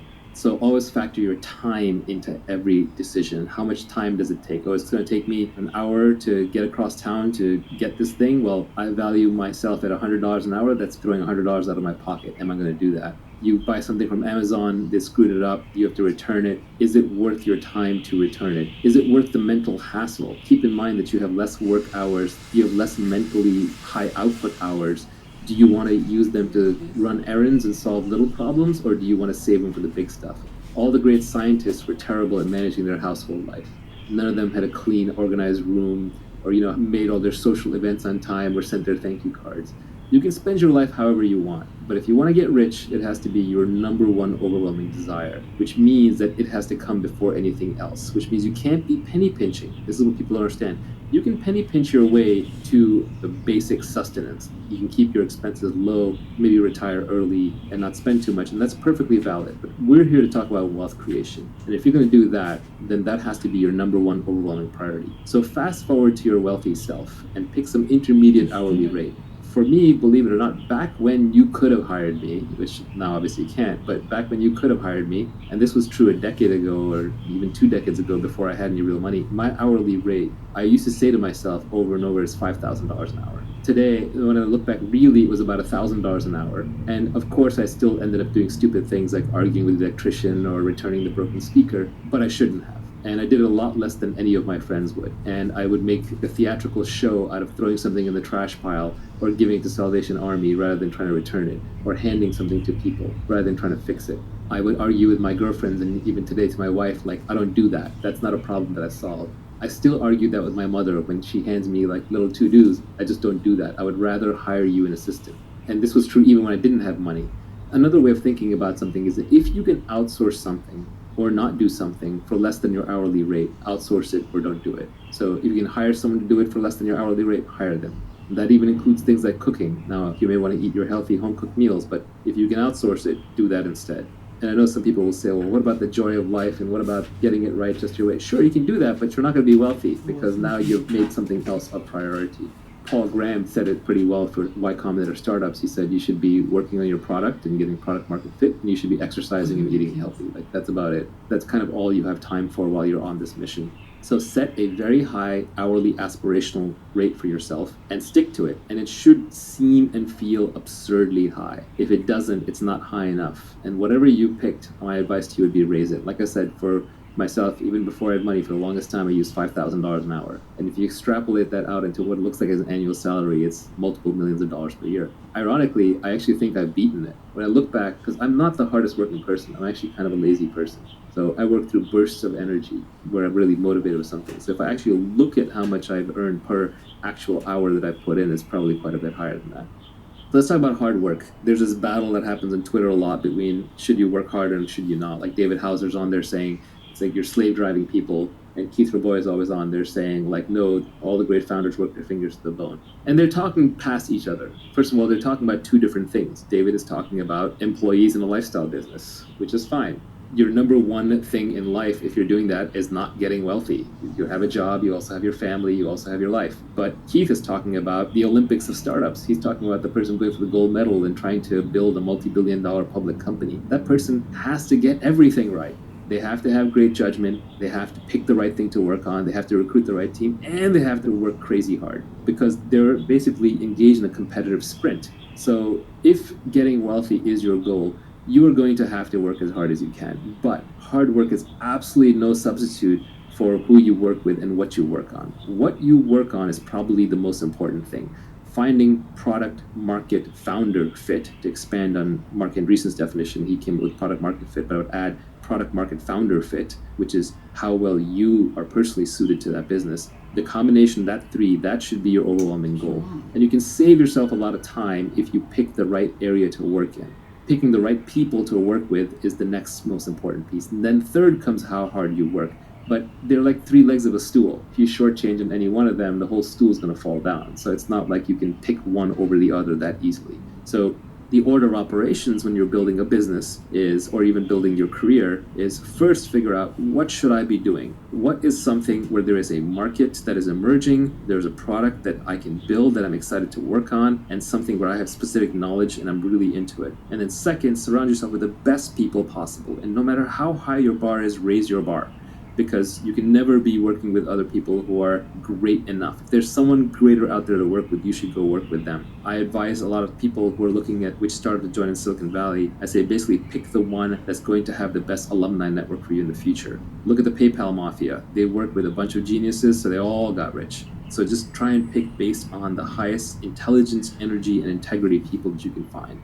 And then finally, once you've picked the right thing to work on and the right people to work with, then you work as hard as you can. This is where the mythology gets a little crazy. People will work 80, 120-hour weeks. A lot of that's just status signaling. It's showing off. Nobody really works 80 to 120 hours a week sustained at high output with mental clarity. Your brain breaks down. You just won't have good ideas.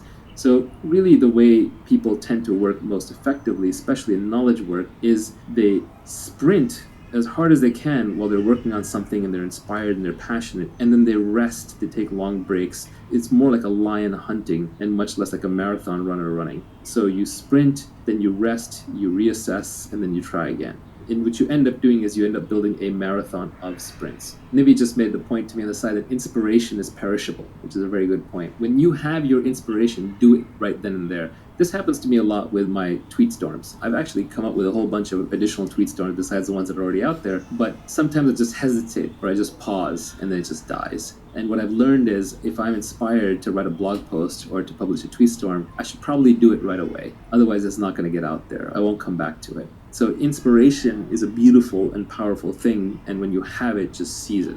So people talk about impatience. When do you know to be impatient? When do you know to be patient? My glib tweet on this was impatience with actions and patience with results. And I think that's actually a good philosophy for life. Anything you have to do, just get it done. Why wait? You're not getting any younger. Your life is slipping away. You don't want to spend it waiting in line. You don't want to spend it traveling back and forth. You don't want to spend it doing things that you know ultimately aren't part of your mission. And when you do them, you want to do them as quickly as you can while you do them well with your full attention. But then you just have to give up on the results. You have to be patient with the results because you're dealing with complex systems, you're dealing with lots of people. It takes a long time for markets to adopt products. It takes time for people to get comfortable working with each other. It takes time for great products to emerge as you polish away.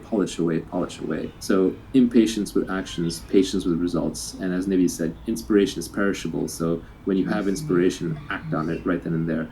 If I have a problem that I discover in one of my businesses that needs to be solved, I won't sleep until at least the resolution is in motion. And this is just a personal failing, but if I'm on the board of a company, I'll call the CEO. If I'm running the company, I'll call my reports. If I'm responsible, I'll get on there right then and there and solve it.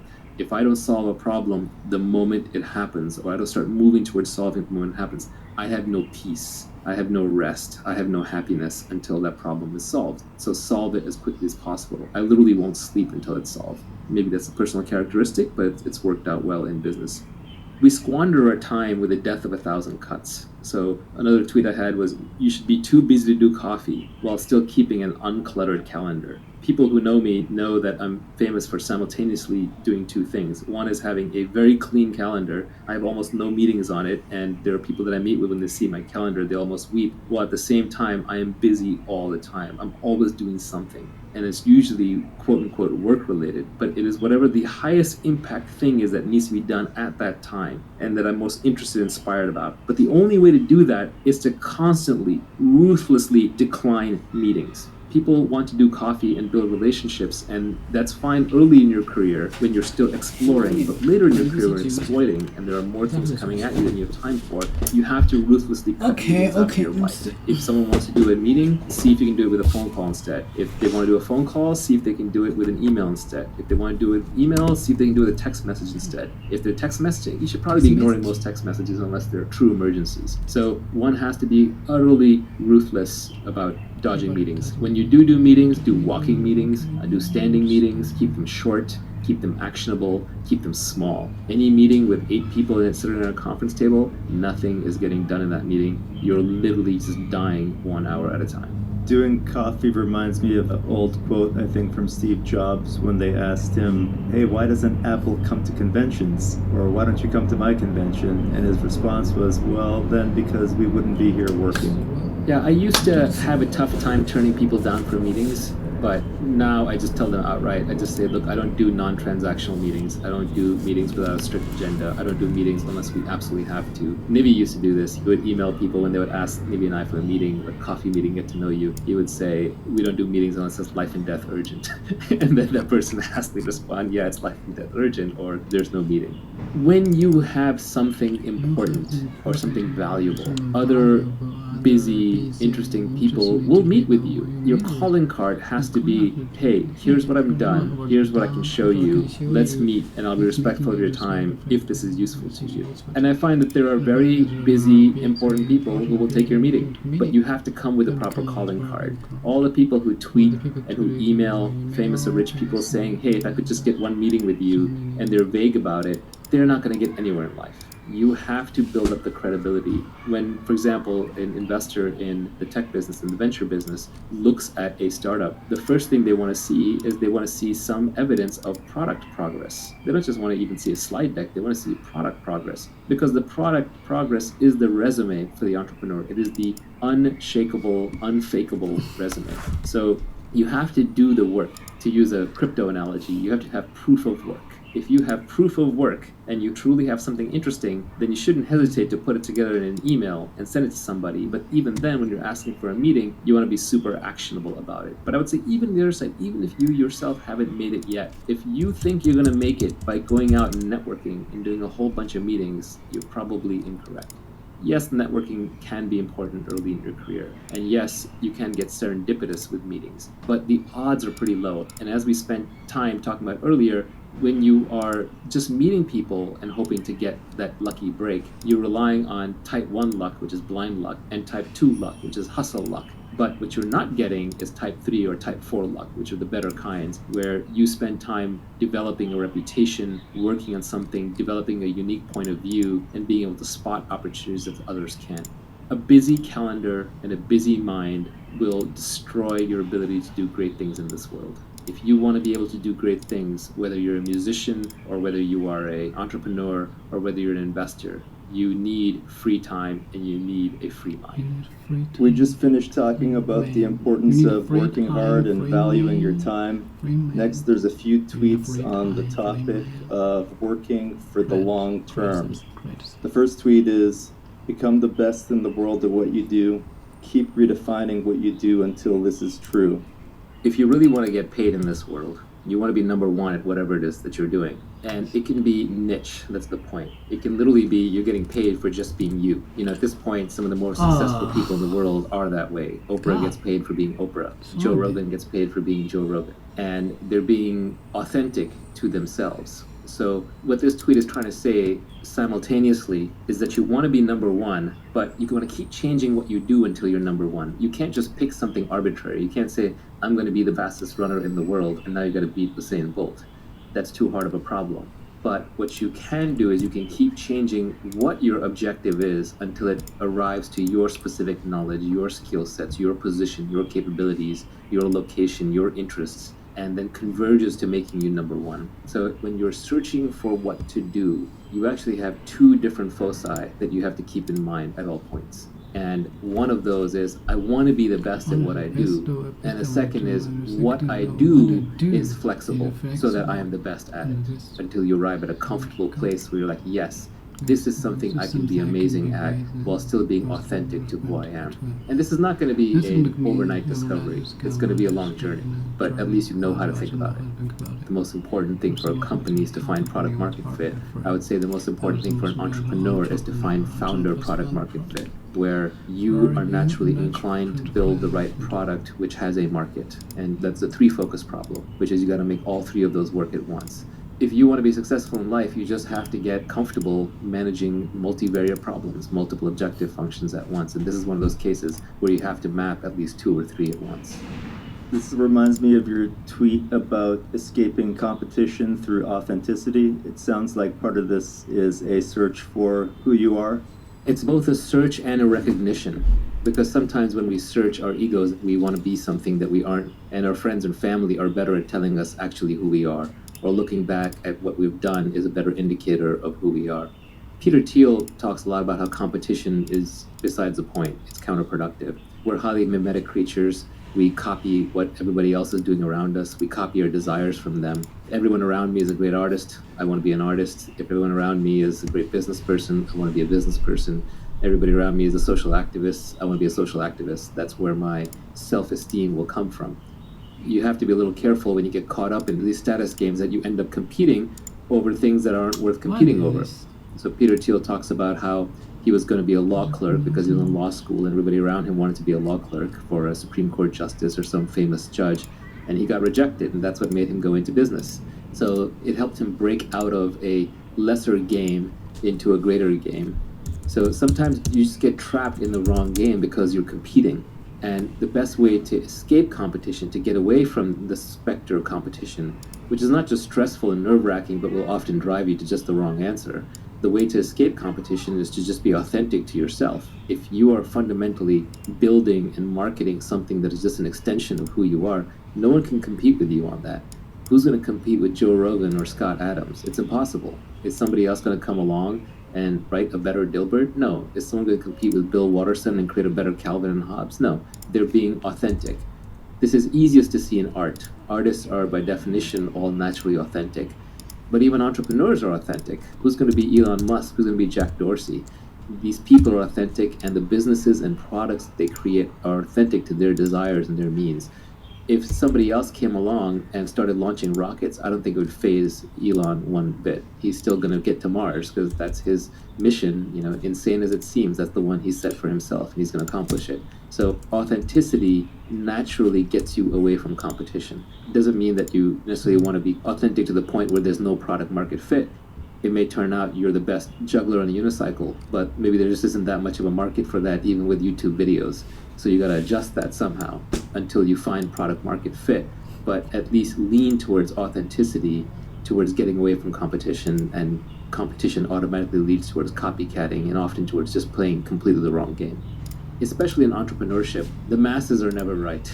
If you see a lot of people tweeting about what a great market to enter is, or you see journalists talking about a company is terrible, they don't know anything. If the masses knew how to build great things and create great wealth, we'd all already be done. We'd all already be rich by now. So in a sense, when you see a lot of competition, sometimes that indicates to you that the masses are already here, so it's already competed over too much and there's nothing here, or it's in the wrong trend to begin with.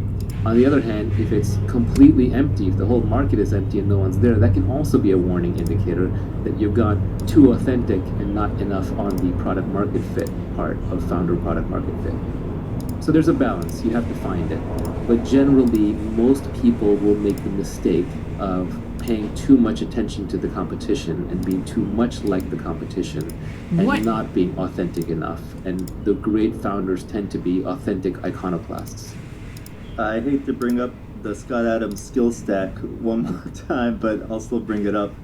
Do you think one way of getting to authenticity is not necessarily adding some random skills that you think might be important, but just really finding 5 or 6 various skills that you already authentically do and just stacking them on top of each other, and not even in any purposeful way? If you are expressing who you are, you're going to be expressing all these little 5 or 6 different skills anyway.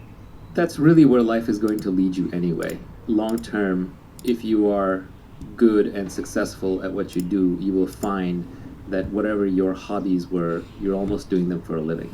As Robert Frost said, combine your vocation and your avocation, what you love to do and what you do. So I think you'll find yourself there anyway. And you're right about the skill stack, and that everyone's got multiple skills. We aren't all one-dimensional creatures, even though that's how we have to portray ourselves in our online profiles to get employed. You meet somebody and they say, I'm a banker, or I'm a bartender, or I'm a barber, or what have you, all the B's. But people are multivariate. They have a lot of skills. One banker might be good at finance, another one might be good at sales, a third one might be just good at macroeconomic trends and have a feel for the markets. Another one might be really good at picking individual stocks. Another one might just be good at maintaining relationships rather than selling new relationships. So everyone's going to have their various niches, and you're going to have multiple niches. It's not going to be just one. So over time, you will find, as you go through your career, both you will gravitate toward the things that you're good at, which by definition are almost the things you enjoy doing, otherwise you wouldn't be good at them, you wouldn't have put in the time. And other people will push you towards the things that you're good at, because your smart bosses and your smart coworkers and your smart investors will realize, okay, you're really world-class in this thing, and you recruit somebody else for that other thing. So ideally, you want to end up specializing in being you. I think when you're being authentic, you don't really mind competition that much. Yeah, it pisses you off and it inspires some fear and jealousy and all the other emotions that come along with it, but also you don't really mind because you're more oriented towards the goal and the mission, and worst case, you get some ideas from them, and there's often ways to work with the competition in a positive way, and it ends up increasing the size of the market for you. Yeah, sometimes it depends on the nature of the business. Silicon Valley tech industry businesses tend to be winner take all, at least the good ones. And so when you see competition, it can make you fly into a rage because it really does endanger everything you've built. Whereas if I was opening a restaurant and a more interesting version of the same restaurant opens up in a different town, that's fantastic. I'm just going to lift from them what's working and drop what I can see that they have already figured out is not working. So it does depend to some extent on the nature of the business. That said, even the businesses that seem like that they are often in direct competition really aren't. They can end up adjacent or slightly different. You're one step away from a completely different business, and sometimes you need to take that one step, and you're not going to be able to take it if you're busy fighting over a booby prize. Kind of, you're playing a stupid game, you're going to win a stupid prize, and it's not obvious right now because you're blinded by competition, but 3 years from now it'll be obvious. To give a simple example, when I was first starting companies, one of my first ones was called ePinions, which was an online product review site for all the products out there that was independent of Amazon. And that space eventually turned into TripAdvisor and Yelp, which is where we should have gone. We should have done more local reviews because there's more value to having a review of a scarce item like in your local restaurant than it is of an item like a camera, which is going to have 1,000 reviews on Amazon. But before we could get there, we got caught up in the whole comparison shopping game. And so we ended up merging with Deal Time, and we competed with MySimon and BizRate, which became Shopzilla, and Price Grabber and NextTag, and a whole bunch of these price comparison engines. And we're all caught in fierce competition with each other, and that whole space went to zero because it turns out Amazon won e-tail completely. So there was no need for price comparison. Everyone just went to Amazon. But we got the booby prize because we were caught in a competition with a bunch of our peers, when really we should have been looking at what the consumer really wanted and being authentic to ourselves, which was reviews and not price comparison, and gone more and more into more and more esoteric items that needed to be reviewed where customers had less and less data and wanted reviews more badly. So if we'd stayed authentic to ourselves, we would have done better. We're still talking about working for the long term. The next tweet on that topic is apply specific knowledge with leverage, and eventually you will get what you deserve. I would also add to that, apply judgment, apply accountability, and apply the skill of reading. This one is just a glib way of saying that it takes time. Even once you have all of these pieces in place, there is an indeterminate amount of time that you're going to have to put in. And if you're counting, you will run out of patience before it actually arrives. So you just have to make sure that you give these things a proper time. Life is long. Charlie Munger had some line on this. Somebody asked him about making money, and he reinterpreted that. He said, what the questioner is actually asking is, how do I get rich like you but faster before I end up as a really old guy? And everybody wants it immediately, but the world is an efficient place. Immediate doesn't work. You do have to put in the time. You do have to put in the hours. And so I think you just have to put yourself in the position with the specific knowledge, with the accountability, with the leverage, with the authentic skill set that you have to be the best in the world at what you do. And then you have to enjoy it and just keep doing it and keep doing it and keep doing it, and don't keep track and don't keep count. Because if you do, you will run out of time. I can look back at my career and the people 2 decades ago that I had identified as brilliant and hardworking but hadn't thought much more about it, they're all successful now, almost without exception. On a long enough time scale, you do get paid, but it can easily be 10 or 20 years. Sometimes it's 5, and if it's 5 or 3 and a friend of yours got there, it can drive you insane. But those are exceptions, and for every winner, there's multiple failures. One thing that's important in entrepreneurship is you just have to be right once. You get many, many shots on goal. You can take a shot on goal every 3 to 5 years, maybe every 10 at the slowest, or once every year at the fastest, depending on how you're iterating with startups. But you really only have to be right once. My little equation is that your eventual outcome will be equal to something like the distinctiveness of your specific knowledge times how much leverage you can apply to that knowledge times how often your judgment is correct times how singularly accountable you are for the outcome times how much society values what you're doing, and then you compound all of that with how long you can keep doing it and how long you can keep improving it through reading and learning. That's actually a really good way to summarize it. It's probably worth even trying to sketch that equation out. That said, people try to then apply mathematics to what is really philosophy. So I've seen this happen in the past where I say one thing and then I say another thing that seems contradictory if you treat it as a math equation, but it's obviously in a different context. And then people will say, well, you say that desire is suffering, it's the Buddhist saying, and then you say that all greatness comes from suffering, so does that mean all greatness comes from desire? It's like, well, this isn't math, people. You can't just start carrying variables around and forming absolute logical outputs. You have to know when to apply things. So I think that is very useful to understand, but at the same time, one can't get too analytical about it. It's what a physicist would call false precision. When you take two made-up estimates and you multiply them together and you get 4 degrees of precision, those decimal points don't actually count. You don't have that data. You don't have that knowledge. In a model, the more estimated variables you have, the greater the error in the model. So just adding more and more complexity to your decision-making process actually gets you a worse answer.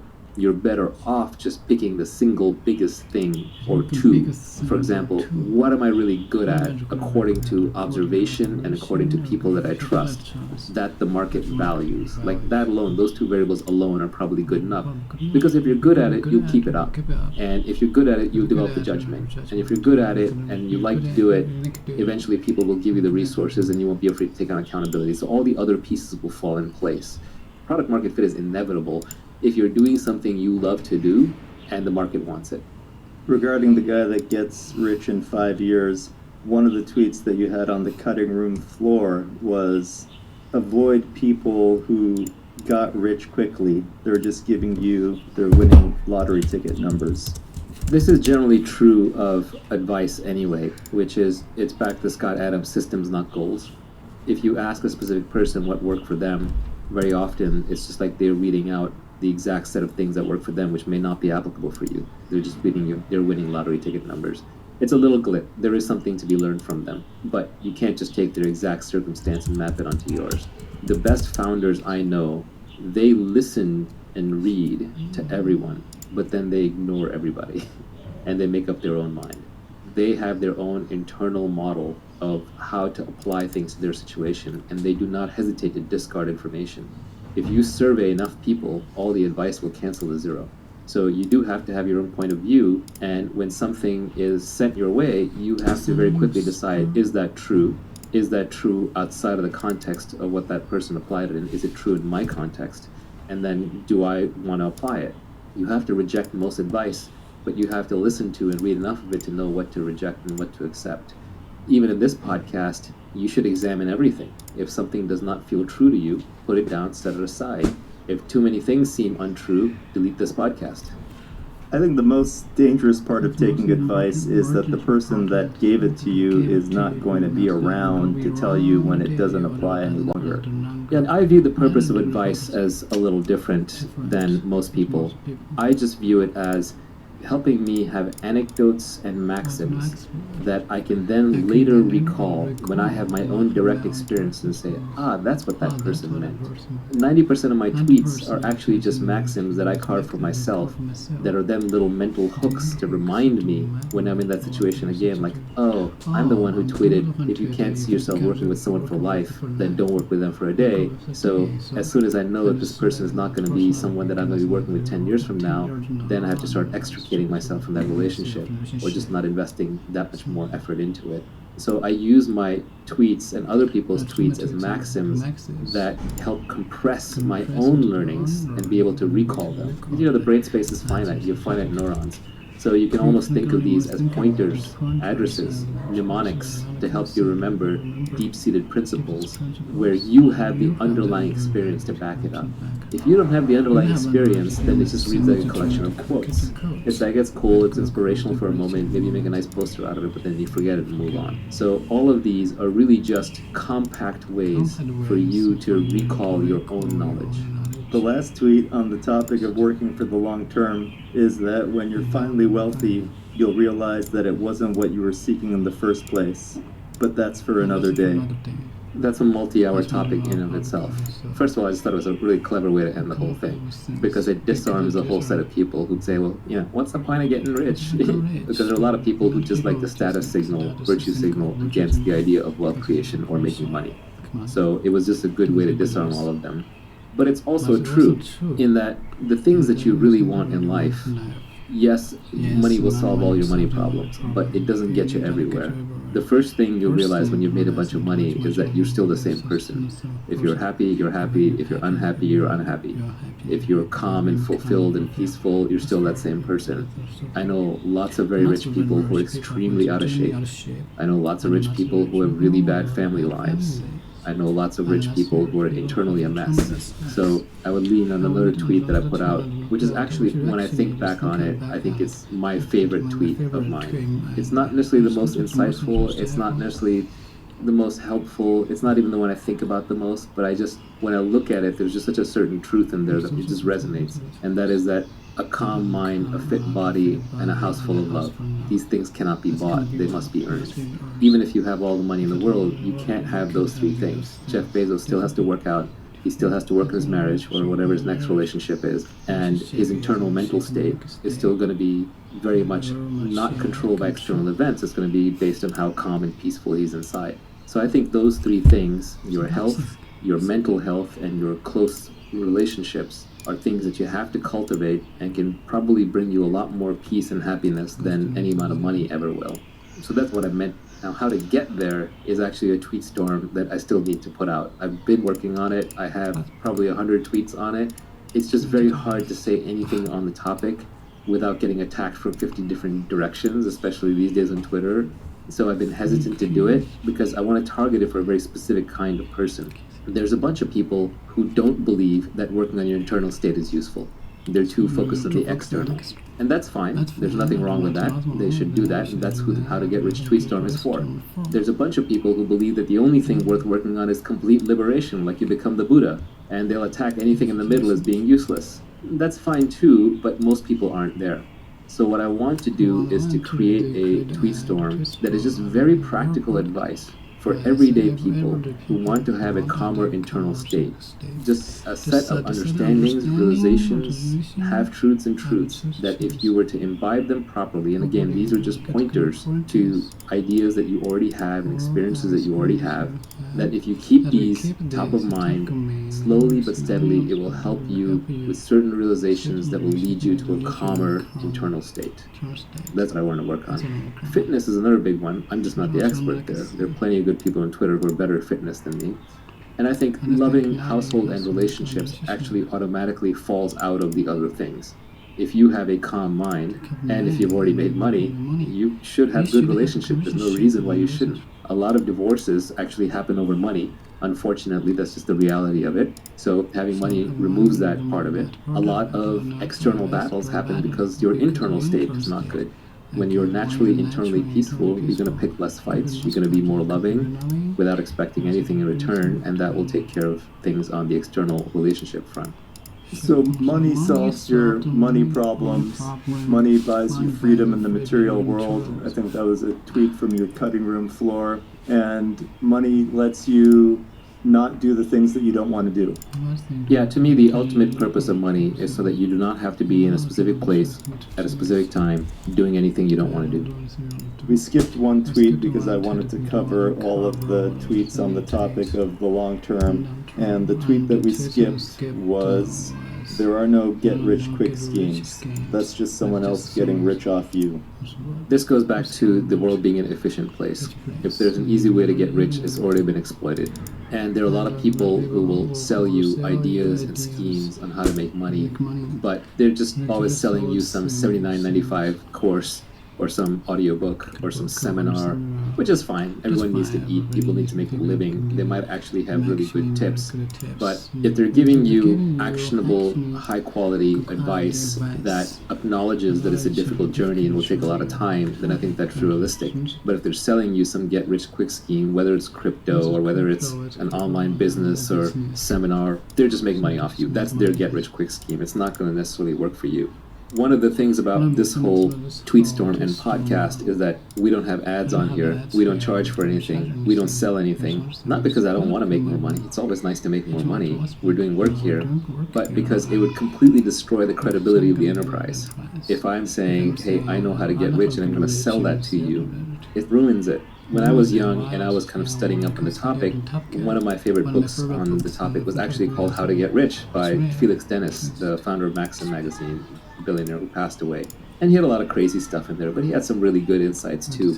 But whenever I read something by him or by the GoDaddy founder, Bob Parsons, or say Andrew Carnegie, you read stuff by people who are already very wealthy and they've clearly made their wealth in other fields, not by selling the how to get rich line, they have credibility. You just trust them. And they're not trying to make money off of you. They are obviously trying to win some status and some ego, right? You always have to have a motivation for doing something.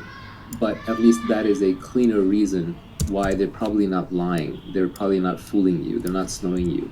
At some level, every founder has to lie to every employee of the company that they have, where they have to convince them that it's better for you to work for me than it is to do what I did and go work for yourself. So I've always had a hard time with that, which is why the only honest way in my companies, I've recruited entrepreneurs. And I tell them, you're going to get to be entrepreneurial in this company. And the day you're ready to go start your own next thing, I'm going to support you. I'm never going to get in the way of you starting a company. But this can be a good place for you to learn how to build a good team and build a good culture, how to find product market fit, to perfect your skills and meet some amazing people while you figure out exactly what it is you're going to do, because positioning, timing, deliberation are very important when starting a company. But what I've never been able to do is look them in the face and say, you must be at your desk by 8 a.m. because I'm not going to be at my desk by 8 a.m. I want my freedom. Or say to them that you're great at being a director today and you'll be a VP tomorrow, putting them into that career path track, because I don't believe in it myself.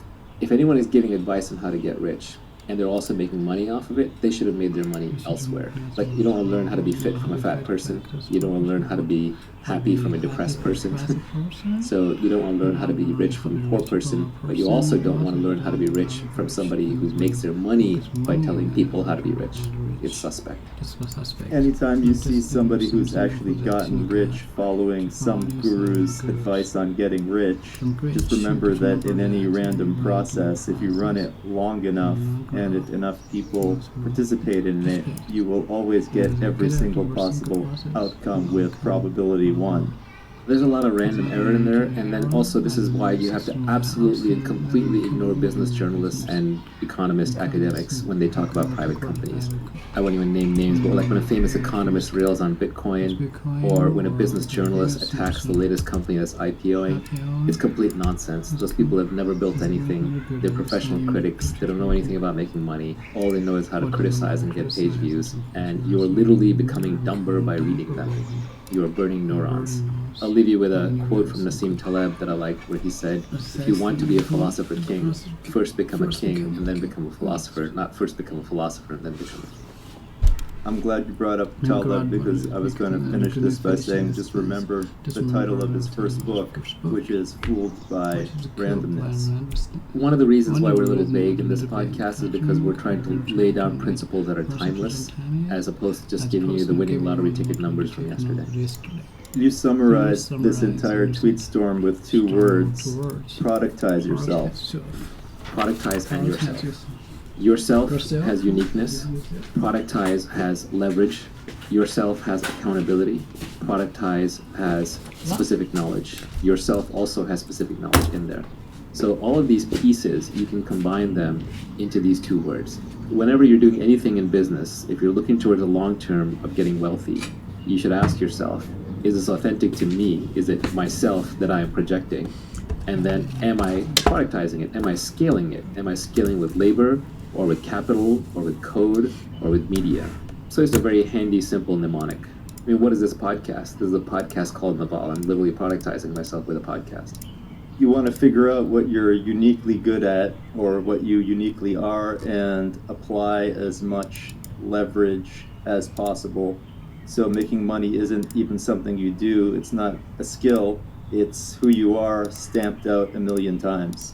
Making money should be a function of your identity and what you like to do. Another tweet that I really liked was, this was not mine, somebody else put this up. They said, find 3 hobbies. One that makes you money, one that keeps you fit, and one that makes you creative. I would change that slightly. So I would say one that makes you money, one that makes you fit, and one that makes you smarter. So in my case, my hobbies would be reading, making money is I love. Okay, let me see that. Oh my god. Let me see. What is money? Change. Where is this? G Monica? Big bad.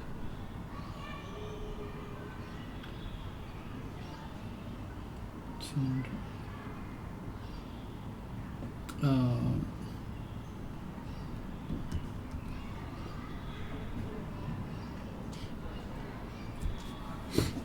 So what have you been up to? So what have you been up to?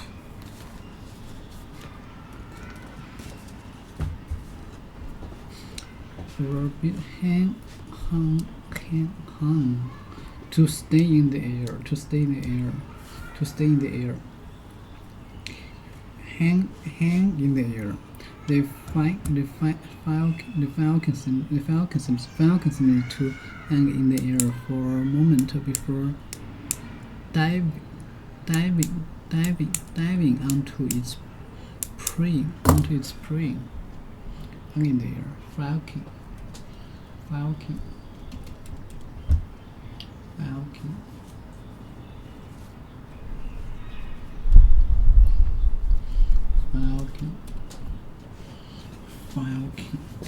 Okay, Sam, to hang in the air for a moment before diving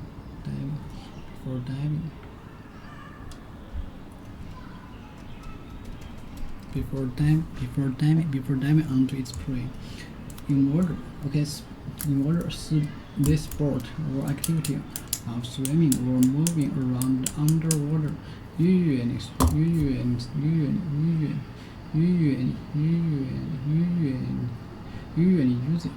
using special breath equipment.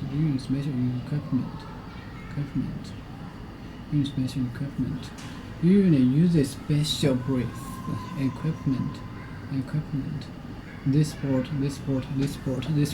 or activity of swimming or moving around underwater usually use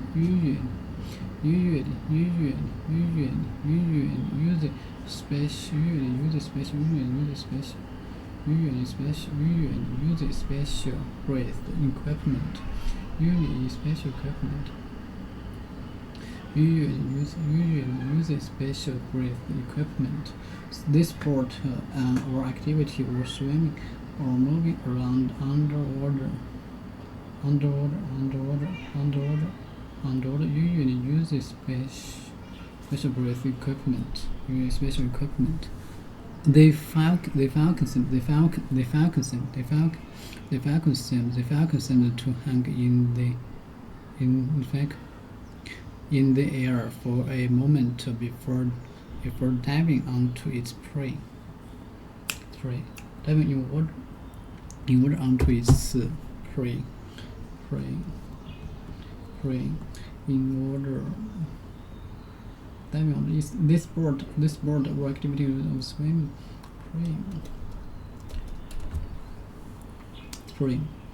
It's preying. An animal that is hunted. An animal that is hunted and killed for food by another animal. An animal that is hunted and killed for food. Another animal killed for food by another animal. An animal that is hunted. An animal that is hunted and killed for food by another animal. Hung above smoke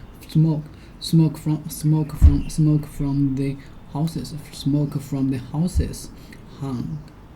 Smoke from the houses hung above the village. Smoke from the houses hung above the village. Hung above.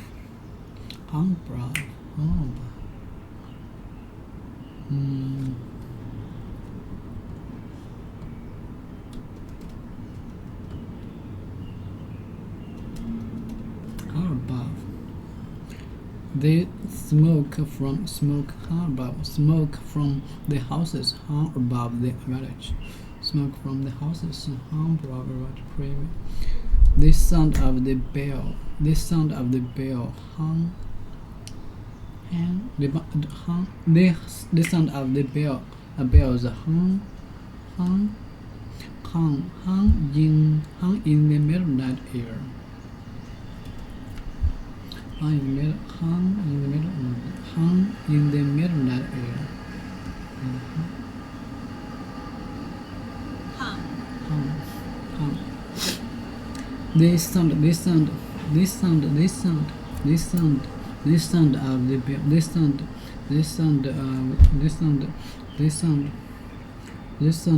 bells hung in the midnight air.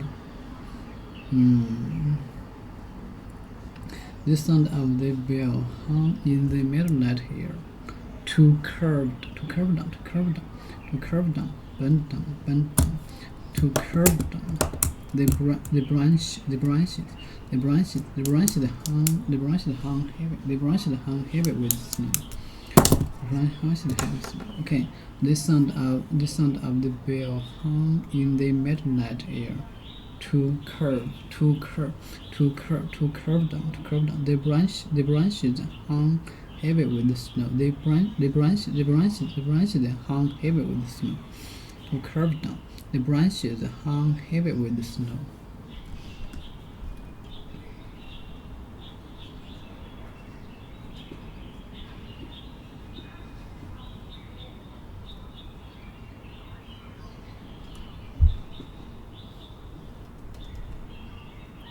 The branch. A group of nerves that work together. A group of nerves that work together for a specific. A group of nerves that work together for a specific purpose. For example, the factor branches that control the muscles used to make different expression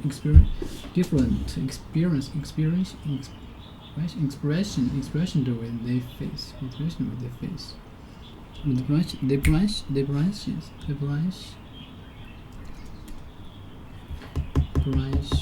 part of something large.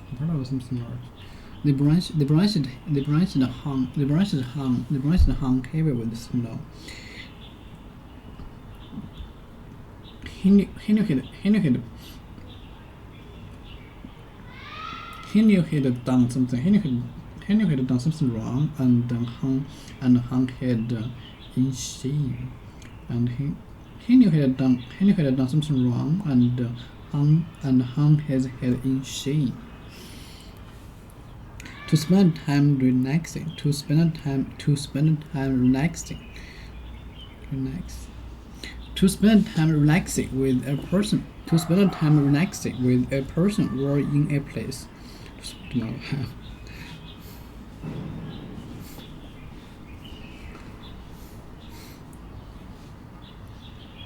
To spend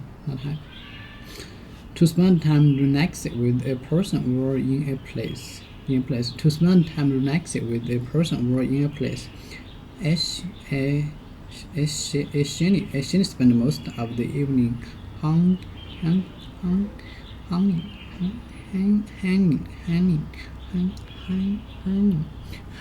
with her friend. Okay, hang with. She spent most of the evening hanging with her friend. She spent most of the evening hanging with her friend.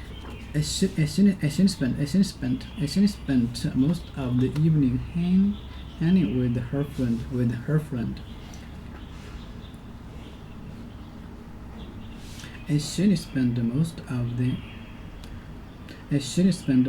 of the evening hanging with her friend.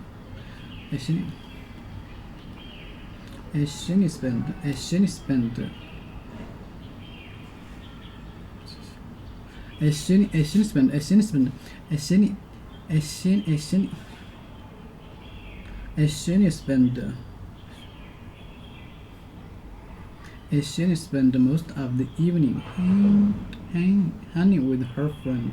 Sometimes.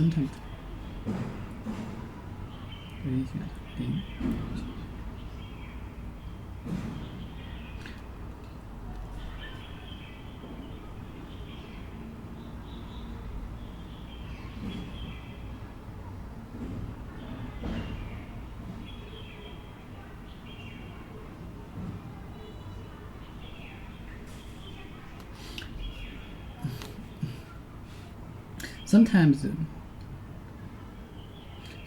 just hang in the park.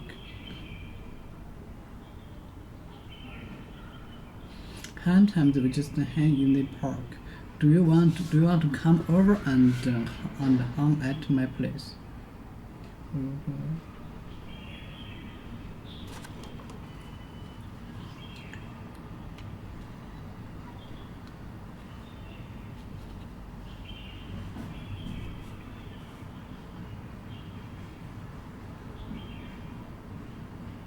Do you want to? Sometimes you.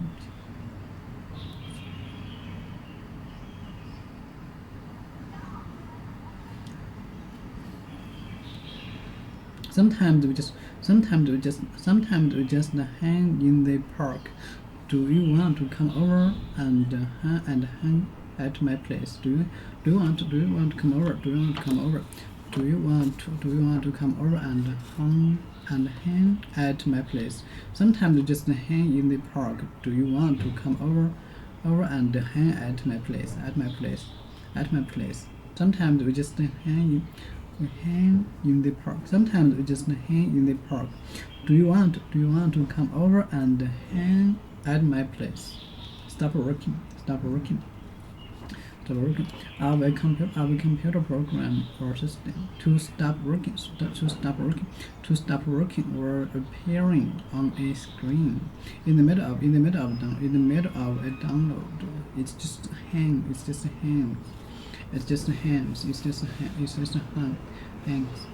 In the middle of a download, it's just hangs. Okay, stop working.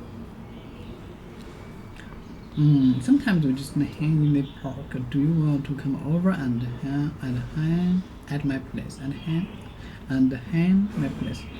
Sometimes we just hang in the park. Do you want to come over and hang at my place? Stop working.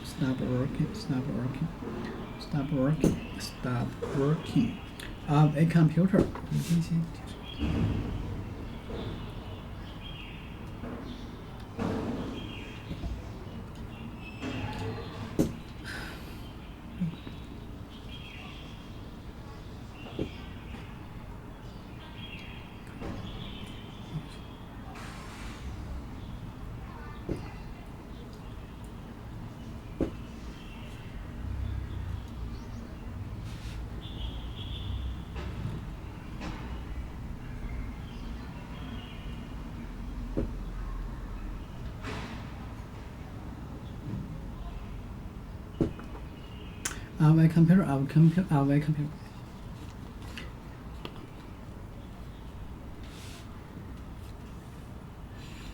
computer. Our computer program.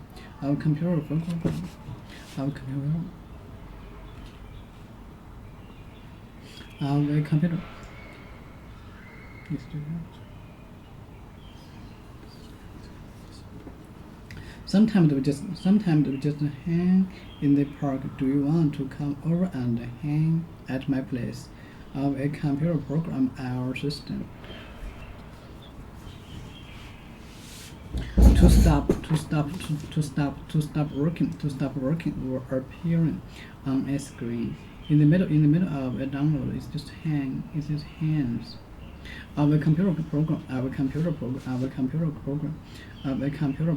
or system to stop working in appearing on a screen. Do you want to come over? Do you want to come over and hang at my place? Sometimes we just hang in the park. Do you want to come over and hang at my place? To stop working or appearing on a screen in the middle of a download.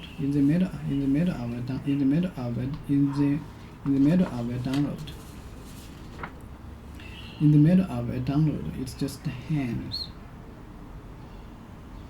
Sometimes we just hang in the park. Do you want to come over and hang at my place? Do you want to come over and hang at my place? To stop working, or to stop working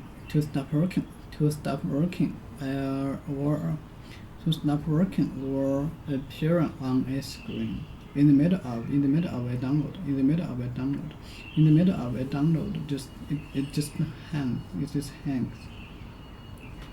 To stop working or appear on a screen. In the middle of a download, it just hangs. Do you want to come over and hang at my place? To stop working or appear on a screen. In the middle of a download, it just hangs. The update prevents the system from hangs when it receives a corrupt data fragment. The update prevents the system from hanging when it receives a corrupt data fragment. Bad. It's bad. Frog.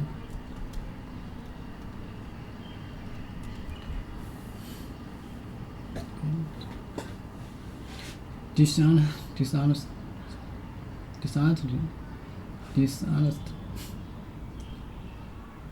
Dishonesty uses your position or power to get an advantage, especially for money. Okay.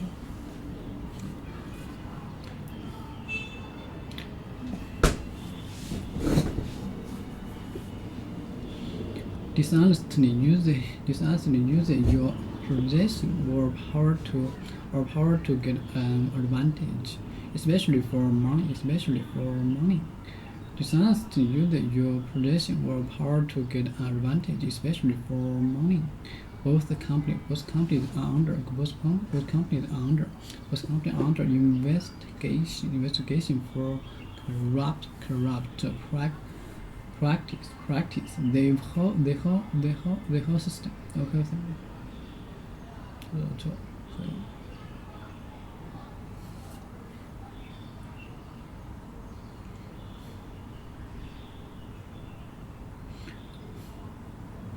The whole system was corrupt. Every official. Okay, dishonestly use your position. Using your position or power to get advantage. Dishonestly use your position or power to get advantage, especially for money. Bad. Received a corrupt on computer.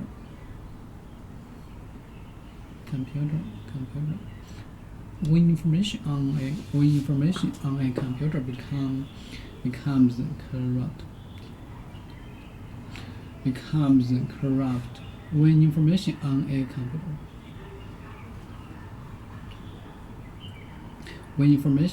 a computer becomes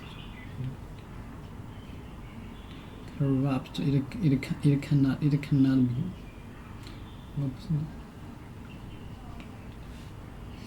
It cannot be used because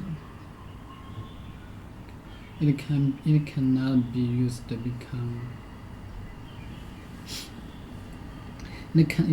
be used because it has changed and become wrong. When information on a computer becomes corrupt. When information on a computer becomes corrupt, it cannot be used because it has changed and become wrong. Okay.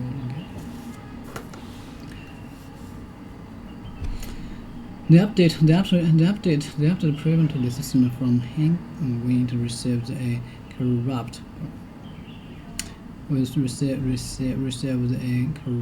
data fragment. prevent the system from hanging from honey with it received a corrupt state fragment.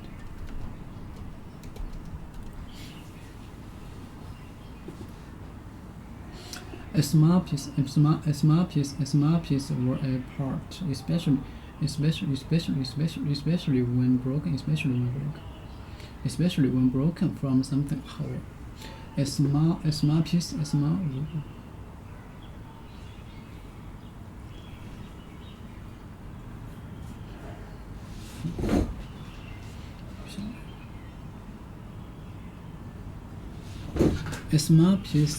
a part, especially when broken from something whole.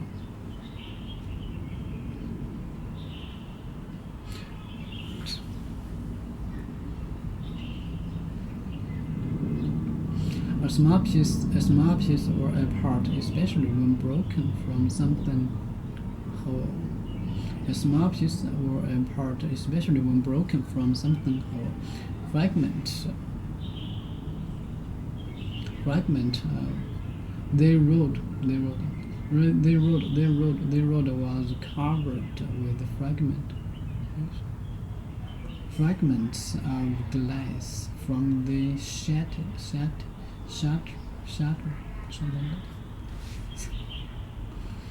Window. Fragment of network.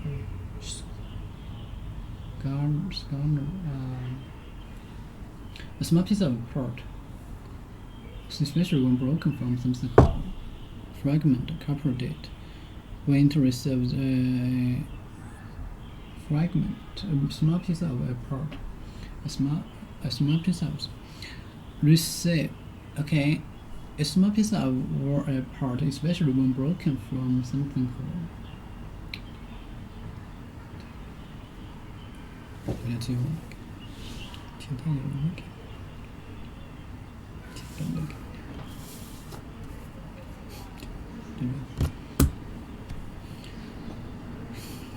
If a pitcher, a baseball. If a pitcher, baseball.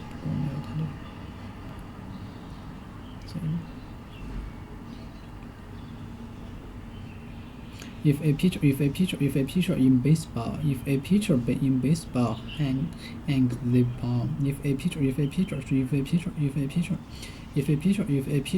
baseball hangs the ball, or if the ball hangs. If a pitcher in baseball hangs the ball, or if the ball hangs, it is throw, but it is throw badly so that it does not spin very much, and it is easy for the batter to hit it hard.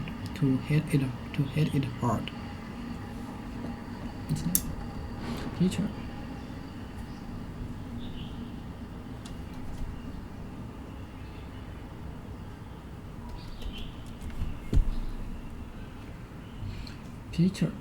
Pitcher, baseball. Pitcher.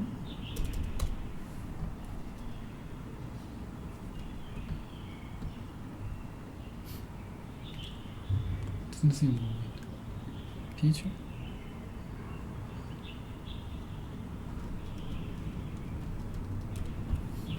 Baseball. 무슨 소리인지 모르겠어요.棒球. Baseball. If a pitcher in baseball hangs the ball, or if the ball hangs,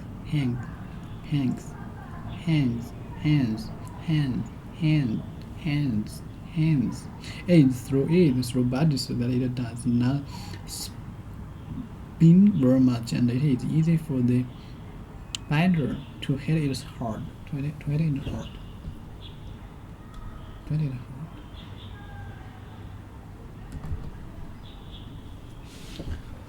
Oh, I don't understand that. Spin, to turn around and around. Not baseball.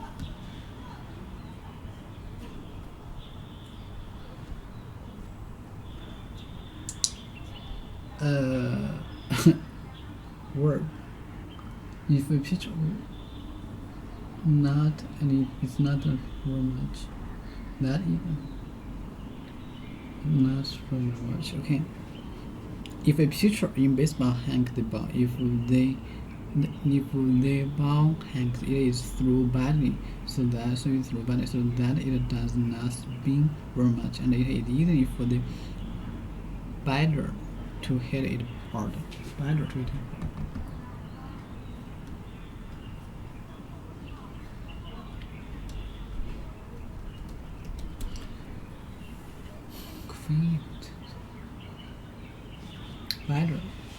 To hit something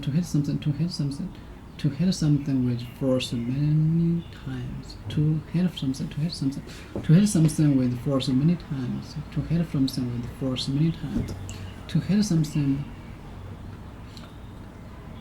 something with force many times.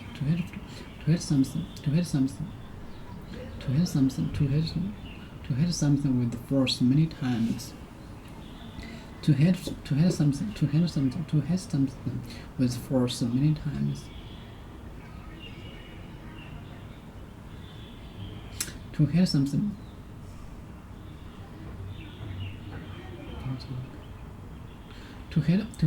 To hit something. Batter. To hit something with force many times. Batter. To hit something with force batter. And for the batter to hit hard. Batter. To hit something with force many times. Field. Player. The person in the baseball. Okay. Pitcher. If a pitcher in baseball hangs the ball, or if the ball hangs, it is thrown badly so that it does not spin very much, and it is easy for the batter to hit it hard. Spin, turn around and around, especially fast.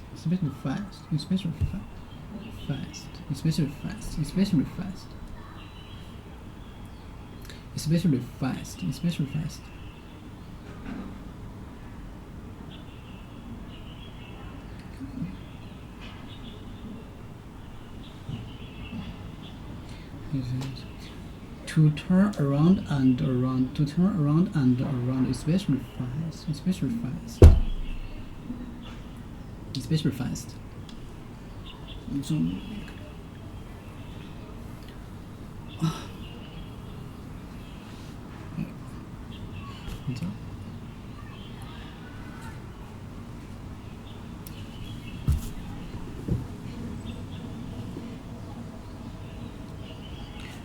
The update prevents the system from hanging when it receives a corrupt data fragment. Wave hang a curveball which Carter hit for a home run. Which hit for the home curve. Which hung. Weaver hung a curveball which Carter hit for a home run. Home run.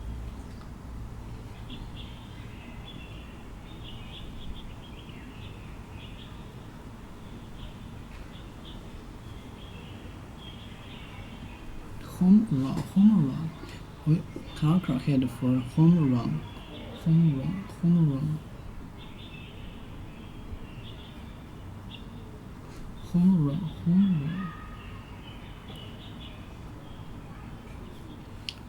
Curveball. His first pitch was the Hank Snyder.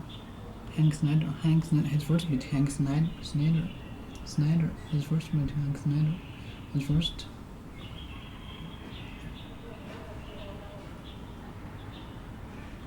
Hank Snyder. Snyder.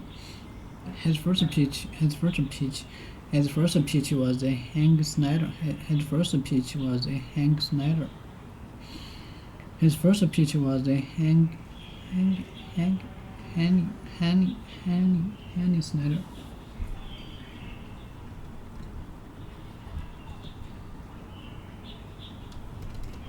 Right. Hanging. Hanging. Okay, his first pitch was a hanging Snyder. His first pitch was a hanging Snyder. His first pitch was a hanging Snyder. His first pitch was a hanging Snyder. Weaver hung a curve which Cargill hit for a home run. His first pitch was a hanging Snyder. His first pitch was a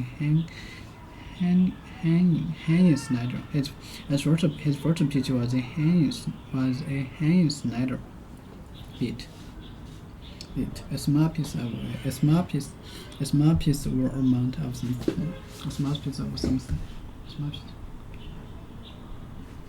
Working with startups, either investing in them, brainstorming them, starting them. I just love that ideation and initial creation phase around startups. And then on the hobby that keeps you fit, I don't really have one. Closest thing I have is yoga, but that's where I fell apart.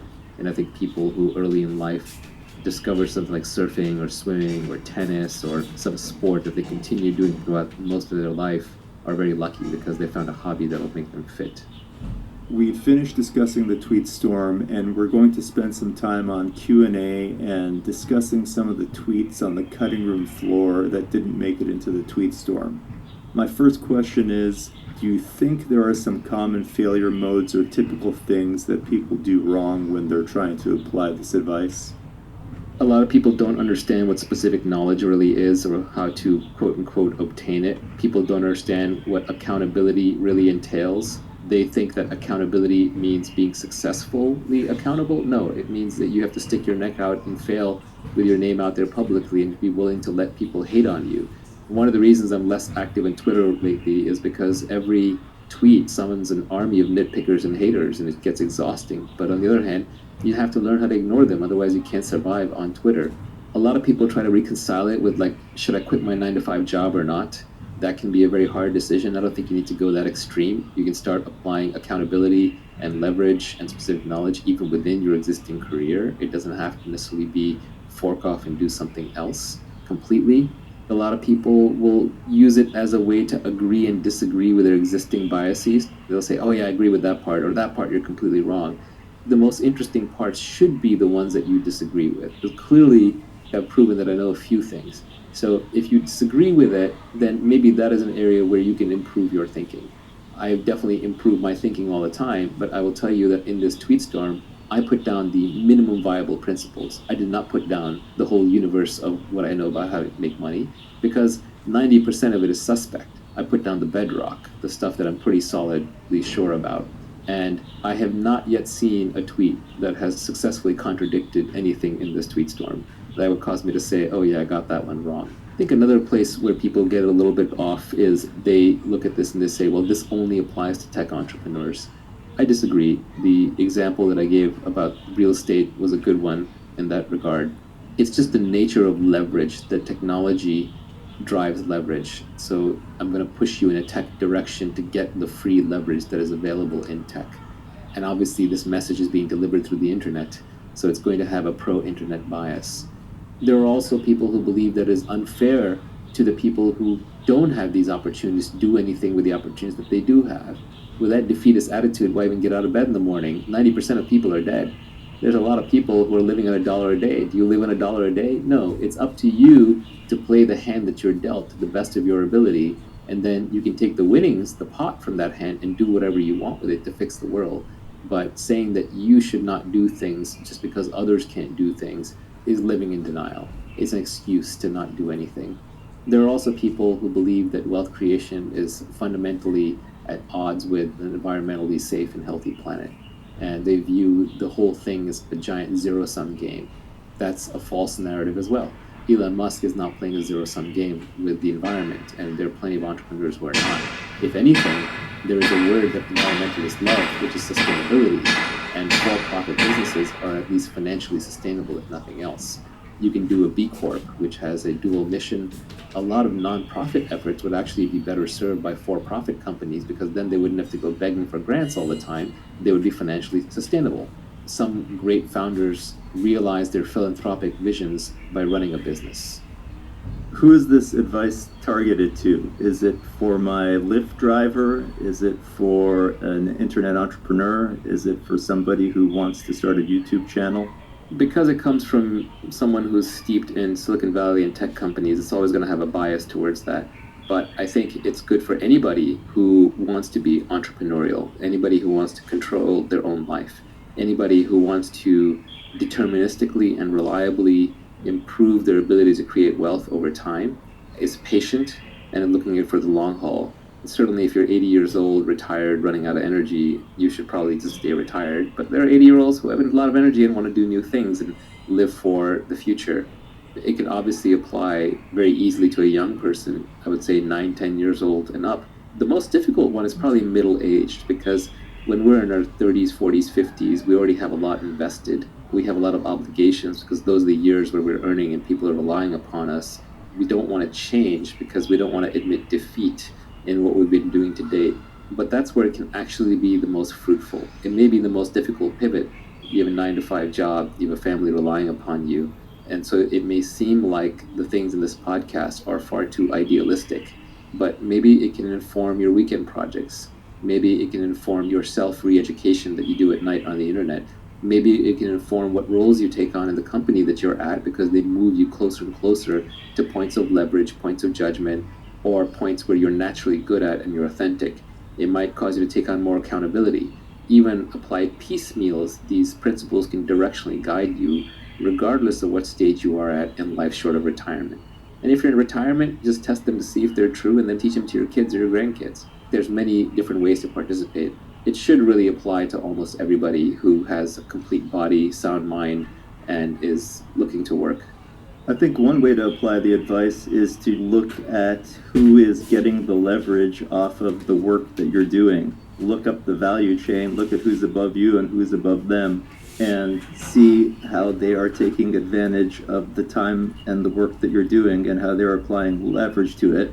People do that naturally in that they want to move up the corporate ladder, but that's mostly about managing other people. And what you really want to be doing is managing more capital, products, media, and community.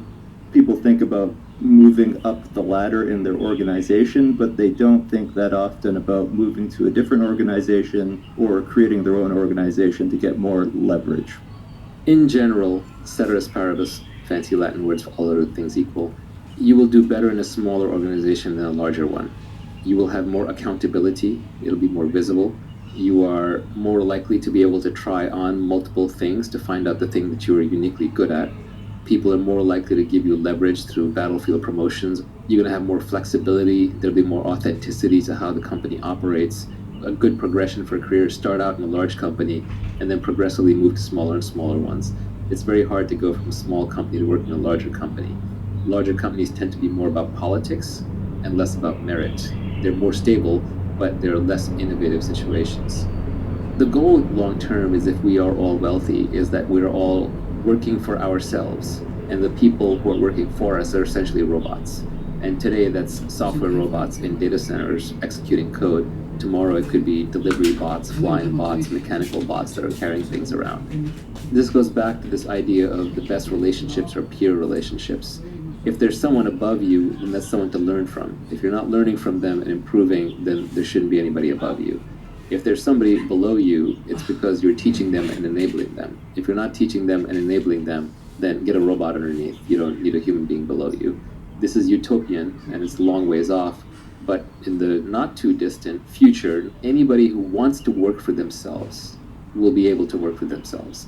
You may have to make other sacrifices. You may have to take on more risk. You may have to take on more accountability. You may have less steady income, but more and more, I think the younger generation is realizing that if they're going to work for themselves. In one of your tweets, you listed out some of the things you should study, like programming, sales, reading, writing, arithmetic. One of the items that ended up on the cutting room floor was that you should also study ethics. I was originally going to put that out there as a concession to people who believe that making money is evil and that the only way to make it is evil. But then I realized ethics is not necessarily something you study. It's something you think about and it's something you do. Every one of us has a personal moral code. And where you got that moral code from is different for everybody. It's not like I can point you to a textbook. Sure, I could point you to some Roman and Greek text, but that's not going to suddenly make you ethical. There's the golden rule, right? Do unto others as you would have them do unto you. Or there's Nassim Taleb's silver rule, which is don't do unto others what you don't want them doing unto you. Once you've been in business long enough, you will realize how much of business is about trust. And it's about trust because you want to compound interest. You want to be able to work for long periods of time with trustworthy people without having to reevaluate every discussion, without having to rethink each time, and without having to constantly look over your shoulder. And so over time, you gravitate towards working with certain kinds of people. And similarly, those people will gravitate towards working with other ethical, quote unquote, people. So being ethical turns out to be a selfish imperative. You want to be ethical because it attracts the other long-term players in the network, and then they want to do business with you. And if you build a good enough reputation for being ethical, eventually people will pay you just to do deals through you, because you're the one who will validate and ensure the deals by your presence, because you wouldn't be involved with low-quality stuff. So being ethical actually pays off in the long run, but it's the very long run. In the short run, being unethical pays off, which is why so many people go for it. It's a greedy algorithm. But you can be ethical simply because you're long-term greedy. And I can even outline a framework for different parts of so-called ethics just based on the idea of long-term selfishness. For example, you want to be honest because it leaves you with a clear mind. You don't have two threads running in your head. One is the lies that you told you to keep track of, and the other one is what you're saying. You just have to think about one thing at a time, so you have more energy to think about that thing, so you're a clearer thinker. Also, by being honest, you're rejecting the people who only want to hear the pretty lies. So you force those people out of your network. And sometimes it's painful, like friends and family. But long term, you create room for the people who like you exactly the way that you are. So that is a selfish reason to be honest. For example, in negotiations, if you're the kind of person who always tries to get the best deal for yourself, you will win a lot of very early deals and it'll feel very good. But on the other hand, there are a few people who will recognize that you're always scrabbling and not acting fairly, and they will tend to avoid you.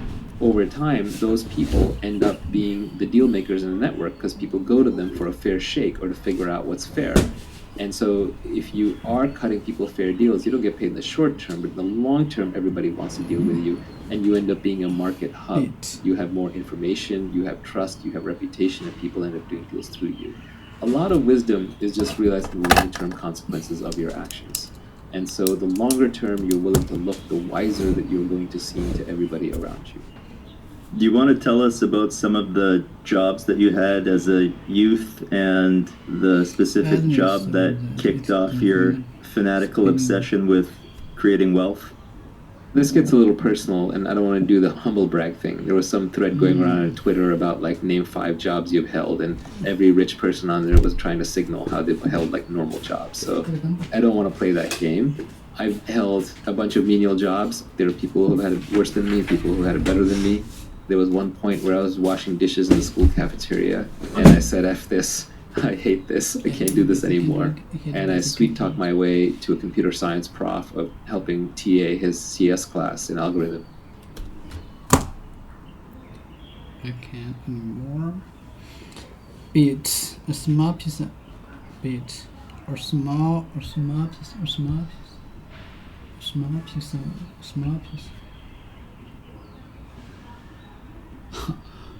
I and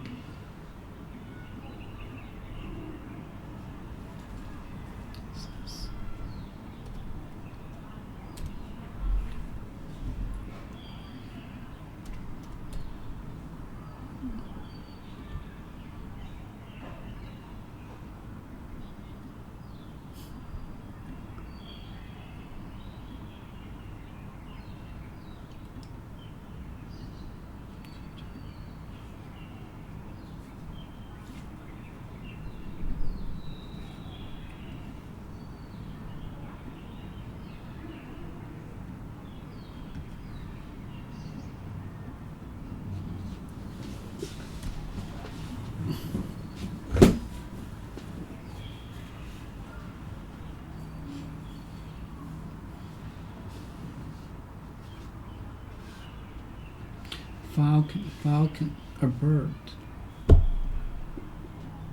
Not hanging,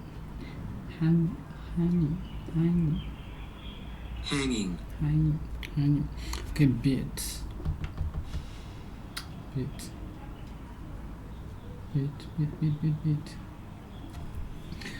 Her first pitch was the hanging slider. Okay, beat. A small piece or mount. A small piece or mount. A small piece or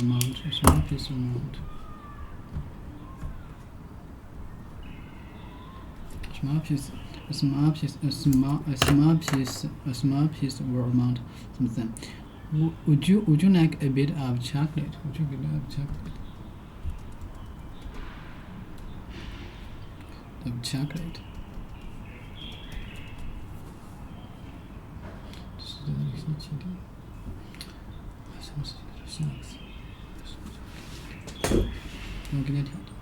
It's wet. usually. It's wet. Usually brown. Food. Okay, now this. Glass. Nice. Beat.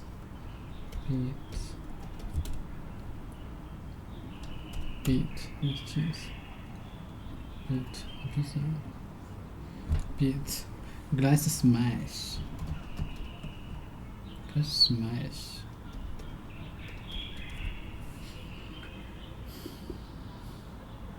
Extremely drunk. Extremely drunk.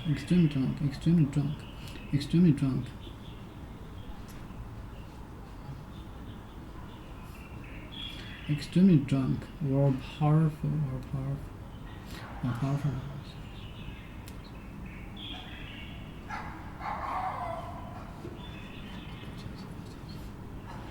Extremely drunk or powerful, affected by unique drugs. Smash. Classmate into need beats. Okay. A small piece or amount of something. Would you like a bit of chocolate? The glass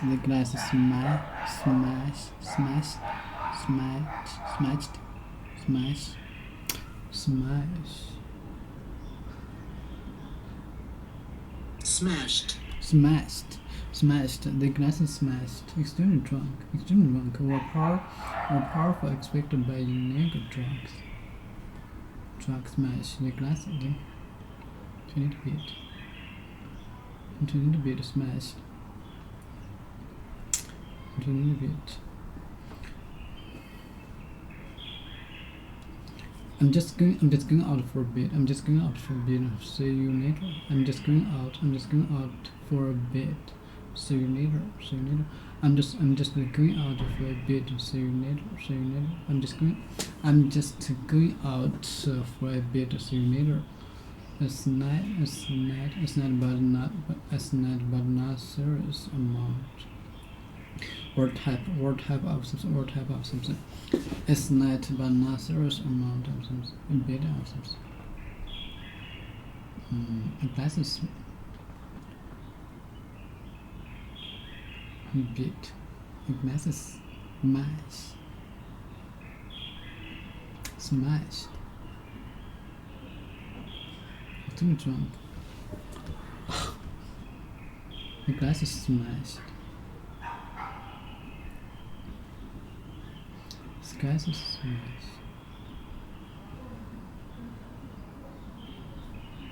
Smash. It's extremely drunk. There's a powerful effect. Smash. The glass is smashed. The glass is smashed into little bits. There were bits. There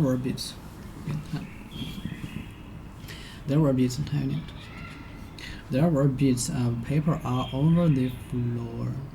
There were bits of paper all over the floor. There were bits of paper all over the floor. There were bits of paper all over the floor. There were bits of paper all over the floor. There were bits of paper all over the floor.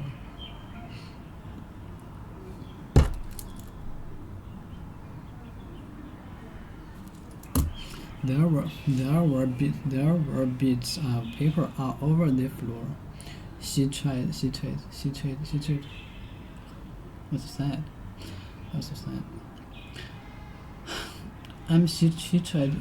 She tried to do a bit of exercise every day. I don't understand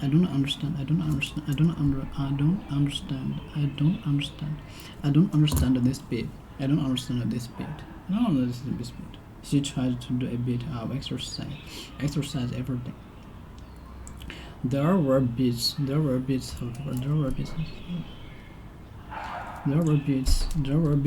paper all over the floor. Would you like a bit?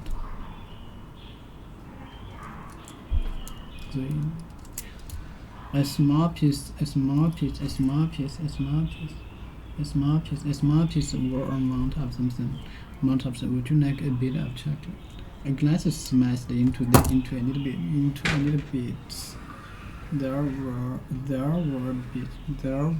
were bits of paper all over the floor. She tried to do a bit of exercise every day. She tried to do a bit of exercise every day. Okay, I don't understand this bit. I don't understand this bit.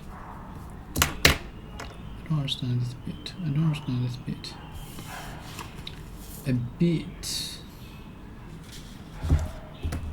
bit, a short distance over a period of time. I'm just going out for a bit. See you later.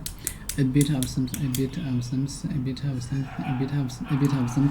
It's not, but not serious amount or type of something. It's not.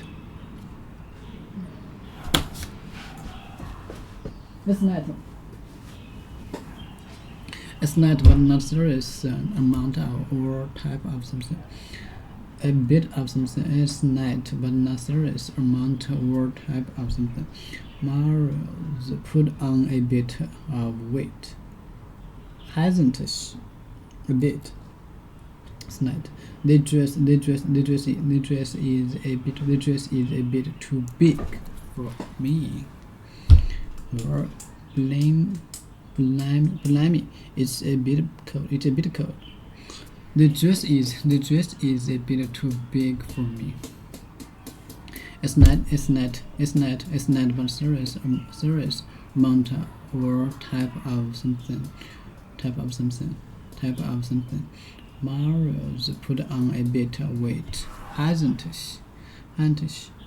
The dress is a bit too big for me. Worrying. Blame it's a bit cold.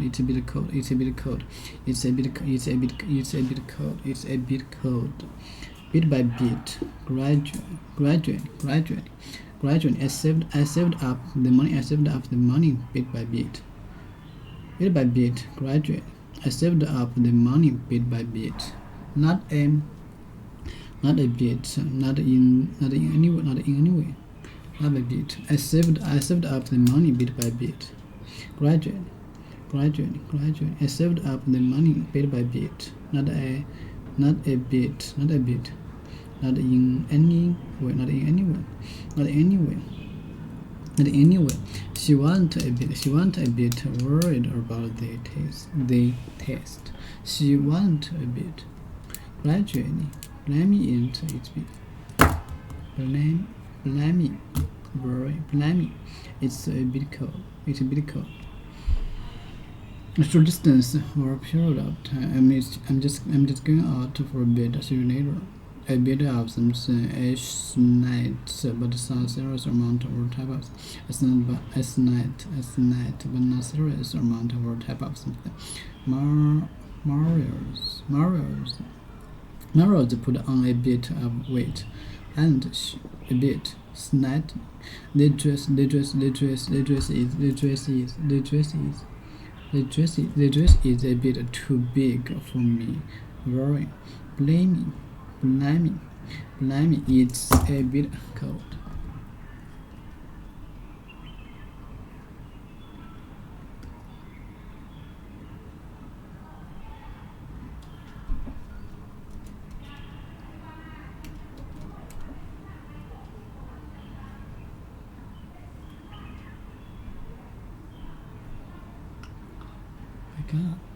I can tell. I can do that.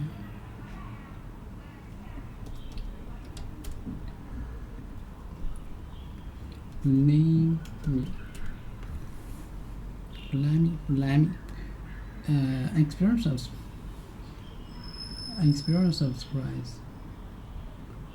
Blimey is a bit cold. Very. Blimey, it's a experience. Expression of surprise. Okay. Expression of surprise.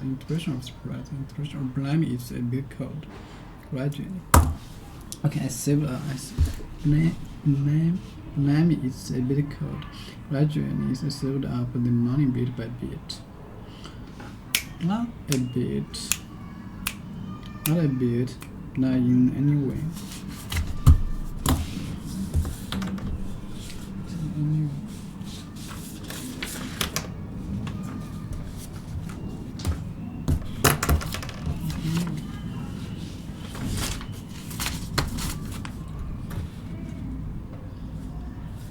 When I myself was completely unqualified for that.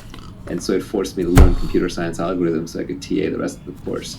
But that desire came out of the suffering of washing dishes in the college cafeteria, which is not to say there's anything wrong with that. There's nothing wrong with anything, really. But it was just not for me. I did not enjoy it. I had an active mind, and I wanted to make my money and earn my living through mental activities, not through physical activities. But sometimes it takes the suffering of doing the wrong thing to motivate you enough to do the right thing. Obviously, we want to be wealthy and we want to get there in this lifetime without having to rely on luck. A lot of people think making money is about luck. It's not. It's about becoming the kind of person that makes money.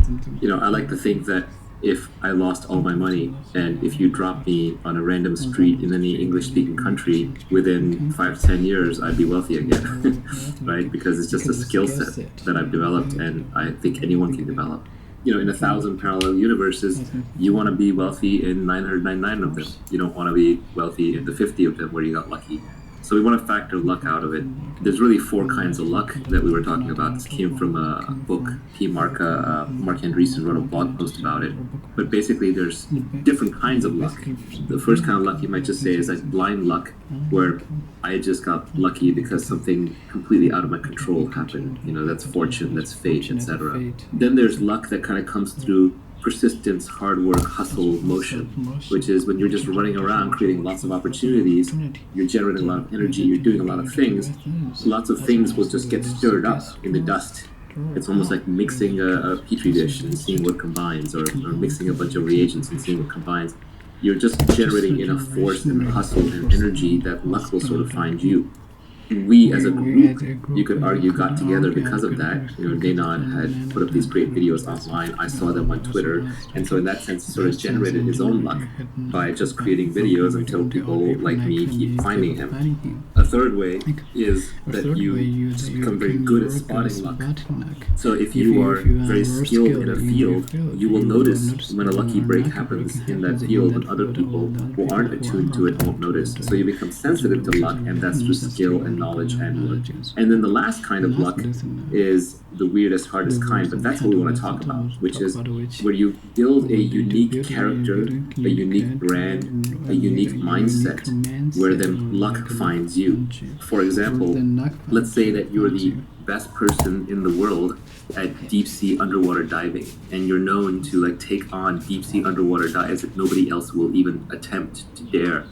And then by sheer luck, somebody finds a sunken treasure ship off the coast they can't get at. Well, their luck just became your luck, because they're going to come to you to get that treasure and you're going to get paid for it. Now that's an extreme example, but it's just showing how like the person who got lucky by finding the treasure chest, that was blind luck. But them coming to you and asking you to extract it and having to give you half, that's not luck. You kind of created your own luck. You put yourself in a position to be able to capitalize on that luck, or to attract that luck when nobody else has created that opportunity for themselves. So when we talk about without getting lucky, we want to be deterministic. We don't want to leave it to chance. Do you want to elaborate a little bit more on the idea that in 1,000 parallel universes, you want to get rich in 999 of them? I think some people are going to see that and say, that sounds impossible, sounds like it's too good to be true.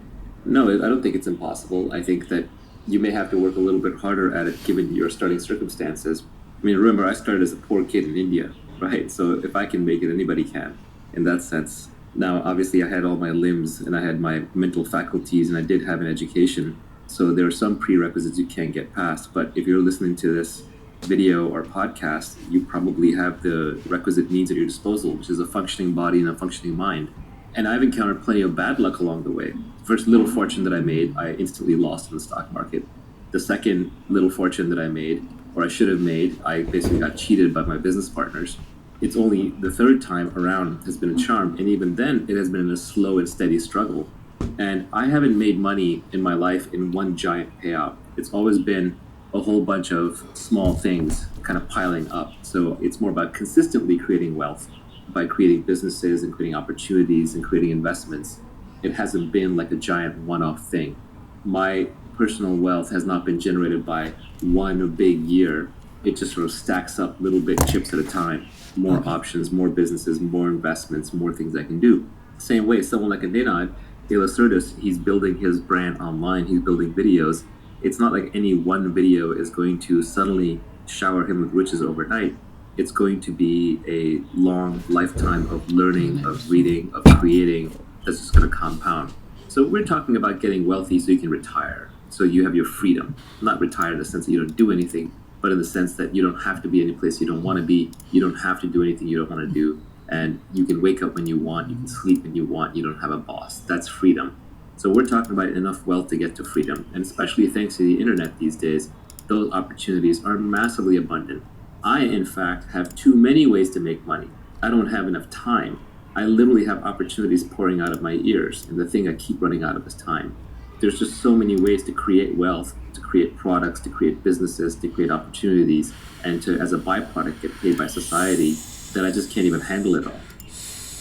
I think it's pretty interesting that the first three kinds of luck that you described, there are very common cliches for them that everybody knows. And then for that last kind of luck that comes to you out of the unique way that you act, there's no real cliche for it. So for the first three kinds, there's dumb luck or blind luck. That's the first kind of luck. The second kind of luck is the cliche that fortune favors the bold. That's a person who gets lucky just by stirring the pot and acting. The third kind of luck, people say that chance favors the prepared mind. But for the fourth kind of luck, there is not really a common cliche out there that matches the unique character of your action, which I think is interesting and perhaps an opportunity. And it also just shows that people aren't necessarily taking advantage of that kind of luck the way they should be. I think also at that point, it starts becoming so deterministic that it stops being luck. So the definition starts fading from luck to more destiny. So I would characterize that fourth one is you build your character in a certain way, and then your character becomes your destiny.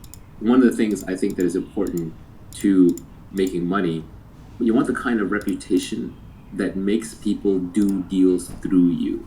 You know, I use the example of like if you're a great diver, then treasure hunters will come and give you a piece of treasure for your diving skills. If you're a trusted, reliable, high integrity, long-term thinking deal maker, then when other people want to do deals, but they don't know how to do them in a trustworthy manner with strangers, they will literally approach you and give you a cut of the deal or offer you a unique deal just because of the integrity and reputation that you've built up. Warren Buffett, he gets offered deals and he gets to buy companies and he gets to buy warrants and bail out banks and do things that other people can't do because of his reputation. But of course that's fragile. It has accountability on the line. It has a strong brand on the line, and as we will talk about later, that comes with accountability attached. But I would say your character, your reputation, these are things that you can build that then will let you take out advantages of opportunities that other people may characterize as lucky, but you know that it wasn't luck. You said that this fourth kind of luck is more or less a destiny. There's a quote from that original book that was in Mark's blog post. from Benjamin Disraeli, who I think was the former Prime Minister of the UK. The quote to describe this kind of luck was, "We make our fortunes and we call them fate." There were a couple other interesting things about this kind of luck that were mentioned in the blog post. I think it'll be good for the listeners to hear about, is that this fourth kind of luck can almost come out of eccentric ways that you do your things, and that eccentricity is not necessarily a bad thing in this case. In fact, it's a good thing. Yeah, absolutely, because the world is a very efficient place, so everyone has dug through all the obvious places to dig. And so to find something that's new and novel and uncovered, it helps to be operating on a frontier, where right there you have to be a little eccentric to be out on the frontier by yourself. And then you just have to be willing to dig deeper than other people do, deeper than seems irrational, just because you're interested. Yeah, the two quotes that I've seen that express this kind of luck, in addition to that Benjamin Disraeli one, are this one from Sam Altman, where he said, "Extreme people get extreme results." I think that's pretty nice. And then there's this other one from Jeffrey Pfeffer, who's a professor at Stanford, that you can't be normal and expect abnormal returns. I've always enjoyed that one too. Yeah, and one quote that I like, which is the exact opposite of that, is play stupid games, win stupid prizes. Right? A lot of people spend a lot of their time playing social games, like on Twitter, where you're just trying to improve your social standing, and you basically win stupid social prizes, which are worthless. I guess the last thing that I have from this blog post is just the idea that by pursuing these kinds of luck, especially the last one, basically everything but dumb luck, by pursuing them, you essentially run out of unluck. So if you just keep stirring the pot and stirring the pot, that alone, you will run out of unluck. Yeah, or it could just be a reversion to the mean, right? So then you at least neutralize luck so that it's your own talents that come into play. Next, you go into more specific details on how you can actually get rich and how you can't get rich. The first point was about how you're not going to get rich. You're not going to get rich renting out your time. You must own equity, a piece of a business, to gain your financial freedom. This is probably one of the absolute most important points. People seem to think that you can create wealth and make money through work, and it's probably not going to work. There are many reasons for that, but the most basic is just that your inputs are very closely tied to your outputs. In almost any salaried job, even in one that's paying a lot per hour, like a lawyer or a doctor, you're still putting in the hours, and every hour you get paid. So what that means is when you're sleeping, you're not earning. When you're retired, you're not earning. When you're on vacation, you're not earning. And you can't earn non-linearly. If you look at even doctors who get rich, like really rich, it's because they open a business. They open like a private practice, and that private practice builds a brand, and that brand attracts people, or they build some kind of a medical device or a procedure or a process where they have intellectual property. So essentially you're working for somebody else. And that person is taking on the risk and has the accountability and the intellectual property and the brand. So they're just not going to pay you enough. They're going to pay you the bare minimum that they have to get you to do their job. And that can be a high bare minimum, but it's still not going to be true wealth where you're retired. And then finally, you're actually just not even creating that much original for society. Like I said, this tweet storm should have been called How to Create Wealth. It's just How to Get Rich was a more catchy title. But you're not creating new things for society. You're just doing things over and over. And you're essentially replaceable because you're now doing a set role. Most set roles can be taught. If they can be taught, like in a school, then eventually you'll be competing with someone who's got more recent knowledge, who's been taught and is coming in to replace you. You're much more likely to be doing a job that can be eventually replaced by a robot or by an AI. And it doesn't even have to be wholesale replaced overnight. It can be replaced a little bit at a time. And that kind of eats into your wealth creation and therefore your earning capability. So fundamentally, your inputs are matched to your outputs. You're replaceable and you're not being creative. I just don't think that that is a way that you can truly make money. So everybody who really makes money at some point owns a piece of a product or a business or some kind of IP. That can be through stock options. So if you can be working at a tech company, that's a fine way to start. But usually the real wealth is created by starting your own companies or by, even investors, they're in an investment firm and they're buying equity. So these are much more the routes to wealth. It doesn't come to the hours. You really just want a job or a career or a profession where your inputs don't match your outputs. So if you look at modern society, again, this later in the tweet storm, businesses that have high creativity and high leverage tend to be ones where you could do an hour of work and it can have a huge effect, or you can do 1,000 hours of work and it can have no effect. For example, look at software engineering. One great engineer can, for example, create Bitcoin and create billions of dollars worth of value. An engineer who's working on the wrong thing or not quite as good or just not as creative or thoughtful or whatever can work for an entire year, and every piece of code they ship ends up not getting used. Customers don't want it. That is an example of a profession where the input and the outputs are highly disconnected. It's not based on the number of hours that you put in. Whereas on the extreme other end, if you're a lumberjack, even the best lumberjack in the world, assuming they're not working with tools, so the inputs and outputs are pretty connected, they're just using an axe or a saw, the best lumberjack in the world may be like 3x better than one of the worst lumberjacks, right? It's not going to be a gigantic difference. So you want to look for professions and careers where the inputs and the outputs are highly disconnected. This is another way of saying that you want to look for things that are leveraged. And by leverage, I don't mean financial leverage alone like Wall Street uses, and that has a bad name. I'm just talking about tools. We're using tools. Computer is a tool that software engineers use. If I'm a lumberjack with bulldozers and automatic robot axes and saws, I'm going to be using tools and have more leverage than someone who's just using his bare hands and trying to rip the trees out by their roots. Tools and leverage are what create this disconnection between inputs and outputs. Creativity, so the higher the creativity component of a profession, the more likely it is to have disconnected inputs and outputs. So I think that if you're looking at professions where your inputs and your outputs are highly connected, it's going to be very, very, very hard to create wealth and make wealth for yourself in that process. Any other big things you should avoid other than renting out your time? Yeah, there are two tweets that I put out that are related. So the first one I was talking about, we were talking about like how your lifestyle, has to upgrade, shouldn't get upgraded too fast. And that one basically said, people who are living far below their means enjoy a freedom that people busy upgrading their lifestyles just can't fathom. And I think that's very important, like just to not upgrade your lifestyle all the time to maintain your freedom. And it just gives you freedom of operation. You basically, once you make a little bit of money, you still want to be living like your old self so that just the worry goes away. So don't run out to upgrade that house and lifestyle and all that stuff. Let's say you're going to get $1,000 an hour. The problem is that when you go into a work lifestyle like that, you don't just suddenly go from making $20 an hour to making $1,000 an hour. That's a progression over a long career. And as that happens, one subtle problem is that you upgrade your lifestyle as you make more and more money. And that upgrading of the lifestyle kind of ups what you consider to be wealth, and you stay in this wage slave trap.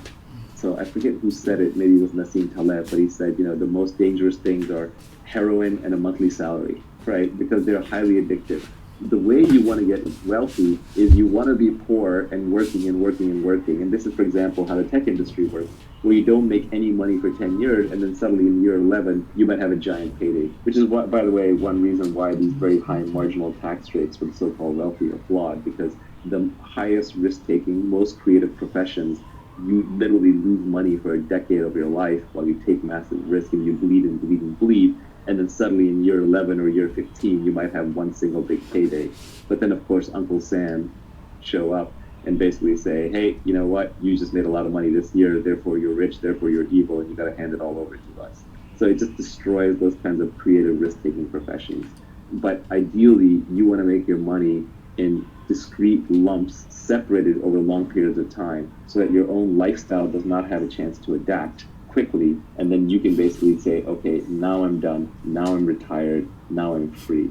I'm still going to work because you got to do something with your life, but I'm going to work on only the things that I want when I want, and it's going to be much more creative expression and much less about money. You're not going to get rich renting out your time, but you say that you will get rich by giving society what it wants, but does not yet know how to get at scale. That's right. So essentially, as we talked about before, money is IOUs from society saying, you did something good in the past, now here's something that we owe you for the future. And so society will pay you for creating things that it wants. But society doesn't yet know how to create those things. Because if it did, it wouldn't need you. They would already be stamped out big time. Almost everything in your house, in your workplace, and on the street used to be technology at one point in time. There was a time when oil was technology that made J.D. Rockefeller rich. There was a time when cars were technology that made Henry Ford rich. So technology is just a set of things, as Alan Kay said, that don't quite work yet. Once something works, it's no longer technology. So society always wants new things. And if you want to be wealthy, you want to figure out which one of those things you can provide for society that it does not yet know how to get, but it will want. That's natural to you and within your skill set, within your capabilities. And then you have to figure out how to scale it. Because if you just build one of it, that's not enough. You got to build thousands or hundreds of thousands or millions or billions of them. So everybody can have one.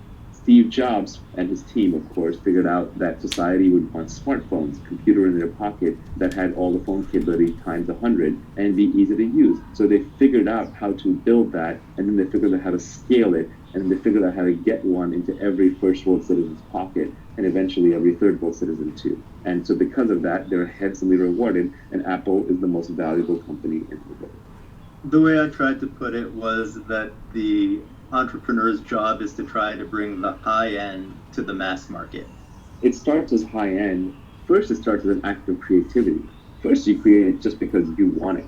You want it, and you know how to build it, and you need it. And so you build it for yourself. Then you figure out how to get it to other people, and then for a little while, rich people have it. Like, for example, rich people had chauffeurs, and then they had black town cars, and then Uber came along, and everyone's private driver was available to everybody. And now you can even see Uber pools that are replacing shuttle buses because it's just more convenient. And then you get scooters, which are even further down market of that. So you're right, it's about distributing what rich people used to have to everybody. But the entrepreneur's job starts even before that, which is creation. Entrepreneurship is essentially an act of creating something new from scratch, predicting that society will want it, and then figuring out how to scale it and get it to everybody in a profitable way and self-sustaining way.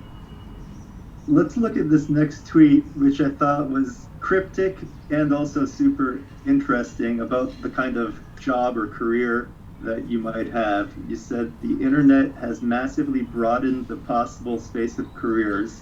Most people haven't figured this out yet. The fundamental property of the internet, more than any other single thing, is it connects every human to each other human on the planet. You can now reach everyone, whether it's by emailing them personally, whether it's by broadcasting to them on Twitter, whether it's by posting something on Facebook that they find, whether it's by putting a website they come and access. It connects everyone to everyone. So the internet is an inter-networking tool. It connects everybody. That is its superpower.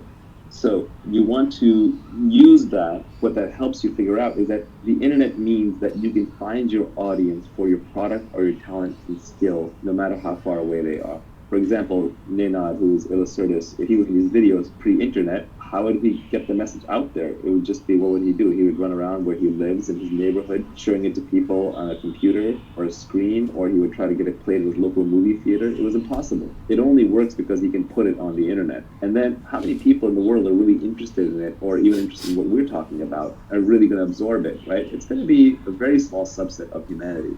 The key is being able to reach them. So what the internet does is allows any niche obsession, which could be just the weirdest thing. It could be like people who collect snakes, to like people who like to ride hot air balloons, to people who like to sail around the world by themselves, just one person on a craft, or someone who's obsessed with miniature cooking, like there's this whole Japanese miniature cooking phenomenon, or there's a show about a woman who goes to people's houses and tidies it up, right? So whatever niche obsession you have, the internet allows you to scale. Now that's not to say that what you build will be the next Facebook to reach billions of users, but if you just want to reach 50,000 passionate people like you, there's an audience out there for you.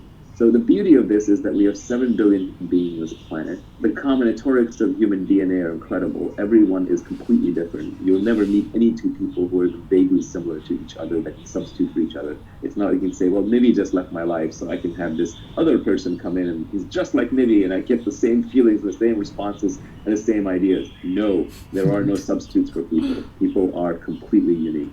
So given that each person has different skill sets, different interests, different obsessions, and it's that diversity that becomes a creative superpower. So each person can be creatively superb at their own unique thing. But before, that didn't matter, because if you were living in a little fishing village in Italy, like your fishing village didn't necessarily need your completely unique skill, and you had to conform to just the few jobs that were available. But now, today, you can be completely unique.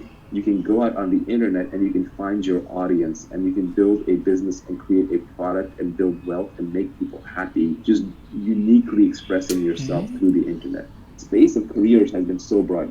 Esports players, people making millions of dollars playing Fortnite, people creating videos and uploading them, YouTube broadcasters, bloggers, podcasters. Joe Rogan, I read, true or false, I don't know, but I read that he's going to make about $100 million a year on his podcast, and he's had 2 billion downloads. Even PewDiePie, this is a hilarious tweet that I retweeted the other day. PewDiePie is the #1 trusted name in news. This is a kid, I think, in Sweden, and he's got 3 times the distribution of the top cable news networks just on his news channel. It's not even on his entertainment channel.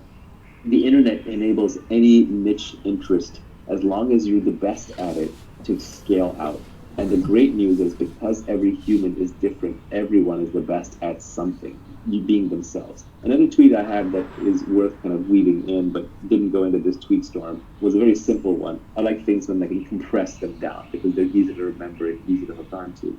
But that one was, escape competition through authenticity. So basically, when you're competing with people, it's because you're copying them. It's because you're trying to do the same thing. But every human is different. Don't copy. I know we're mimetic creatures, and Rene Girard has a whole mimesis theory, but it's much easier than that. Don't imitate. Don't copy. Just do your own thing. No one can compete with you on being you. It's that simple. And so the more authentic you are to who you are and what you love to do, the less competition you're going to have. So you can escape competition through authenticity when you realize that no one can compete with you on being you. And normally that would have been useless advice pre-internet. Post-internet, you can turn that into a career. Talk a little bit about what industries you should think about working in, what kind of job you should have, and who you might want to work with. So you said one should pick an industry where you can play long-term games with long-term people. Why?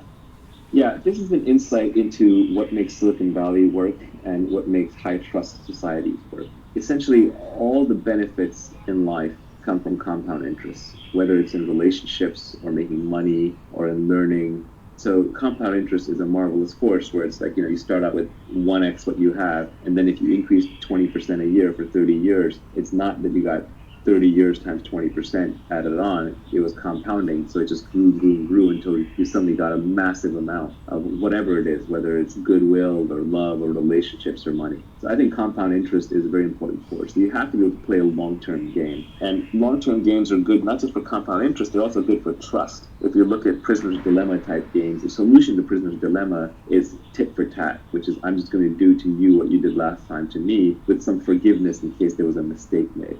But that only works in an iterative Prisoner's Dilemma. In other words, we play the game multiple times. So if you're in a situation, like for example, you're in Silicon Valley, where people are doing business with each other and they know each other, they trust each other, then they do right by each other because they know this person will be around for the next game. Now, of course, that doesn't always work because you can make so much money in one move in Silicon Valley. Sometimes people betray each other because they're just like, I'm going to get rich enough off this that I don't care. So there can be exceptions to all these circumstances.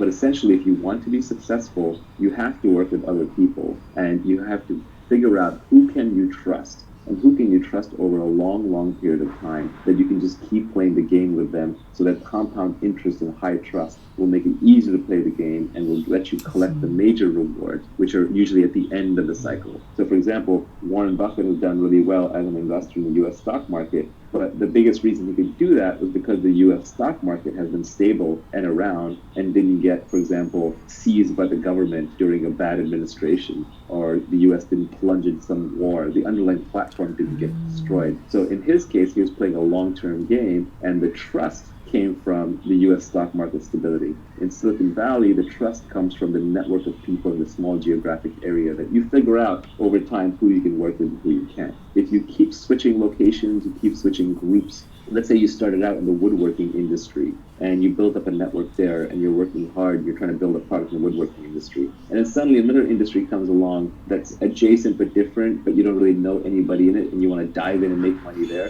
If you keep hopping from industry to, no, actually I need to open a line of electric car stations for electric car refueling. That might make sense. It might be the best opportunity, but every time you reset, every time you wander out of where you built your network, you're going to be starting from scratch. You're not going to know who to trust. They're not going to trust you. There are also industries in which people are transient by definition. They're always kind of coming in and going out.